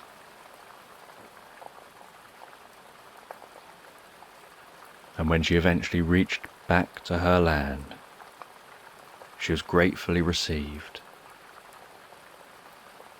She saw her loved ones, saw how happy she'd made everyone. And people had a vague sense that something had happened, and that now they were back. And she looked forward to just going home after a long journey, relaxing down and falling asleep. So as you listen to me and you comfortably begin to fall asleep, I don't know whether you'll find yourself drifting comfortably asleep to the sounds of my words, to the spaces between my words, or just listening along to my voice in the background as you fall asleep. And while you fall asleep, I'm just going to tell you a story about a man who enjoyed going out to sea. Every year he would go on a trip on a boat. His favourite thing was to swim with humpback whales. And so every year he'd go out on a boat. He'd go out to sea on that boat. And he'd sit on that boat in diving gear and wait. And he'd wait patiently and quietly, listening to the water lapping on the side of the boat, feeling the gentle rocking of the boat, as he just gazes out over the water, feeling the sea breeze on his skin, noticing what the sky looks like, gazing out towards the horizon, scanning around the horizon, scanning the water for signs of the humpback whales arriving. And every year those humpback whales seem to arrive in this location.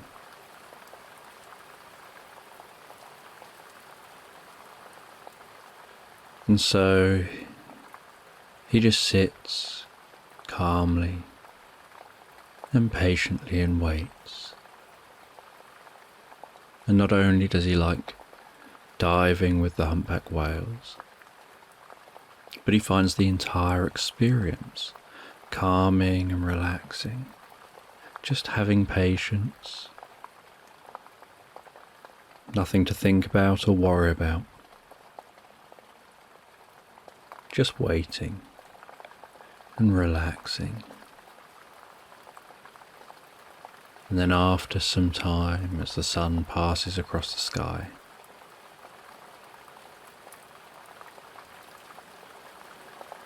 he sees a little cloud appear from the ocean, and then the dark back of a humpback whale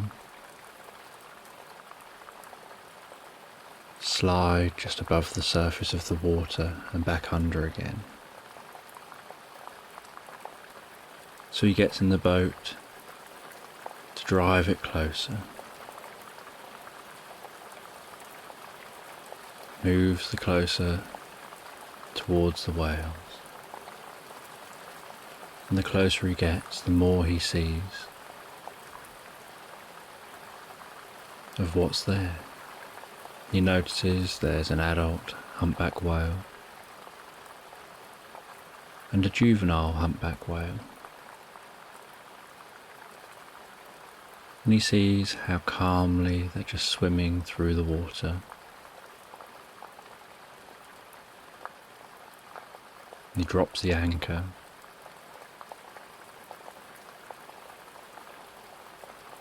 and he drops into the water.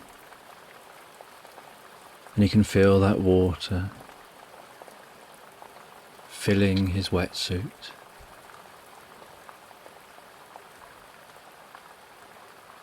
As he dives down under the water in his scuba gear and can see the size of those whales, seeing their slow, graceful movements, hearing the whale call, just watching as those whales gracefully swim past, and watching how the whale's eyes appear to be so inquisitive, such curiosity.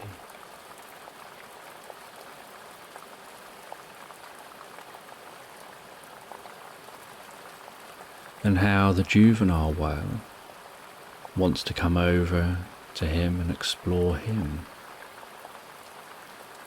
And the adult whale just keeps that juvenile at a bit of distance.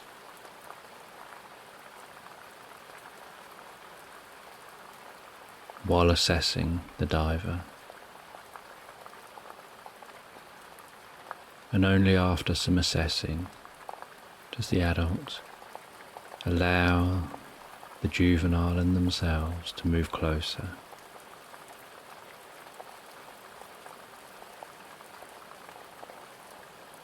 And they swim close enough for the diver to reach out with their hand. And while their hand is outstretched, the juvenile swims in and rubs itself against his hand.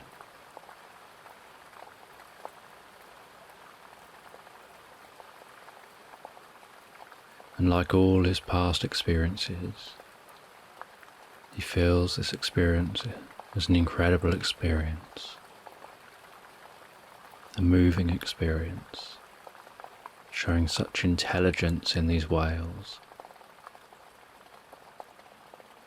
such love from the whales.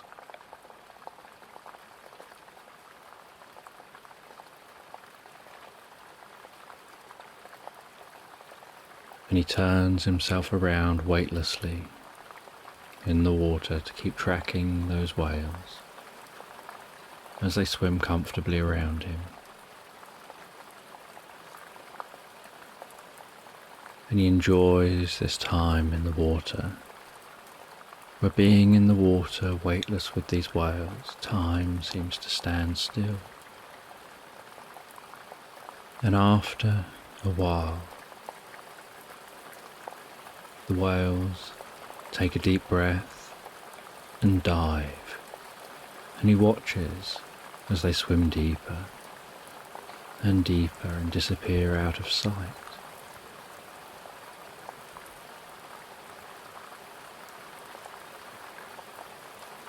He then goes back to the boat, gets back on the boat,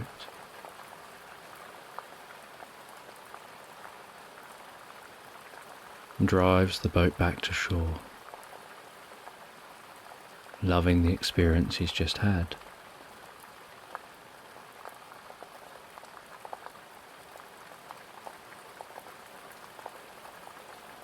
And back on the shore,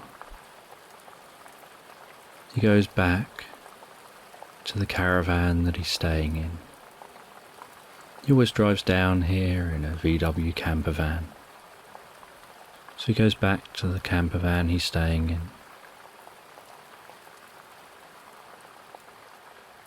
Sits down and keeps a journal of his experiences. Not just a journal of the acts that he did and the behaviours, but a journal of his feelings, of how the experience made him feel and what that means to him.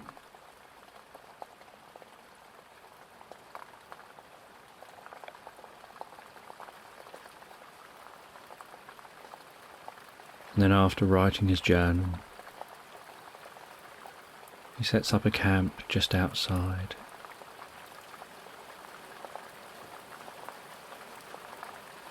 Just somewhere he can have something to eat on the seashore, a little campfire.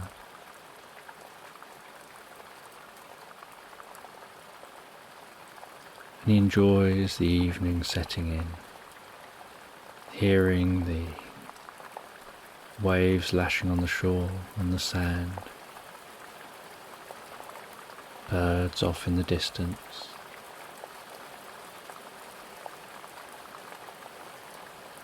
Just sitting there, enjoying the evening, seeing the last of the sun's rays disappear, and the stars in the sky.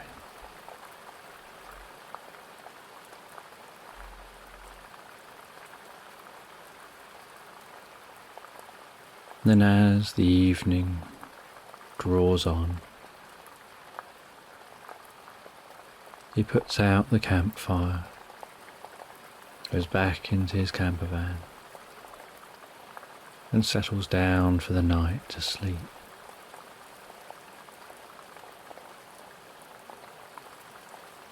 And as he drifts comfortably asleep, so he begins to dream. And while he begins to dream, he begins to have a dream of himself sitting on a rose, sliding down a rose petal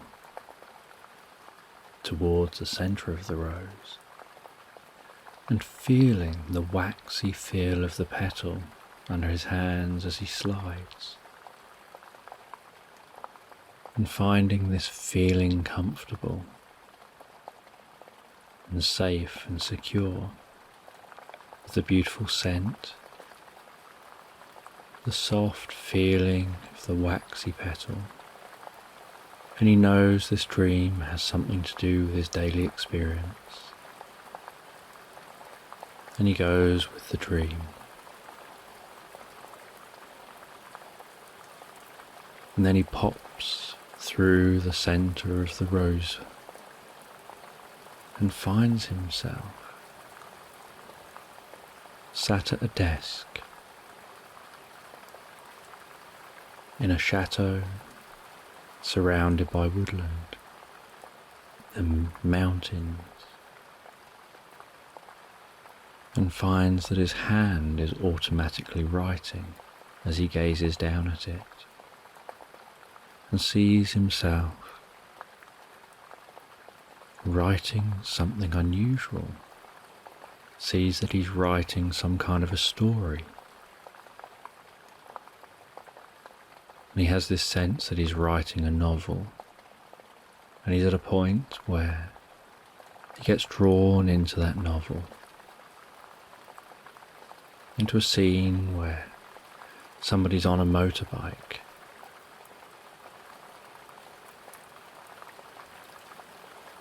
going off-road, going around the outside of a mountain, following a mountain pass, following a dirt track,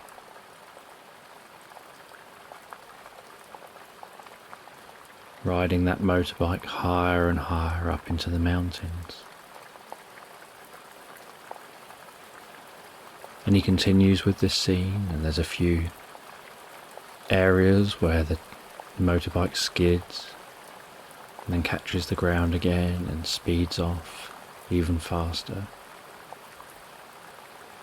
and jumps at some areas,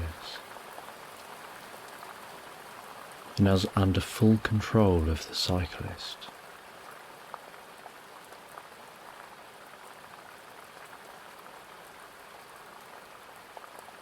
And that motorbike travels all the way to the top of the mountain,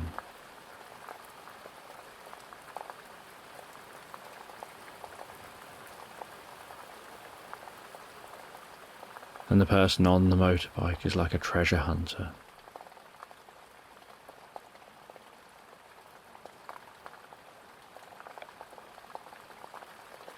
And they're hunting for a treasure somewhere here on the mountain. He continues to write. And as he continues to write, so he continues to be absorbed and drawn into this story.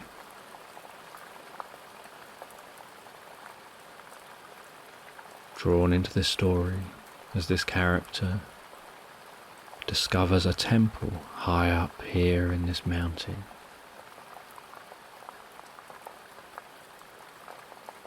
And he picks a lock on a door to get into the temple, walks into the temple, and goes from the windy mountain's edge to silence in the temple, and lights a torch and begins to explore in the temple with the torch.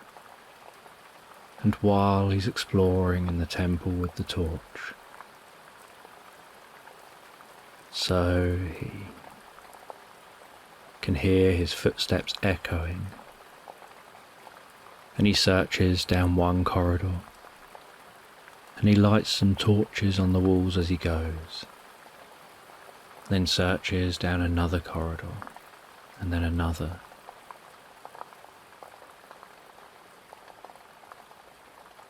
Noticing the way that his shadow flickers on the walls, and the light flickers on the walls, searching corridor after corridor,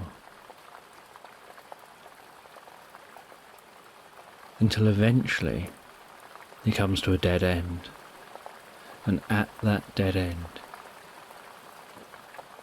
he sees what looks like a trapdoor on the ground. He prizes open the trapdoor, climbs down a ladder, going deeper and deeper under the temple. And as he climbs deeper and deeper under the temple,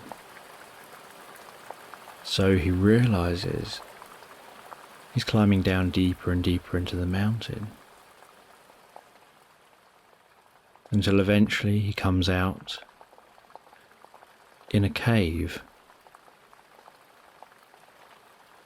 And it appears to be a natural cave, it's not a man-made cave.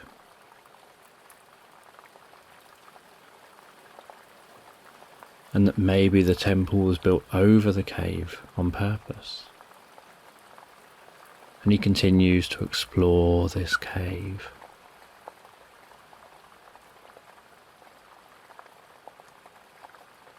And then while he's exploring the cave, he starts to hear dripping water. Then gradually he starts to hear the distant sound of a waterfall. And he continues exploring the cave.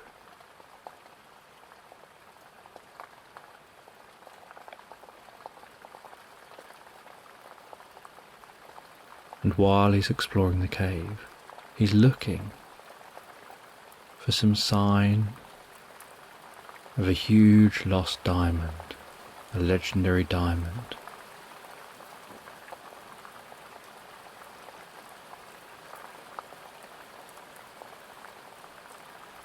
And everything led him to this place. And so he continues exploring. And while exploring,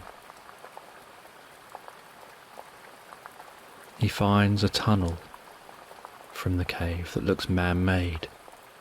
So he follows that tunnel, goes deeper and deeper, until it comes out in a room. And at the far side of that room is a huge locked door. And he picks that lock, enters the room, and in the middle of the room is a pedestal with a huge diamond sitting on it, lit up by natural light that seems to be channeled to the centre of the room through ice from the outside. And he goes over to the diamond. And his plan is to take the diamond and then sell it, make some money. But as he reaches the diamond, he sees a book. And so he picks up the book, starts reading. And as he starts reading, so he learns that this diamond is placed here to bring peace to the land. And that there's darkness that will be unleashed if this diamond gets removed. And that anyone who discovers this diamond has to look inside themselves and decide what's more important: peace across the land, keeping the darkness at bay, or having the diamond and money.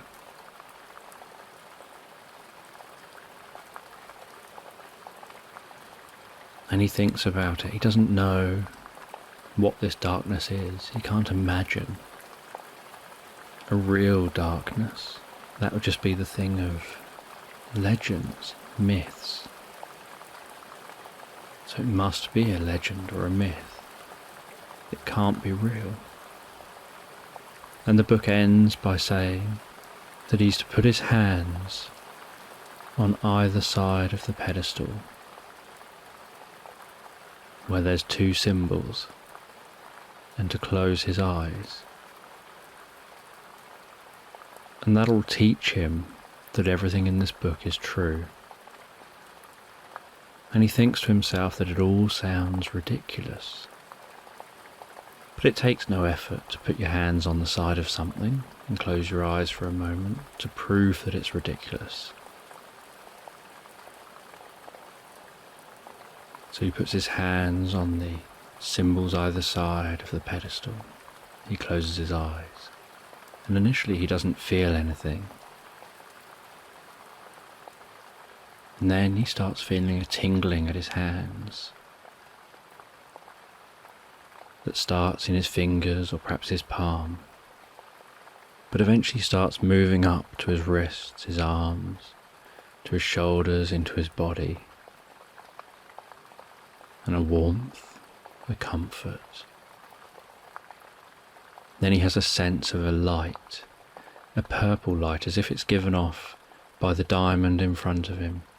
He can see it with his eyes closed. He can sense that purple light shining on his face, passing into his head, through his body, absorbing into him this purple light, passing through him and filling him up with this purple light. And he starts to have a feeling of serenity, of peace, of love, of wonder and curiosity, a sense of a connection with the world around him, a sense of what's important. And he finds it a powerful, emotive experience. And then he removes his hands from the pedestal, and in a moment the experience passes and he opens his eyes, and he's just there in front of that pedestal with that diamond, and he realizes that diamond needs to stay where it is. It needs to be protected. And he leaves and seals the entrance to that room. And he leaves and seals every entrance behind him.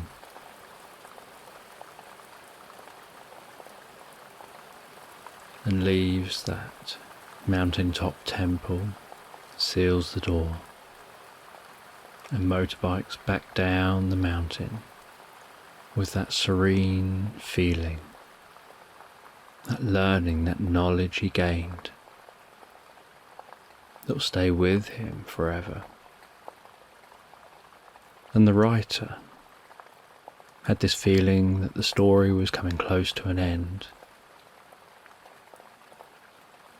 as the man found himself with the petals falling down around him, gently floating down to the ground, while he was sat in the middle of these giant rose petals, just falling around him comfortably, calmly.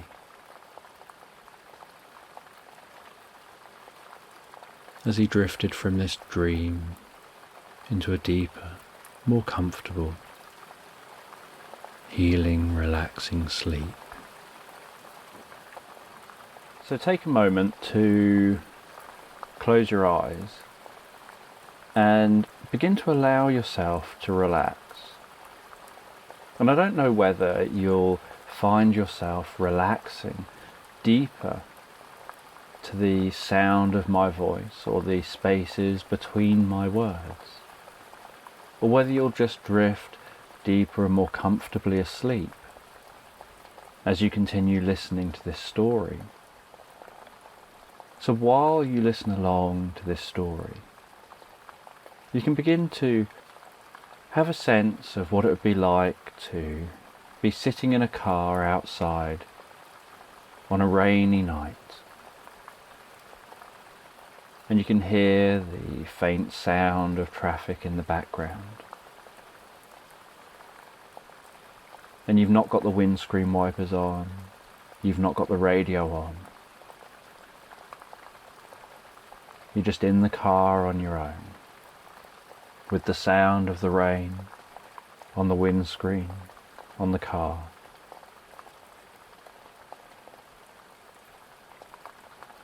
And as you watch the water flowing down the windscreen, and you perhaps follow some of the raindrops,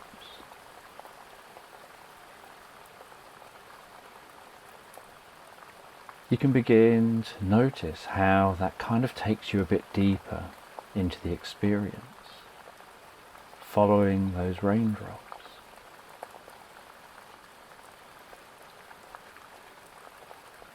And as you look through the windscreen, you can see the distorted image of the world around you.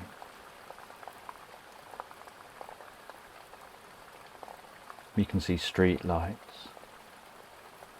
Notice the way that the water streaks those street lights out, and distorts the light. And noticing the rain hitting the ground and puddles, and yet feeling warm and relaxed in the car. Just sitting in silence in the car, listening to that rain. Perhaps noticing that car smell. And as you sit in that car and you notice that car smell,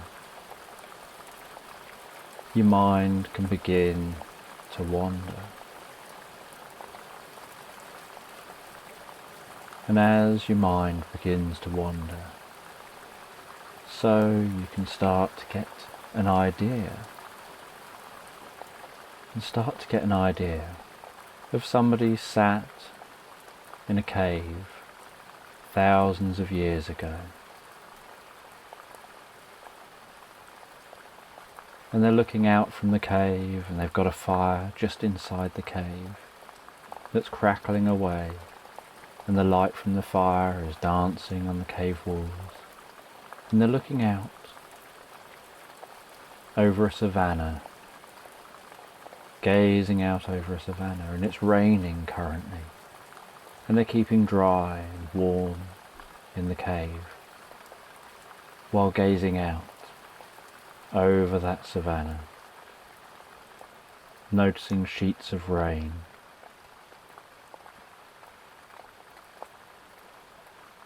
And they're cooking a meal with the fire while keeping warm, and enjoying that meal while they relax to the sound of the rain in the background.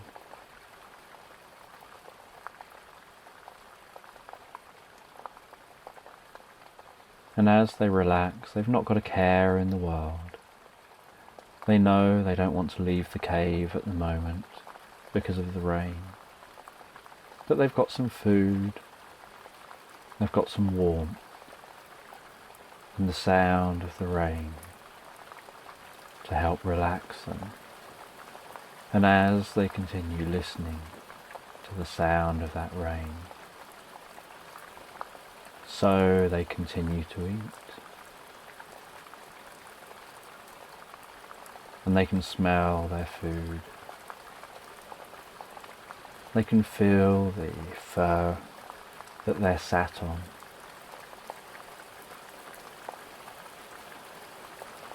And after eating, they lie down on that fur, relax back, close their eyes and just listen to that rain outside the cave and the sound of that crackling fire just inside the cave. And they feel themselves taking long and deep breaths as they relax and drift and dream.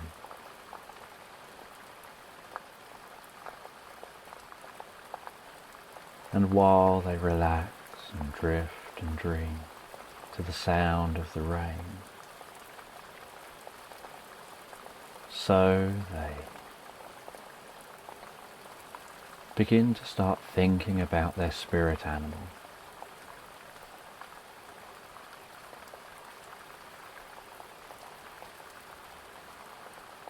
And their spirit animal is a small little mammal.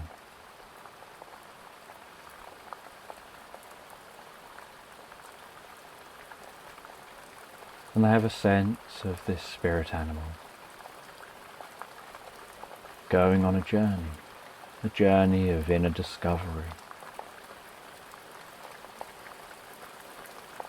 And they know that spirit animals teach and educate. They share some kind of enlightened wisdom through metaphor for the person to understand. And so the person knows this. And so they have a sense of being that spirit animal, scurrying around, on a warm summer's day. And as they have a sense of scurrying around on a warm summer's day, so the sounds of the crackling fire and the rain disappear into the background, while they become more absorbed in being this spirit animal and what this animal will teach them. And the animal scurries around, goes into tunnels, comes out of tunnels,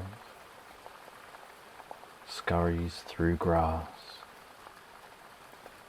feels the warmth of the sun on its fur, hears the sounds around it.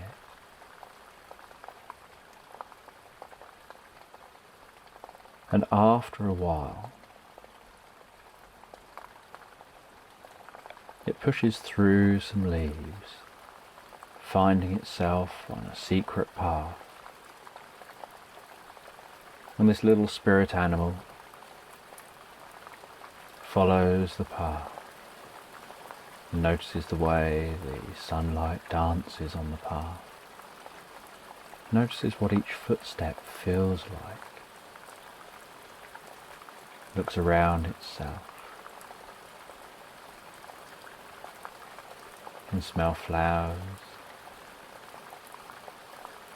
see dry mud whirl up a little bit in dust storms before settling off in the distance.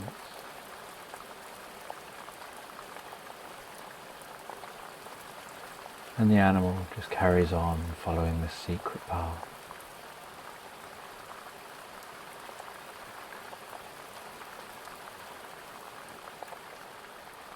Through trees, sometimes into clearings, seeing out into the distance.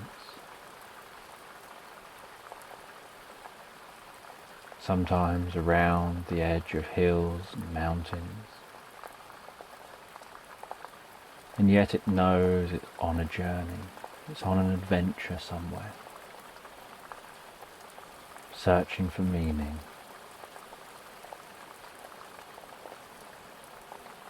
And after some time searching, following the path, the animal veers into a hole, follows that hole to see where it goes.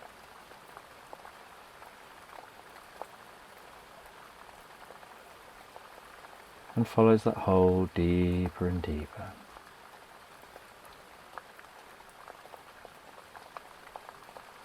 Before eventually appearing in the most lush land it had ever explored. And it continued to explore this lush land, to push through cool grass and flowers, to scurry around this lush land. And in the distance, this little spirit animal could hear a trickling stream. And the spirit animal scurried in the direction of the stream, found the stream, could smell that fresh, clean water, and took some time to have a little drink of the water.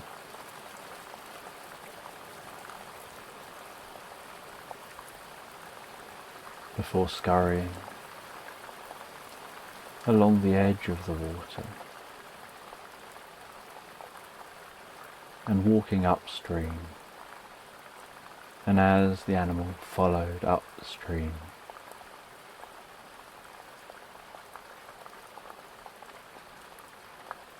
noticed that the stream divided. In one direction it continued to be smooth and calm. In the other direction it led to some waterfalls. And the little animal decided to follow the calm path for now. And it continued following that calm path. And as it followed that calm path, it could see twigs gently floating past.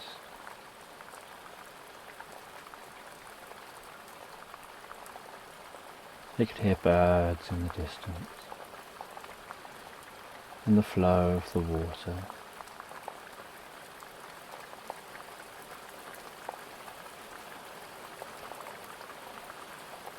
And as the day continued on and the sun began to set, so the spirit animal found a kind-looking person just sat on a log by the stream.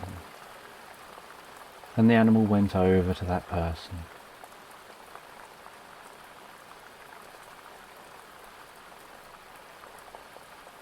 and the person told the animal to continue following the path, and that at some point this stream would also become rough, would also have waterfalls, and that the animal needs to follow this stream, follow that rough path, and that at the top of that rough path would be a cave, and in the cave would be something to learn from.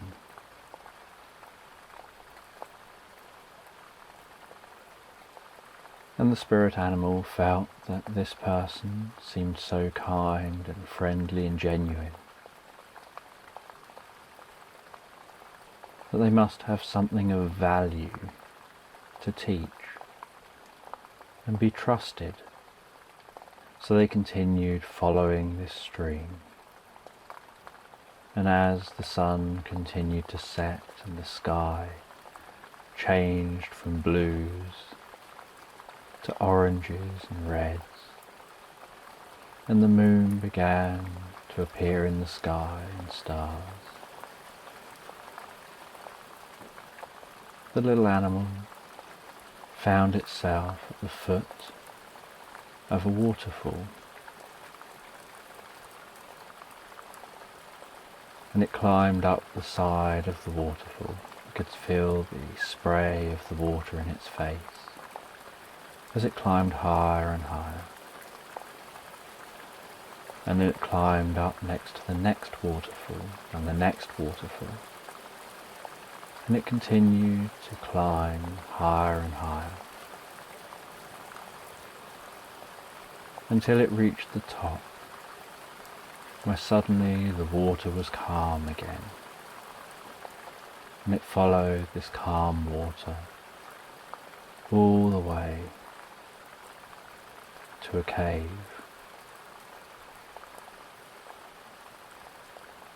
And the little animal walked into the cave and could hear dripping of water echoing through the cave, could hear the bubbling of the water flowing through the cave, noticed the stalagmites and stalactites, and continued walking through the cave. And those glowing rocks in the cave as the spirit animal continued to explore.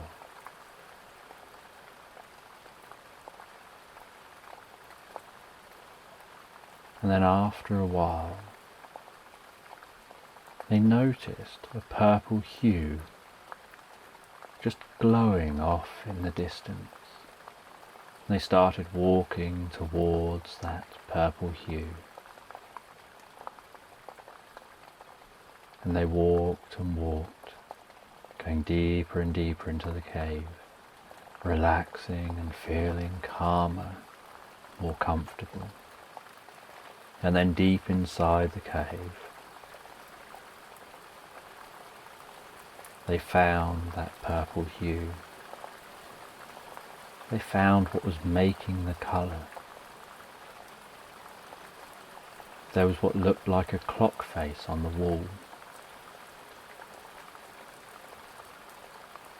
Only the hands were moving fast, and as the hands spun fast, so purple light emanated from the face of the clock. And they stood and watched those hands rotate. And they felt the hands moving their eyes. But the more they watched those hands rotate, the more they felt their eyes rotating. And then they started slowing down the rotation of their eyes, and found that the rotation of the hands started slowing.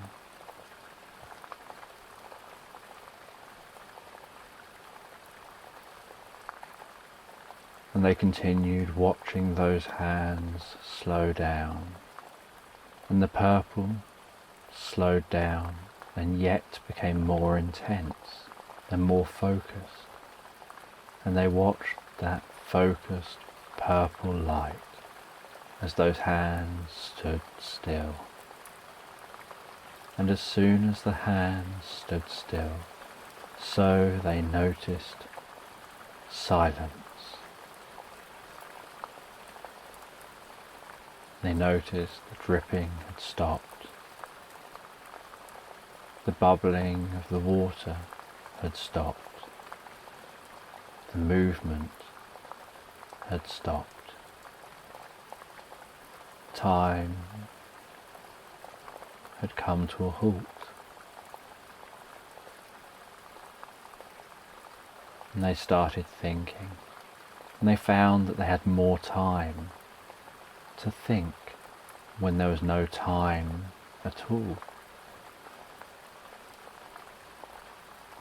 They were the only thing seeming to be able to move.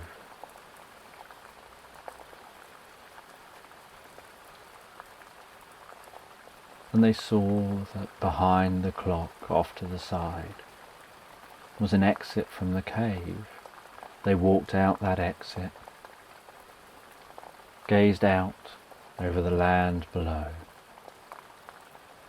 They saw static birds in the sky, static clouds,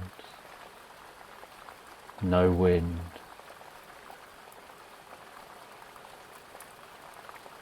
Just everything lit up by moonlight with an eerie but calming glow and a silence. And they focused on the moment, on the silence. They broadened out their senses and relaxed.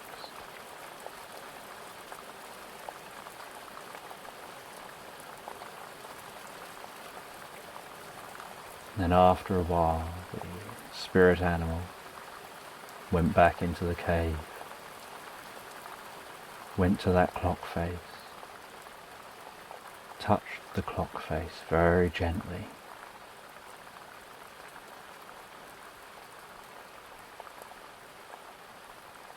and the clock began to move again slowly. The dripping in the cave dripped slowly. The bubbling of the water calmly bubbled along.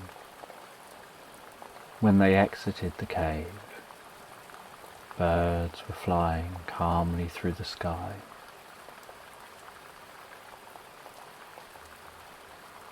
And they learned something about focus and wisdom and calmness and more.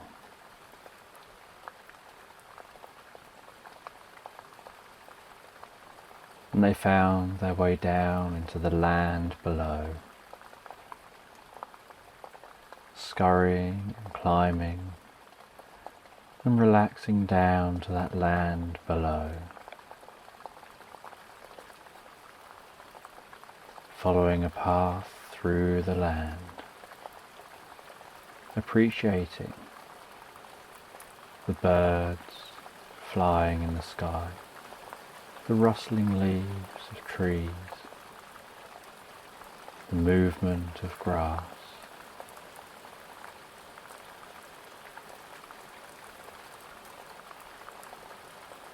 How everything in one moment leads to another moment, and that every moment is a present in that moment, and every present is to be cherished.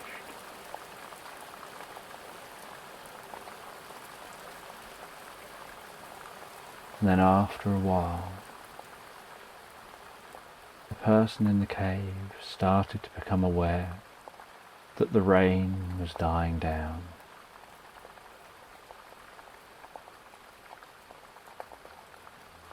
And as the rain was dying down, they began to drift back from that reverie of the spirit animal while holding on to the learning. Drifted back from the reverie while holding on to the learning. And as they drifted back, they became aware again of the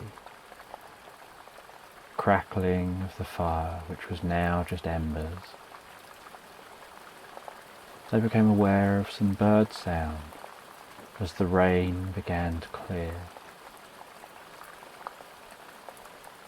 and that the sky was lightening and becoming bluer. And as they looked out from this cave, they could see the way the sun was lighting and warming the ground, creating a mist as the water evaporated and the ground dried.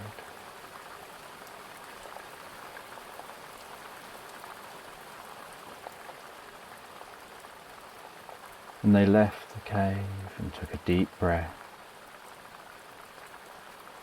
and breathed in the fresh air, where the rain had cleaned the air.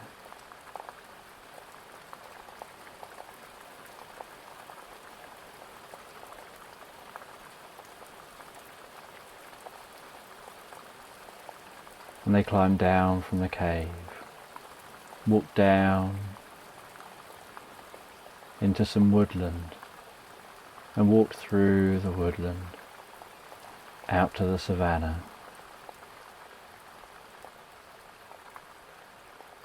And they could see that other animals had done the same, all come out into the savannah, gathering around lakes, drinking, making the most of the newly laid down water, enjoying the warmth of the sun.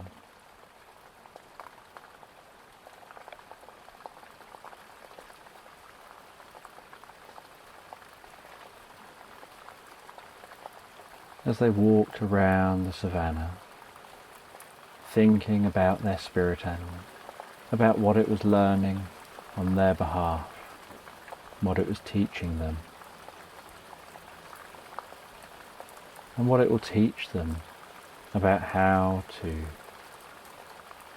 handle stress and anxiety and change, how to make the most of each moment, whatever's going on in that moment. And they were aware that there was so much to learn from the adventure of that spirit animal.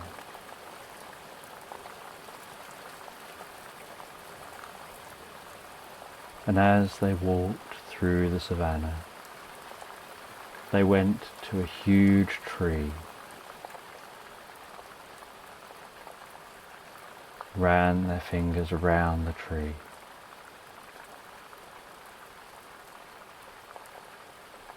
before noticing there's a staircase inside the tree. They walked into the tree and started descending that staircase, going deeper and deeper towards a secret cave underneath the tree.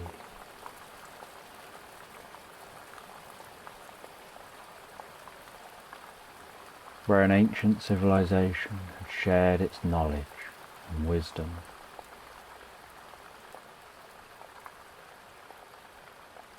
And they'd never seen rock so smooth.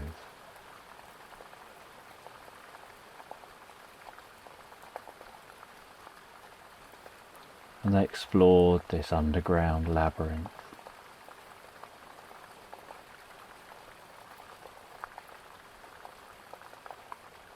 And they saw images on the walls, and they could understand those images. Those images teaching them, giving them wisdom, guidance, new learning about the here and now and future. And they felt a connection between this place,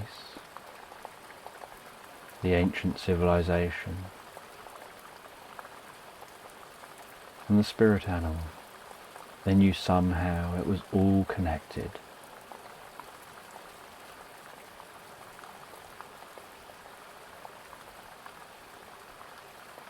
And they knew that it's only a matter of time for that learning to happen.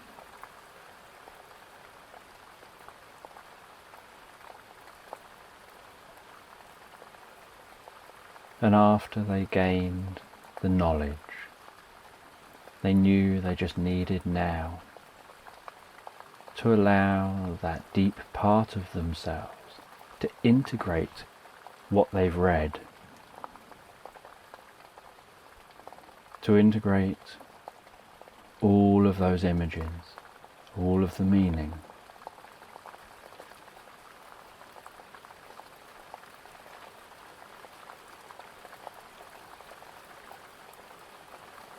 But that can only happen by becoming absent-minded, by letting the mind wander.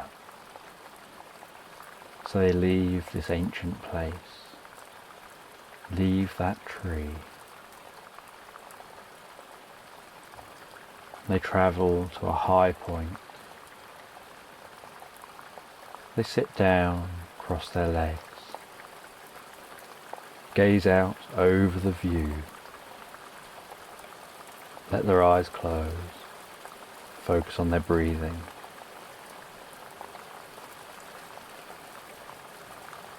And begin to let their mind wander, let themselves drift deeper into the experience, while that deep part of them learns and integrates all this knowledge, making sense of it all.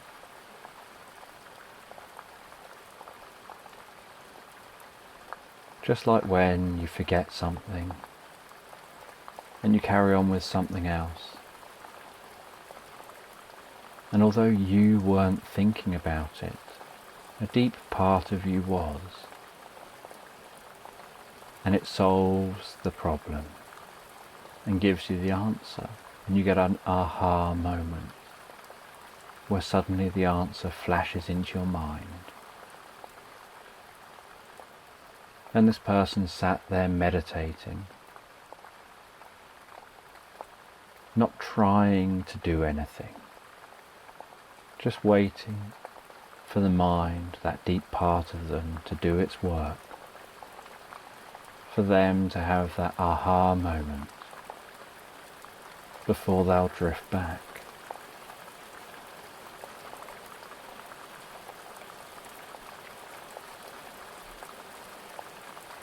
And so they meditate, they can hear sounds around them, and gradually the sounds fade away as they become more inner focused,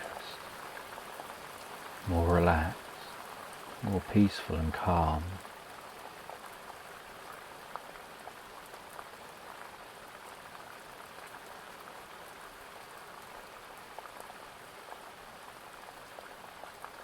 and then they experience silence. And instead of seeing black, they start to see the world around them as if their eyes are open, yet their eyes are closed. They have this sense of being able to stand up and walk around and look around, yet they remain motionless, meditating.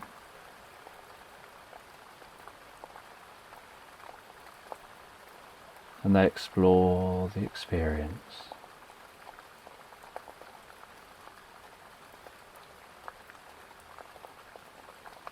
They know that they can't overthink it.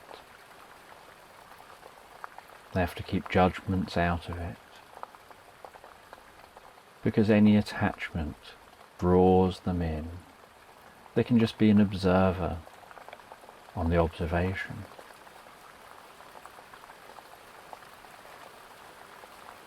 As the deep part of them gains the inner wisdom, connects the dots, works with the planted seeds,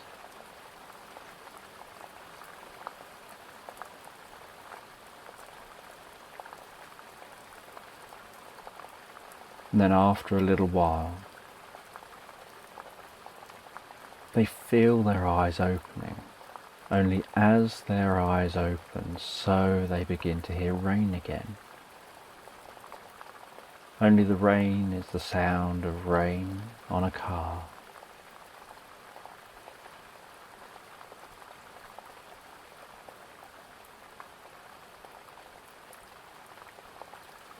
And they can see through the windscreen, see the distorted world around them through the rain, noticing the relaxing sound of the rain on the car and on the windscreen, and the warmth of being sat in that car.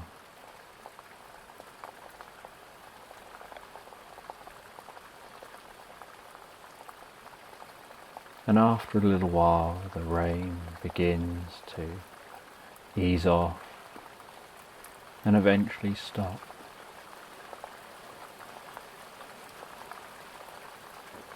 And they sit and they look out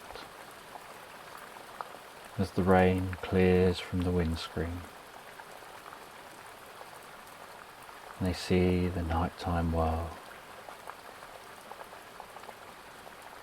the glow of street lights, and find there's something relaxing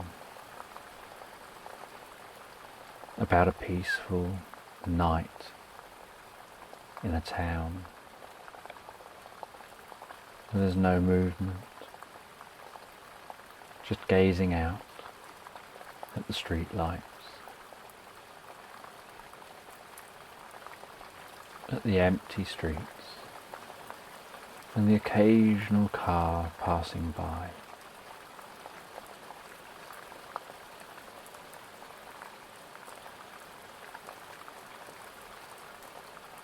And having a feeling of having a profound experience this night in this car.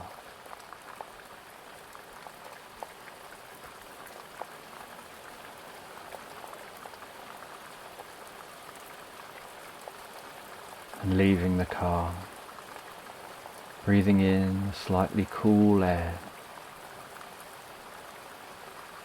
sound of the car door being closed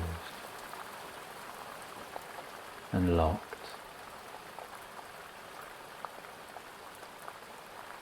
And having a little walk around the peaceful streets, taking in the calmness, the comfort, the peace and quiet, enjoying a moment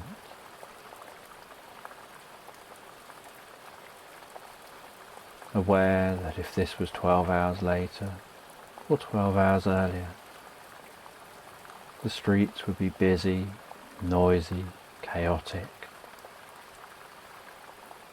But here, now, The streets are calm and peaceful.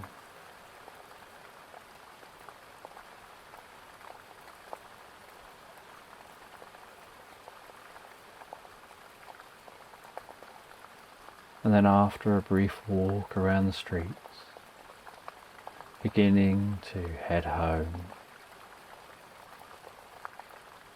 going into the home, and going up to bed, settling down in bed, and beginning to drift comfortably asleep. And while beginning to drift comfortably asleep, drawing on all that you know, all that you've been learning, drifting back to that person thousands of years earlier, and then drifting back through them to the spirit animal and all the learnings they had, and the connection between all three of you. Almost like there's a thread, a golden thread connecting all three of you. Like time is an extended chain of events, with each event linked to the next event, going back beyond one life and forward beyond lives, where time is eternal and the connection through time is eternal, and the wisdom profound with deep insight.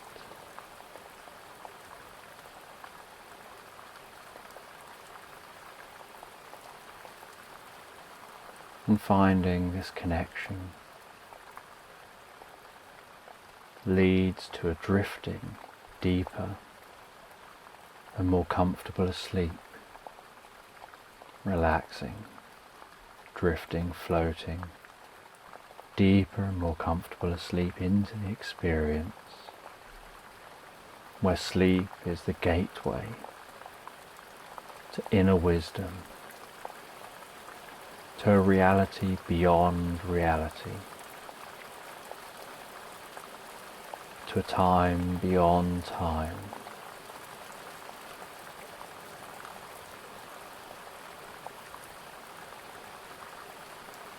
To a connection to a universal consciousness and something greater.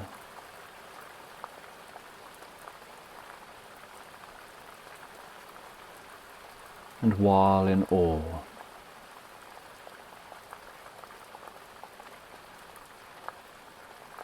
sleep begins to comfortably set in through the mind and body. Just as the rain begins to appear again on the bedroom window, the gentle tapping on the bedroom window of the rain, helping to connect all the dots, helping to guide you deeper and deeper asleep, helping to give that conscious part of you something to focus on while you drift inside and go deeper and more relaxed asleep, finding that sleep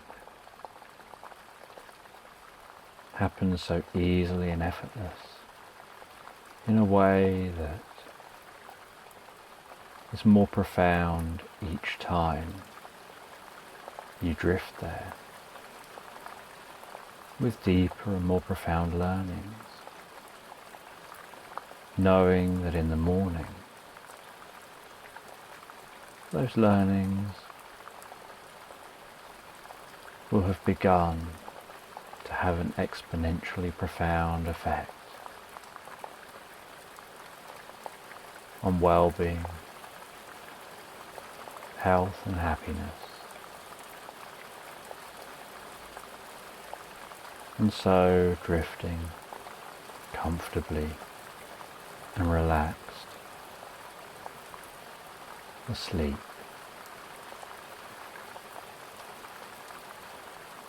So as you rest there and begin to comfortably fall asleep, you can hear my voice in the background.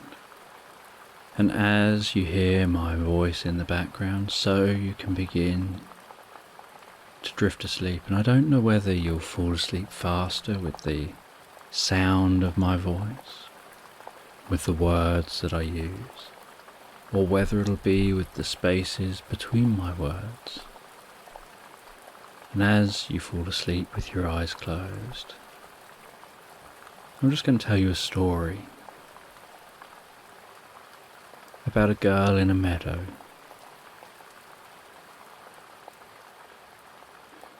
And this girl grew up in the countryside, and she loved it in the countryside. Every single day she'd wander out into the countryside. She couldn't bear to just stay indoors. She'd wake up in the morning and she'd look forward to going outside, whatever the weather. She'd look forward to going outside, being part of nature, enjoying walking around outside, making the most of her day. And on this day, she's gone outside, and she wanders along out of her property. She wanders round and finds her way to a chalk bridleway. And there's patches of green grass down the middle of the bridleway that's been used for hundreds and hundreds of years, and so it's worn down. And the chalk is clearly visible down both sides, chalk and flint, and some other stones here and there, and some mud. And it's a nice dry and warm day. And she walks along this bridleway, gazing out at the fields on either side, looking up and noticing the blue sky, noticing wispy clouds in the sky. She pays attention to notice how fast the clouds are moving and what direction, and tries to work out whether it looks like the clouds are moving in the same direction as the breeze that she can feel, or whether maybe the clouds are moving in a different direction, and perhaps the wind up there is heading in a different direction to the wind down here. And little things like that she found curious. And she looked out to the left and right over the different fields, and she could see that in the fields were different crops, and one field was the most beautiful, brilliant yellow, and smelt gorgeous. And another field was green,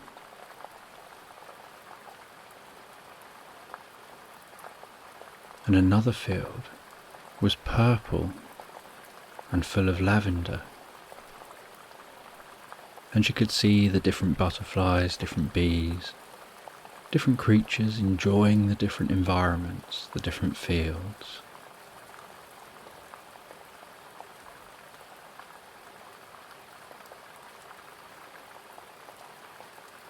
And she was walking past these fields to go to some hills that are in the distance. And the hills didn't have use like the fields did. Sheep grazed on the hills,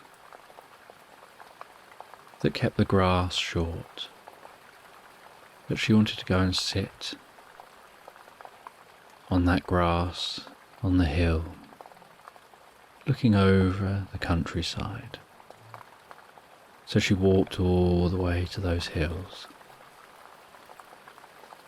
And as she walked towards the hills, so she found a little village area that she walked through.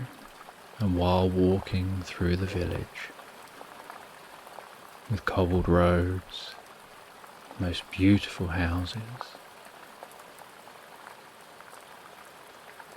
and the most colourful flowers, she felt herself drawn in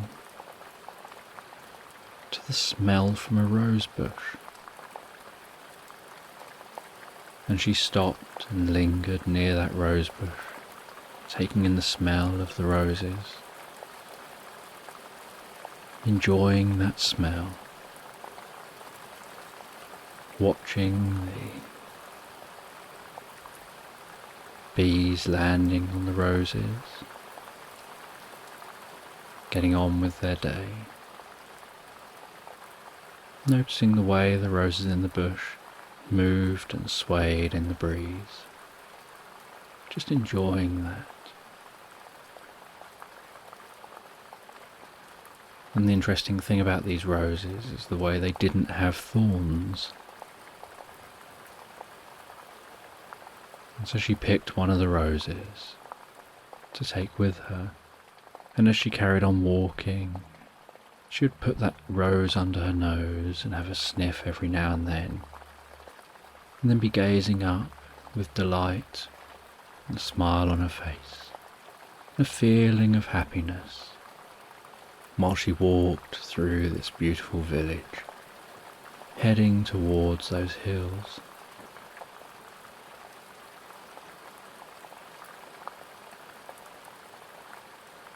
And she saw different flowers, and she'd stop and smell them. And then as she would mindlessly, while gazing around, walk through this village, she'd find herself from time to time touching the petals of the rose in her hands, just noticing the smooth, silky, slightly waxy feeling of the petals, enjoying that feeling of the petals while walking along, aware of the warmth of the sun on her skin and on her face, the way it was warming her cheeks and the breeze in her hair.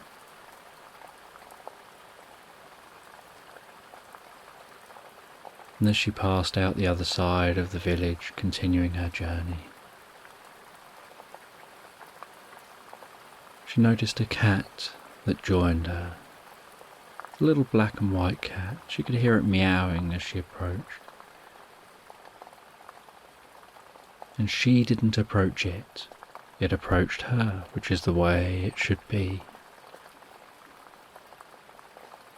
It jumped down off a wall and it ran over to her legs and weaved itself between her legs, around one foot, around the back of the other, back around in a figure of 8 around her feet, rubbing its body on her legs.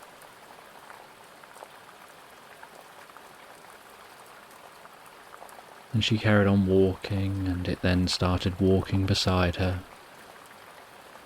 following along, wanting to walk with her, and she was nearing that meadow, nearing that hill, and it wanted to walk along with her.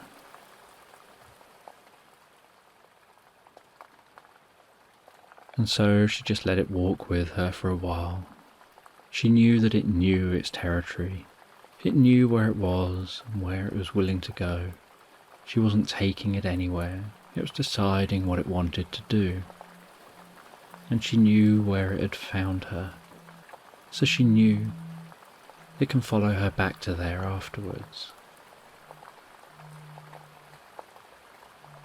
And as she reached the meadow and climbed up the hill, she settled down on the grass. She could feel the cool grass underneath her, She enjoyed the feeling with her fingertips and her palm of her hands of the grass beside her. She relaxed back, and the cat climbed onto her lap, curled up and rested and started purring. And so she gently started stroking that cat with one hand, while with her other hand she started reading a book, holding and reading a book. She liked to let her mind drift off. She liked to be lost in a book. And so she sat there on that hillside, taking some time to feel nature, feel being part of nature while reading a book and stroking that cat.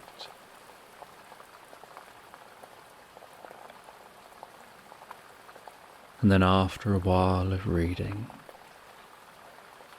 she lay down on her side, with the cat laying down beside her, and she just stroked the cat gently, the cat purring, just listening to the surroundings, listening to birds in the distance, listening to sheep baaing, listening to other sounds around while resting there. The sound of the breeze, sound of rustling leaves of trees, enjoying the warmth of the sun, the comfort of the warmth of the sun.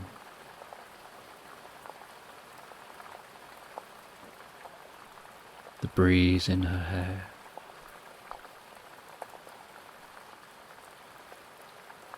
And she just rested there. And she found her mind drifting and wandering so comfortably and calmly.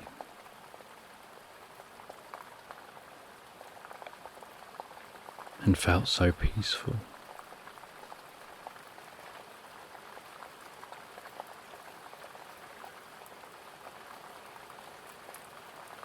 And after some time she decided it was time to go on a wander. So she wandered back towards the village to guide that cat back to the village. And after guiding the cat back to the village, she decided to take a different route. She turned down a different path, wandering down to the river.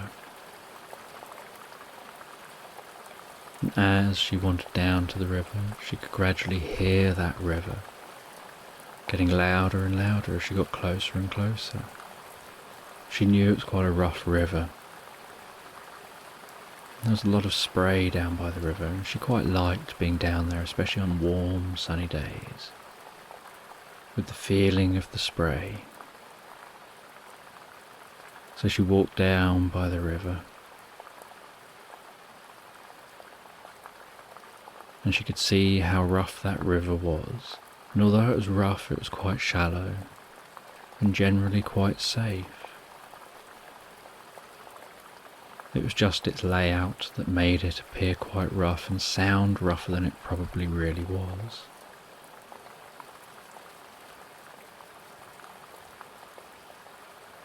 And she sat on a rock beside the water and took her shoes off and put her feet into the water and just enjoy that feeling of the water rushing through the feet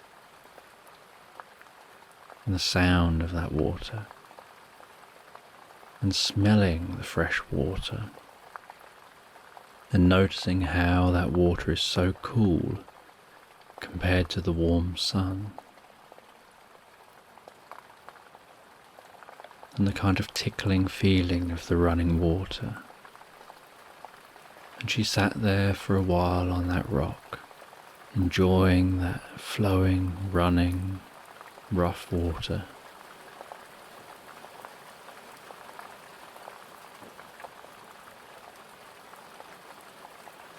And then after a while, she walked through the water to get to the other side of the river. And could feel that rough water rising up above her ankles, tickling just above her ankles as it bubbled around her feet.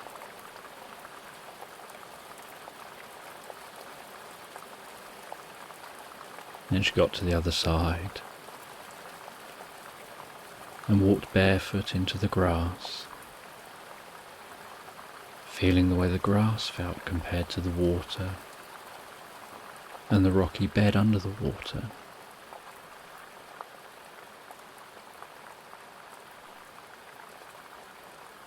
And she decided to sit down on the grass, let her feet dry in the sun.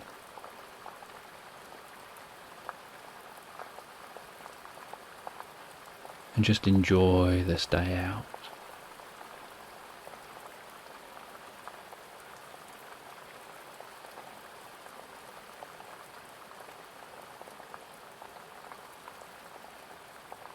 And so she sat there, drifting off in a daydream, having her own little reveries, allowing herself to become lost in thought.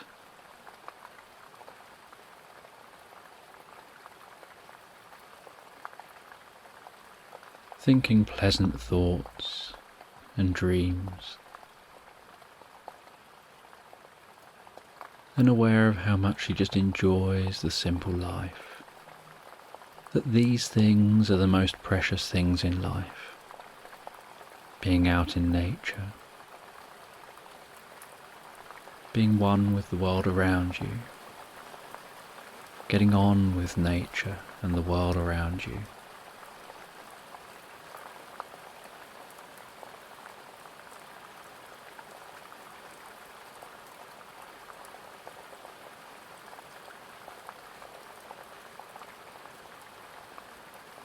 She thought to herself how it's not all about possessions. A good book is all you need. A good book and natural outdoors. And after a while, she decided it would be good to start heading home. Make sure she'll be home in time for tea. In time for something to eat before bed. So she walked to a path, put on her shoes, and took a different route back, walking along this path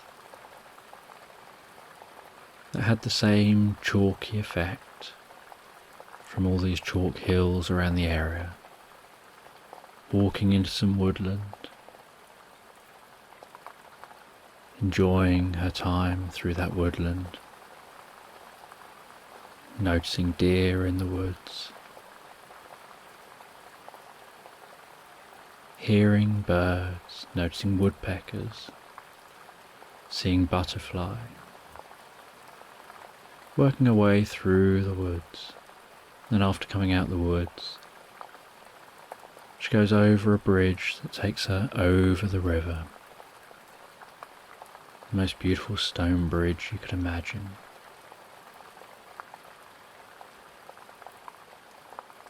And she follows that path round, which takes her to in front of that village, and continues the path.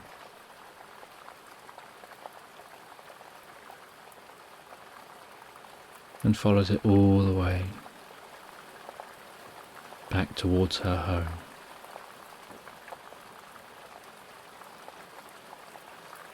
She walks past those fields, decides to slow down to pick some of the lavender,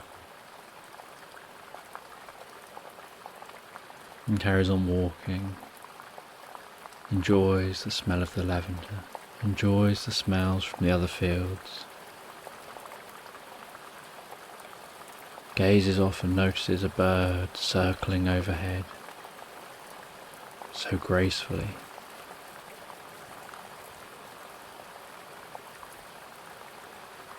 and wanders all the way back home. And on arriving at home, she takes her shoes off, settles down and has something to eat.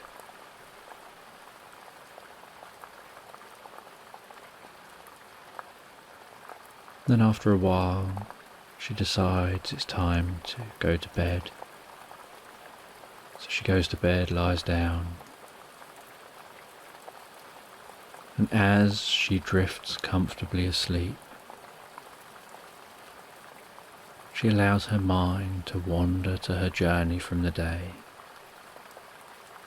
And in her mind's eye, she follows that journey. She follows the journey along the side of the fields. She follows the journey round to that village. She thinks about that rose, what it smelt like, what it felt like. She follows the journey round to finding that cat and making friends with that cat. And as she's falling asleep, she feels a little smile come to her face. She finds that when she falls asleep, she doesn't try to fall asleep. She just thinks about things that make her feel good, things that make her lost in thought, things that she'd love to think about as she drifts off asleep. And she thinks about those things and naturally, comfortably falls asleep. And she has a sense of that little cat, what it was like to stroke the cat, chill out with the cat while reading a book.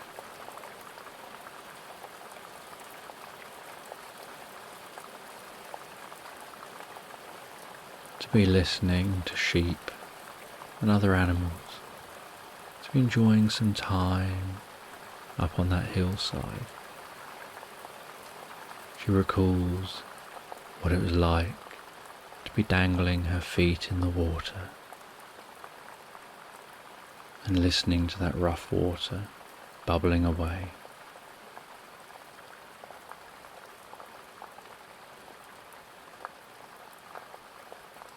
And she recalls her walk back, the deer she saw in the woods,